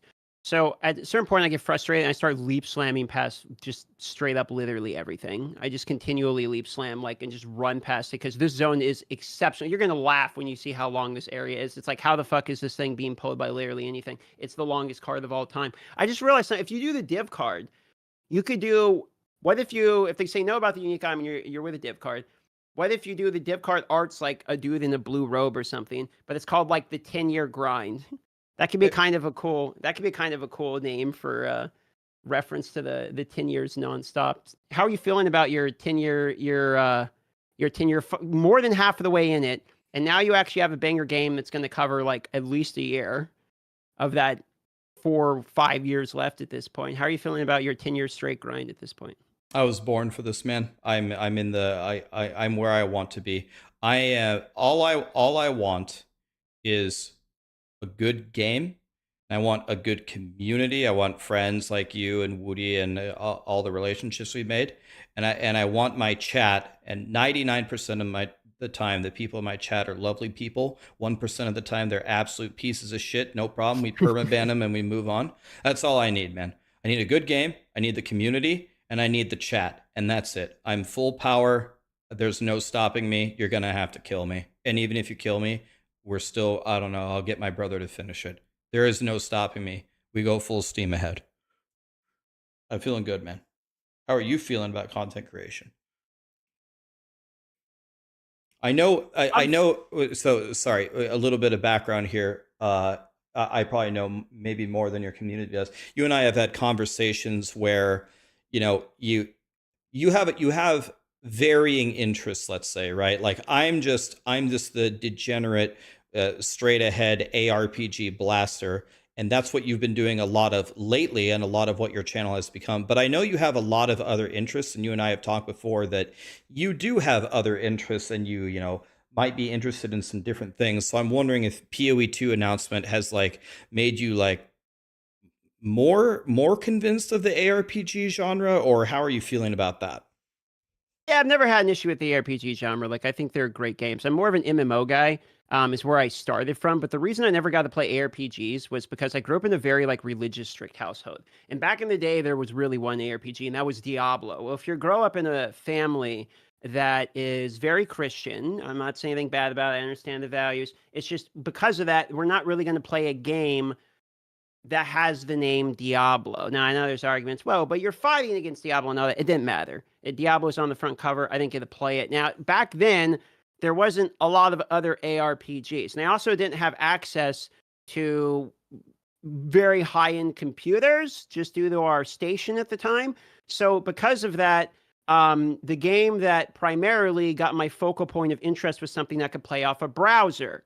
And I could play anywhere at school or whatever. And that, of course, ended up being RuneScape. So that was my entry into the MMO genre. And mostly that was because I watched my brother play. The first game I ever saw as a kid was Super Metroid. That was the first game I ever saw. And then it was Descent by Interplay. And so those games are basically burned into my retina and brain permanently as the concepts of games. And that was because that was my dad. But then at some point, my dad decided to stop gaming as much. I don't know if he got busy, if he had other hobbies. I don't know what it was, but he really kind of stopped gaming. And at one point in my life, I noticed all of the games that were arguable, questionable, like Duke 'Em Nukem, things like that, were basically thrown away in our household. And so at that point, the games going forward he didn't stop us from playing games at all. Actually, the reason I even have what I would say is a very enjoyable life at this point, I give a lot of credit to that to my father, because he had some pretty based games to play in the beginning. Super Metroid and Descent and watching Myst and all these games are actually fantastic games to see as a kid. So he did me a real service. But the long and short of it is really it was games I saw my brother play, or games that were Nintendo games, or stuff that were wholesome for a kid. And so because of that, ARPGs was just never a baked in genre for me. I never really had the opportunity to play some of those because ARPGs just tend to be like somewhat darker. And then by time I had gotten out of the household at like 18 or 19 or something, I started. My brother had a roommate, and I started crashing on his couch. I was living there while I was skateboarding to college every day. I was trying to do a computer science engineering degree, which ended up I did 3 years of Java and then swapped C++ and all that shit was worthless. But I was still playing MMOs, so I would play like Maple Story or whatever, RuneScape, WoW, whatever I saw my brother playing or whatever MMO happened to catch me at the time, and I never really got into ARPGs. But to go back and answer your question, because I gave you like a really long-winded answer here. Effectively, how I'm feeling about ARPGs now is they're obviously good. I think the extreme dedication and faith and commitment to the one genre that I see from a lot of people, I feel like does come from prior engagement within the genre, is what I see. Is the people that are really, really into it, they have a history with it. They can tell you about Diablo 1, Diablo 2. They can tell you about all the other ARPGs. They probably played Grim Dawn. They're connoisseurs of the genre. And while the games are good for me and I'm enjoying them, I'm getting more and more sucked into them because I can see the value they provide now. I don't have like this lineage of playing all these ARPGs leading up to this point. So most of my like takes and understanding and how I feel about these games all come from just like a raw dog experience now. So I guess that's I'm thankful for that because I don't really know if people would enjoy the content as much, to be quite honest with you, if I didn't kind of come from like a pretty fresh, blind, whatever you want to call it, perspective. Now, to answer your question about enjoying it more, I've been enjoying it more because I have found a balance where I am going for RuneScape Maxcape, and I've been just basically doing that on my other screen nonstop. And that has actually been making the grind of when I'm like playing other games for the last year a lot more enjoyable because I have to do things like woodcutting for 500 hours, fishing for 500 hours, and like that shit that's literally like a click every 5 minutes or something. So, watching that progression happen while I'm, playing the RPGs and trying all these games has actually been like super fun. Yeah, one thing that I always talk about, like sometimes people ask me questions about content creators and what do I think of this content creator and this guy does this one thing so different. The best thing that could possibly happen is all of us are different. If we all play the same class and play the same way and have the same interests and make the same videos, it's just absolute garbage, right? Like we know, like Al Kaiser was in my channel earlier. I said, "Hey, buddy, you going melee? You going Titan?" He goes, "Of course." It's like he's the melee guy. Him and Karn are gonna go do that, and we know Gazi is gonna do the minion stuff. And it's very refreshing, I think, to get people to get different takes. And I don't think people are like necessarily trying to start drama, but people are always like fishing for your opinion on someone's like specific content. Like there's obviously stuff that everyone generically hates, like clickbaiting and stuff like that. But like you said, I think a lot of people like your content because you do have a different perspective than people that have just grinded it all the time. But at the same time, I know what you mean. Like whatever you grew up with, you always kind of like gravitate back toward it. So I like millions and millions of different kinds of games, but since I grew up playing Diablo 2 and stuff, that's where I gravitate back to all the time. Yeah, MMOs are the center point for me. I end up trying almost every MMO. Though I don't really know. I feel like the golden time for MMOs has kind of peaked. Yeah, I know you said you played WoW is like some of the most you've ever played. So you feel a similar way, but I feel like MMOs are kind of on a little bit of a decline. I haven't really felt like a mega good MMO in a long time that I can remember. Yeah, I think I have about 23,000 hours in WoW. That's a lot. It's more than any other game in my life. Love WoW. I don't think any MMO has been even close to as good as WoW. I think, honestly, probably my second favorite MMO, which unfortunately has pay to win aspects. I actually really liked Lost Ark. A lot of people Yeah. don't like it for various reasons. I thought Lost Ark was pretty great, actually. it reminds me of the Riot MMO, right? Like Riot usually doesn't miss whenever they make a game. It's usually pretty godly, and they were working on the Riot MMO forever. And I was like super drinking the copium on that. I thought that was just going to Yeah, be same. god tier, and then they canceled it. And the reason that they canceled it is they said it's been delayed indefinitely because they realized they were making just the same MMO that everyone has always been seeing. And one thing that I think has and I see how brutal this zone is. You're just getting shit on no matter what you do. Yep. One thing that I think is unfortunate is it's not just MMOs, it's also the ARPG genre. The genre itself has not really evolved much. So like a lot of people would consider Diablo 2 not only one of the first ARPGs, but also potentially the peak of ARPGs. Like, we'll see if PoE 2 can reverse this narrative. But if you take Diablo 2 and you point at, and you're going to point to some genre defining things that have undoubtedly made the genre better, it's like, well, okay, PoE definitely has done a great job of advancing the end game. You got no doubt about that. And maybe you could say Last Epoch did a great job of evolving the skill system where every single skill has its own tree. It's both has a lot of depth and it's very accessible at the same time. So that's a little bit of an evolution. And then I'm sitting here trying to think about other major revolutions to the ARPG genre, and I'm struggling to find them. So that's what we've gotten in 20 years. And it's kind of the same problem that you described. It's just we're just essentially getting reskinned same ideas over and over and over, and it's kind of hard to imagine. But is there really no way to innovate on the genre? And I don't know, maybe there isn't, but we really haven't seemed to figure it out yet.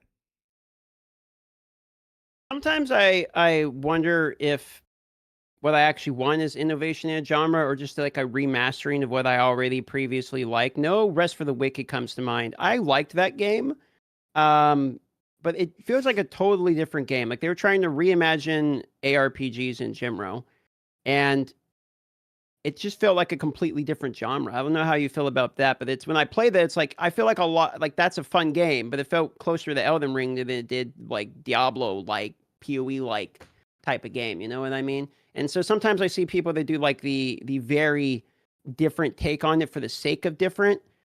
And I'm thinking more MMOs with this, to be honest, because I see MMOs are always trying something wacky because they kind of have to, because the genre itself is hasn't been changed in so long. But it's just, I feel like if someone just made a really good return to the standard MMO, do you think it would do well, or do you think the audience has moved past like enjoying what they previously did and now actually need it to be significantly different in order to enjoy it, or are we just seeing lower quality versions that aren't, up to today's tech?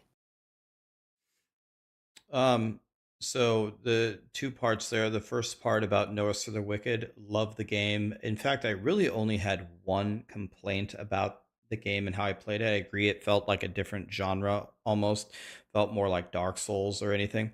Yeah. My complaint was I started the game like 2 seconds into the game with like a 12 DPS weapon, and then in like the middle game, I had like a 16 DPS weapon. And then in the end game, I was farming with a 30 DPS weapon and I was trying to upgrade it to like a 36 DPS weapon. Now, I don't want it to be Diablo, like Diablo, where we're hitting for trillions and trillions, but the upgrade, like the amount of times that I meaningfully upgraded my gear in my full playthrough of No Rest for the Wicked was almost zero. And that did not feel good. That was the part that was like the most disappointing to me, was I really didn't feel like I was getting better stuff at all as I went further in the game. That's like the biggest bummer for me.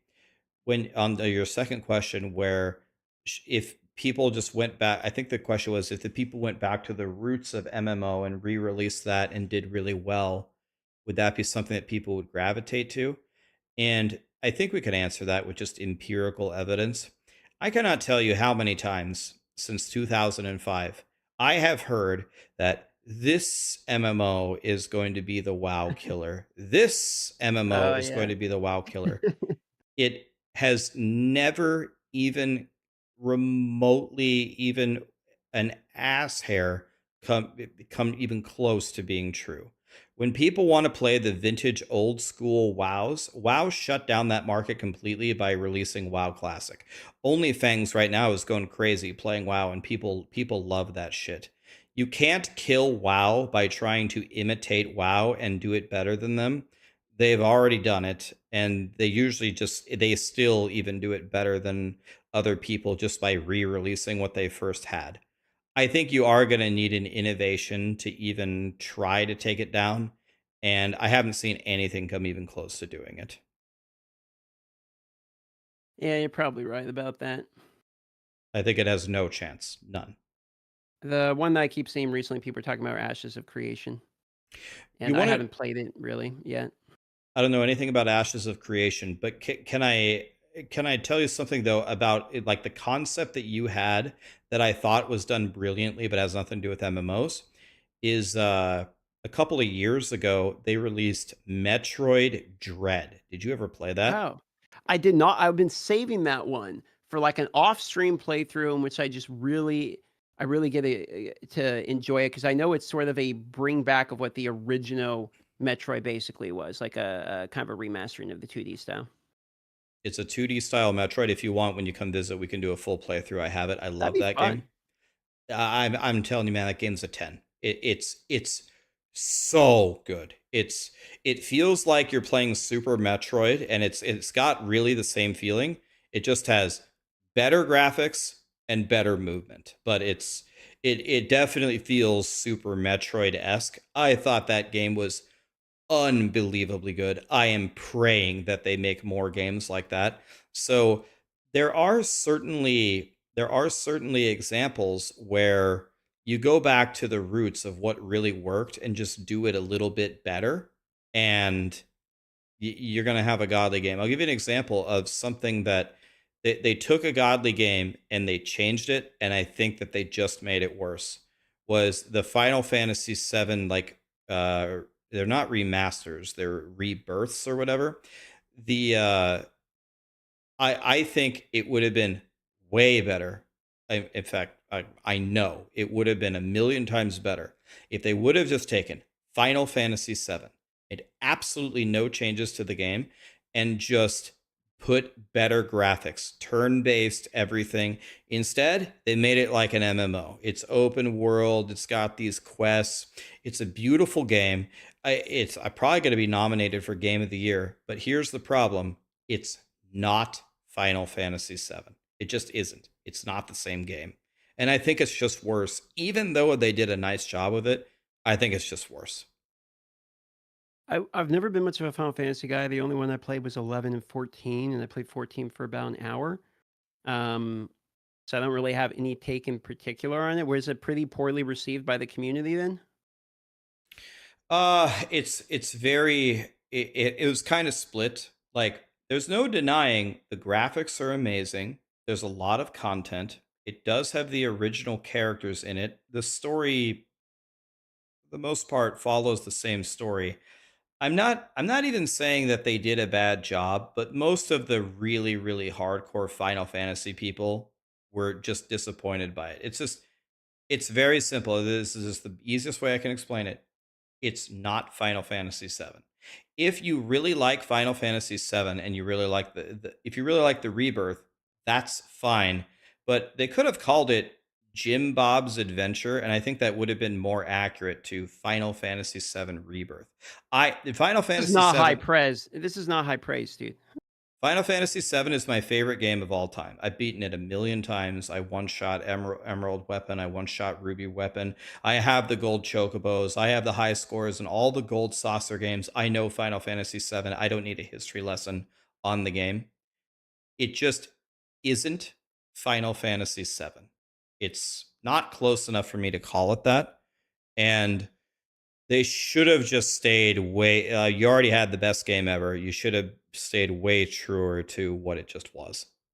It honestly reminded me of kind of a shitty version of WoW. I felt like, oh, I'm in the open world. Oh, you go do these 30 tasks. Go pick up these 6 eggs. Go do this little battle over here. It felt like they tried to make it into like a new age MMO, and I'm like, bro, I wanted to play Final Fantasy VII. What the hell is this? But the world was really awesome. They did have good stories. I mean, they did have fun little mini games that they put in. Like, I'm not denying that. I did beat the whole thing. It's fine, but it's worse than if they just would have made Final Fantasy VII with better graphics.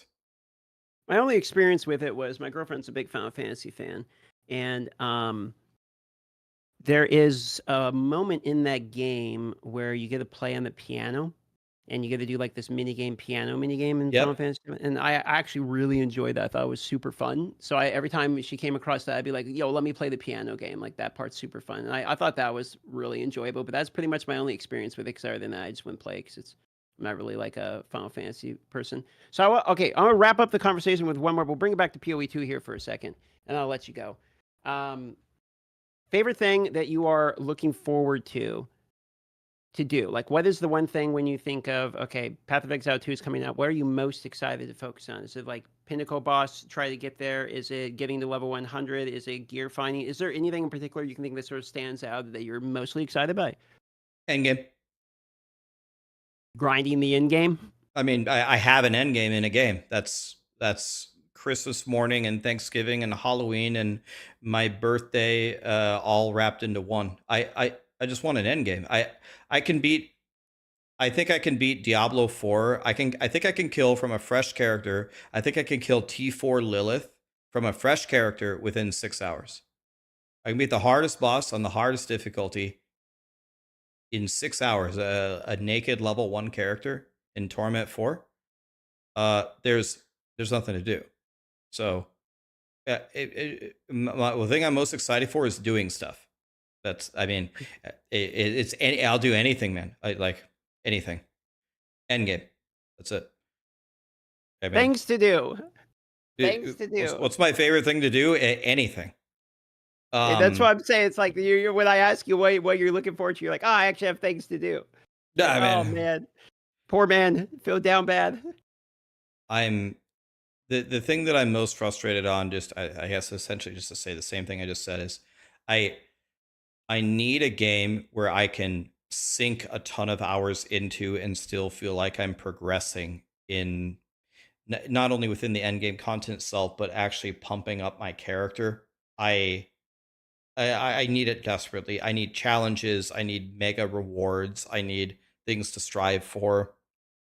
Diablo 4 has such great, like a great base. It has good bones now. It has a good structure, but I think it needs a lot of work in the things that they can put on top of it. And I just need something to do, man. I'm sorry. That's just it. What about you, man? What are you looking forward to?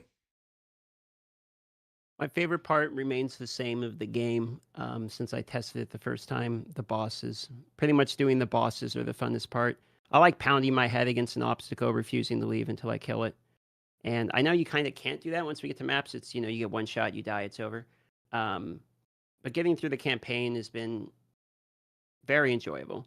So I'm looking forward to experiencing all the bosses. And since there's like no early access, hopefully people don't demand literally everything. We can just go into the game. That means everyone is not only on the same page, but these bosses are going to catch people off guard. So I'm also looking forward to watching the hardcore death clips from people that go in blind hardcore, like the Ultra Giga Chads, to try to like beat the game blind first time. That's going to make for some entertaining content as well. So I think the live streaming, it's going to be really fun. I know the game is already really fun, and the end game I'm not worried about because it's Path of Exile. So I know it's going to be there. But I think I'm mostly looking forward to the boss fights, to be quite honest. Yeah, I mean, I kind of like one piece of the thing that I said is I'm looking forward to the challenge, man. I'm looking forward to grinding gear games, putting things in front of me that I just don't quite know how to solve right now. And it's like, okay, well, I better not go try that guy again until I get way stronger. And oh, wait a minute, I don't even know how to get way stronger. Okay, let me look at my gear.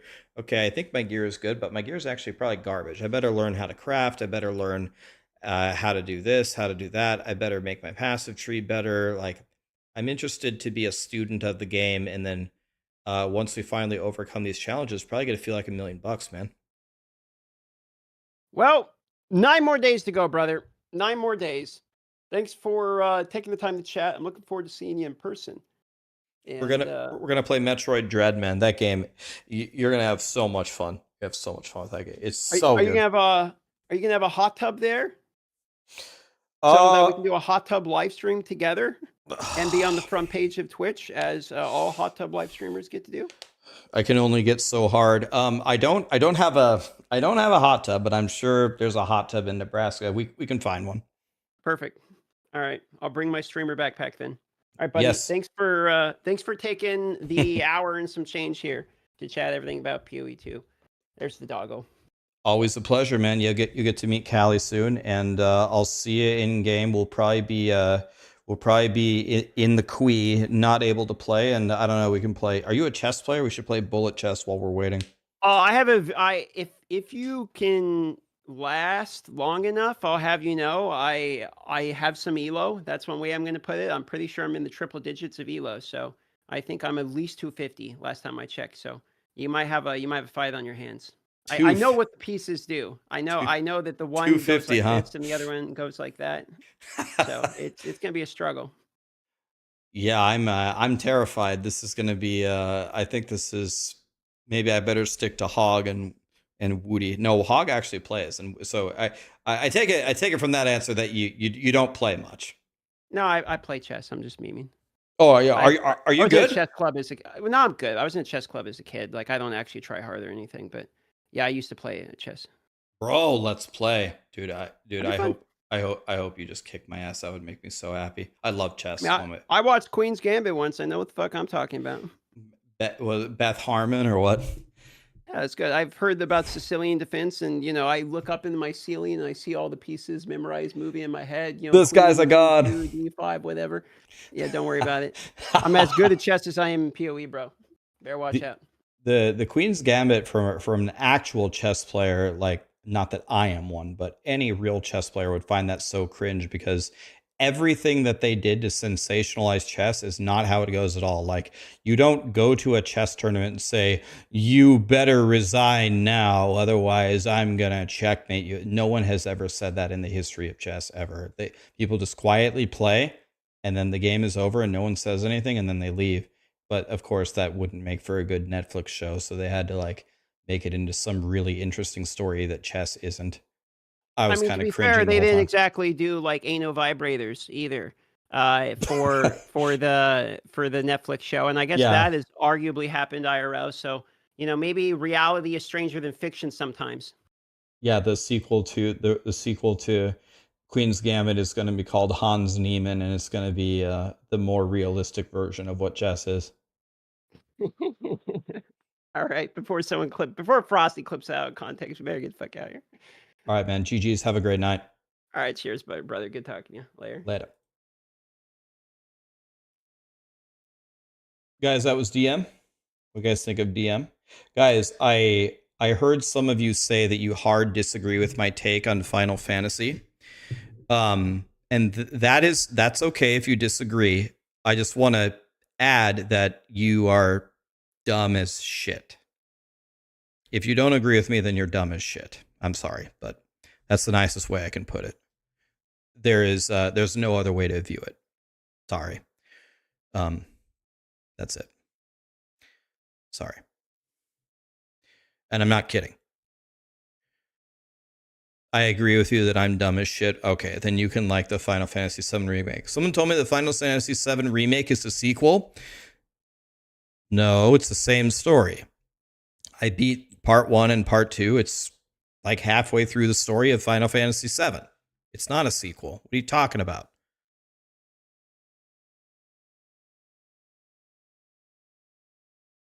It is a sequel. I don't understand what you guys are talking about. It's the same damn story.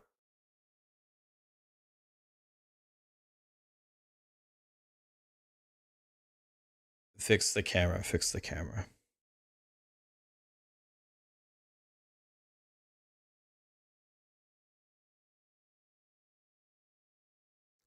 Even if they advertise it as a sequel, there ain't no way in hell that you could call that a sequel.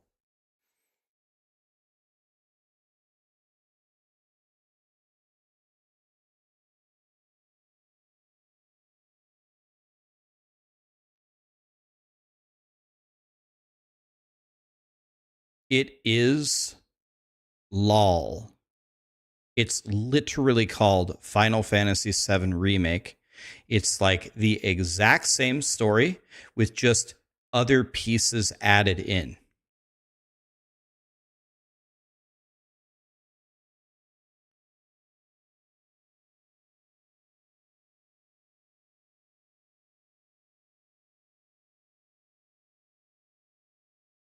I've played both of them full clears. It's like exactly the same. It's exactly, the story is like identical. I don't know what you guys are talking about.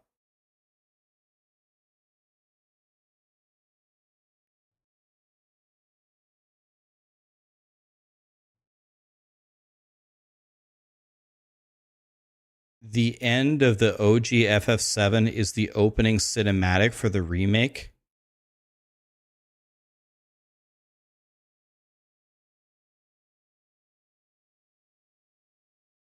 Are you guys trolling me? Okay, we're gonna need to change the subject. We need to change the subject right now. I'm actually starting to get mad. But what the fuck are you guys talking about? Yeah, we need to okay, we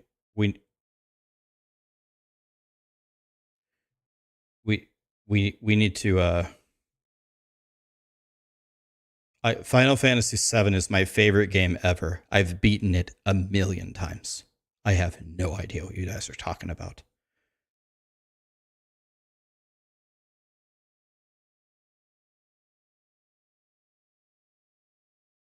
There's some wait, what can I'm very frightened by what I'm hearing.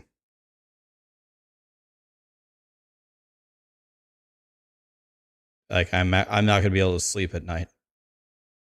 What kind of tacos am I making tomorrow? God, I love tacos. God, I hope we're having tacos instead of turkey.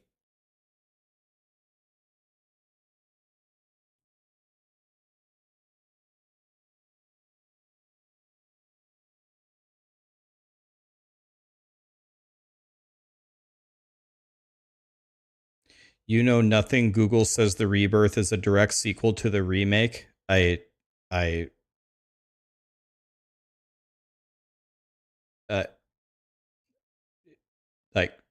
there's no words for the conversation that we just had right here. Like I'm afraid. I'm afraid.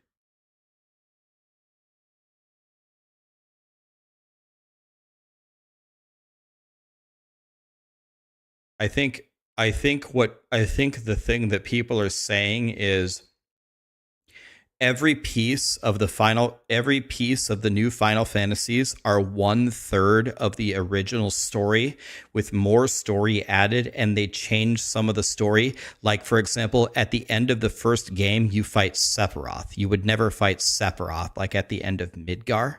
That doesn't happen in the original. But that one little change does not make it a sequel at all. Like, you guys, I have no idea what you're talking about. None.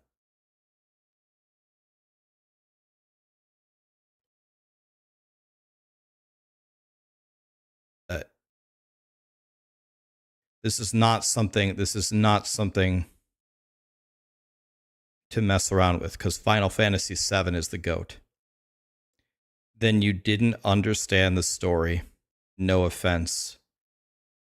There has been major offense, Kame Losk. And if you think that this is a different game, I need to know who your dealer is, because I really need the crack that you're on. Whatever shit you're on, I need a large supply of it because you're flying high as a kite, my friend.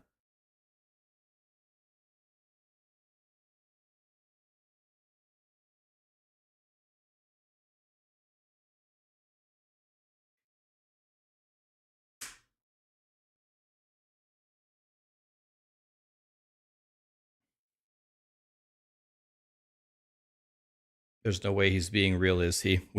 The conversation is over, guys. We're never speaking about this ever again. I'm now scarred for life. I just lost 15 years off my life expectancy.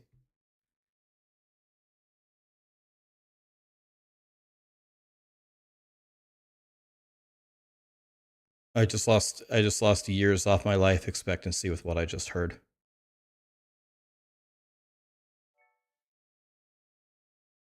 I'm permanently scarred for life.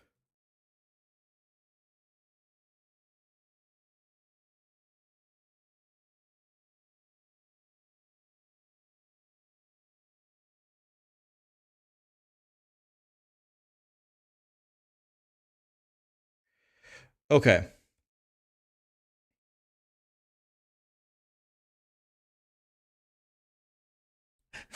Mr. Madison, what you've just said is one of the most insanely idiotic things I have ever heard. At no point in your rambling, incoherent response were you even close to anything that could be considered a rational thought. Everyone in this room is now dumber for having listened to it. I award you no points, and may God have mercy on your soul.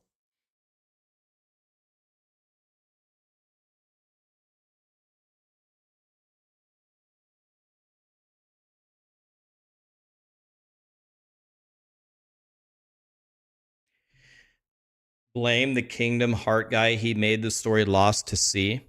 Okay.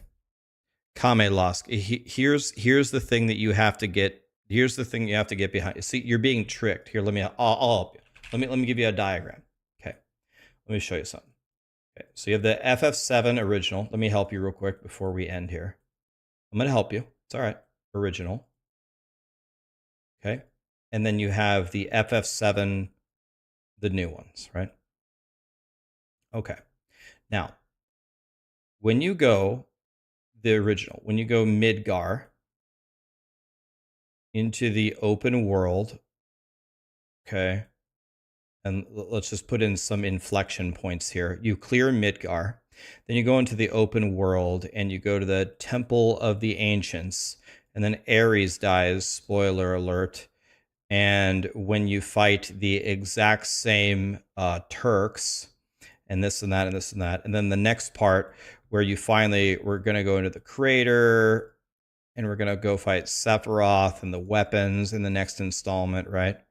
Let's put Gold Saucer here. We did that as well. Now the FF7 new. Now when you have Midgar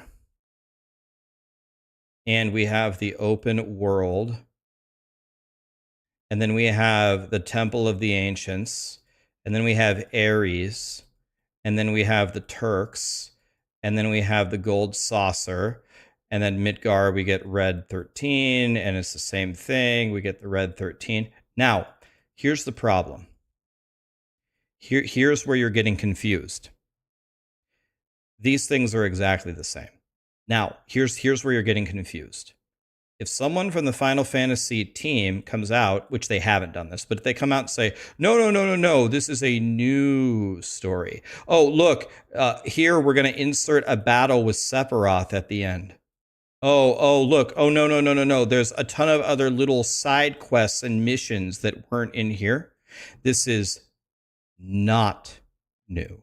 It's not a new story. It's not a sequel. It's not a parallel. It's the same fucking thing. This is the Kool-Aid that you drank. Don't drink this because you see all these little other things. These aren't anything. It's nothing. It's this. Don't be tricked. Someone delivers you a pizza and calls it a taco. No, it's a pizza. No, I put hamburger on it and lettuce. No, that's still a pizza. Don't get tricked, man. I'm trying to help you.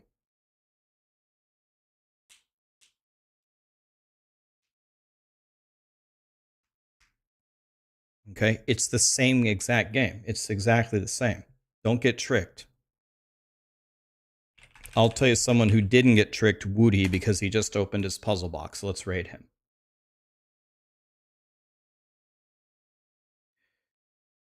Kame Lask. No. No. It, Rax, I love you, man, but you're not right on this, lol. Savage, seek help. Savage, Kame Lask, seek help. Now. Go. Right now. Seek help. Have a great night, guys. See you tomorrow. We'll do more PoE stuff. Talk to Max, dude, if you can. I don't want to talk to anybody who's going to try to tell me that the games are any different. If you make the story 2% different, that's not a new game. Sorry, guys.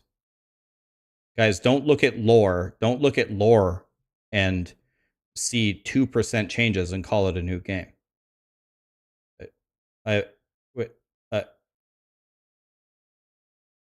I'm permanently scarred for the rest of my life from the ascending conversation.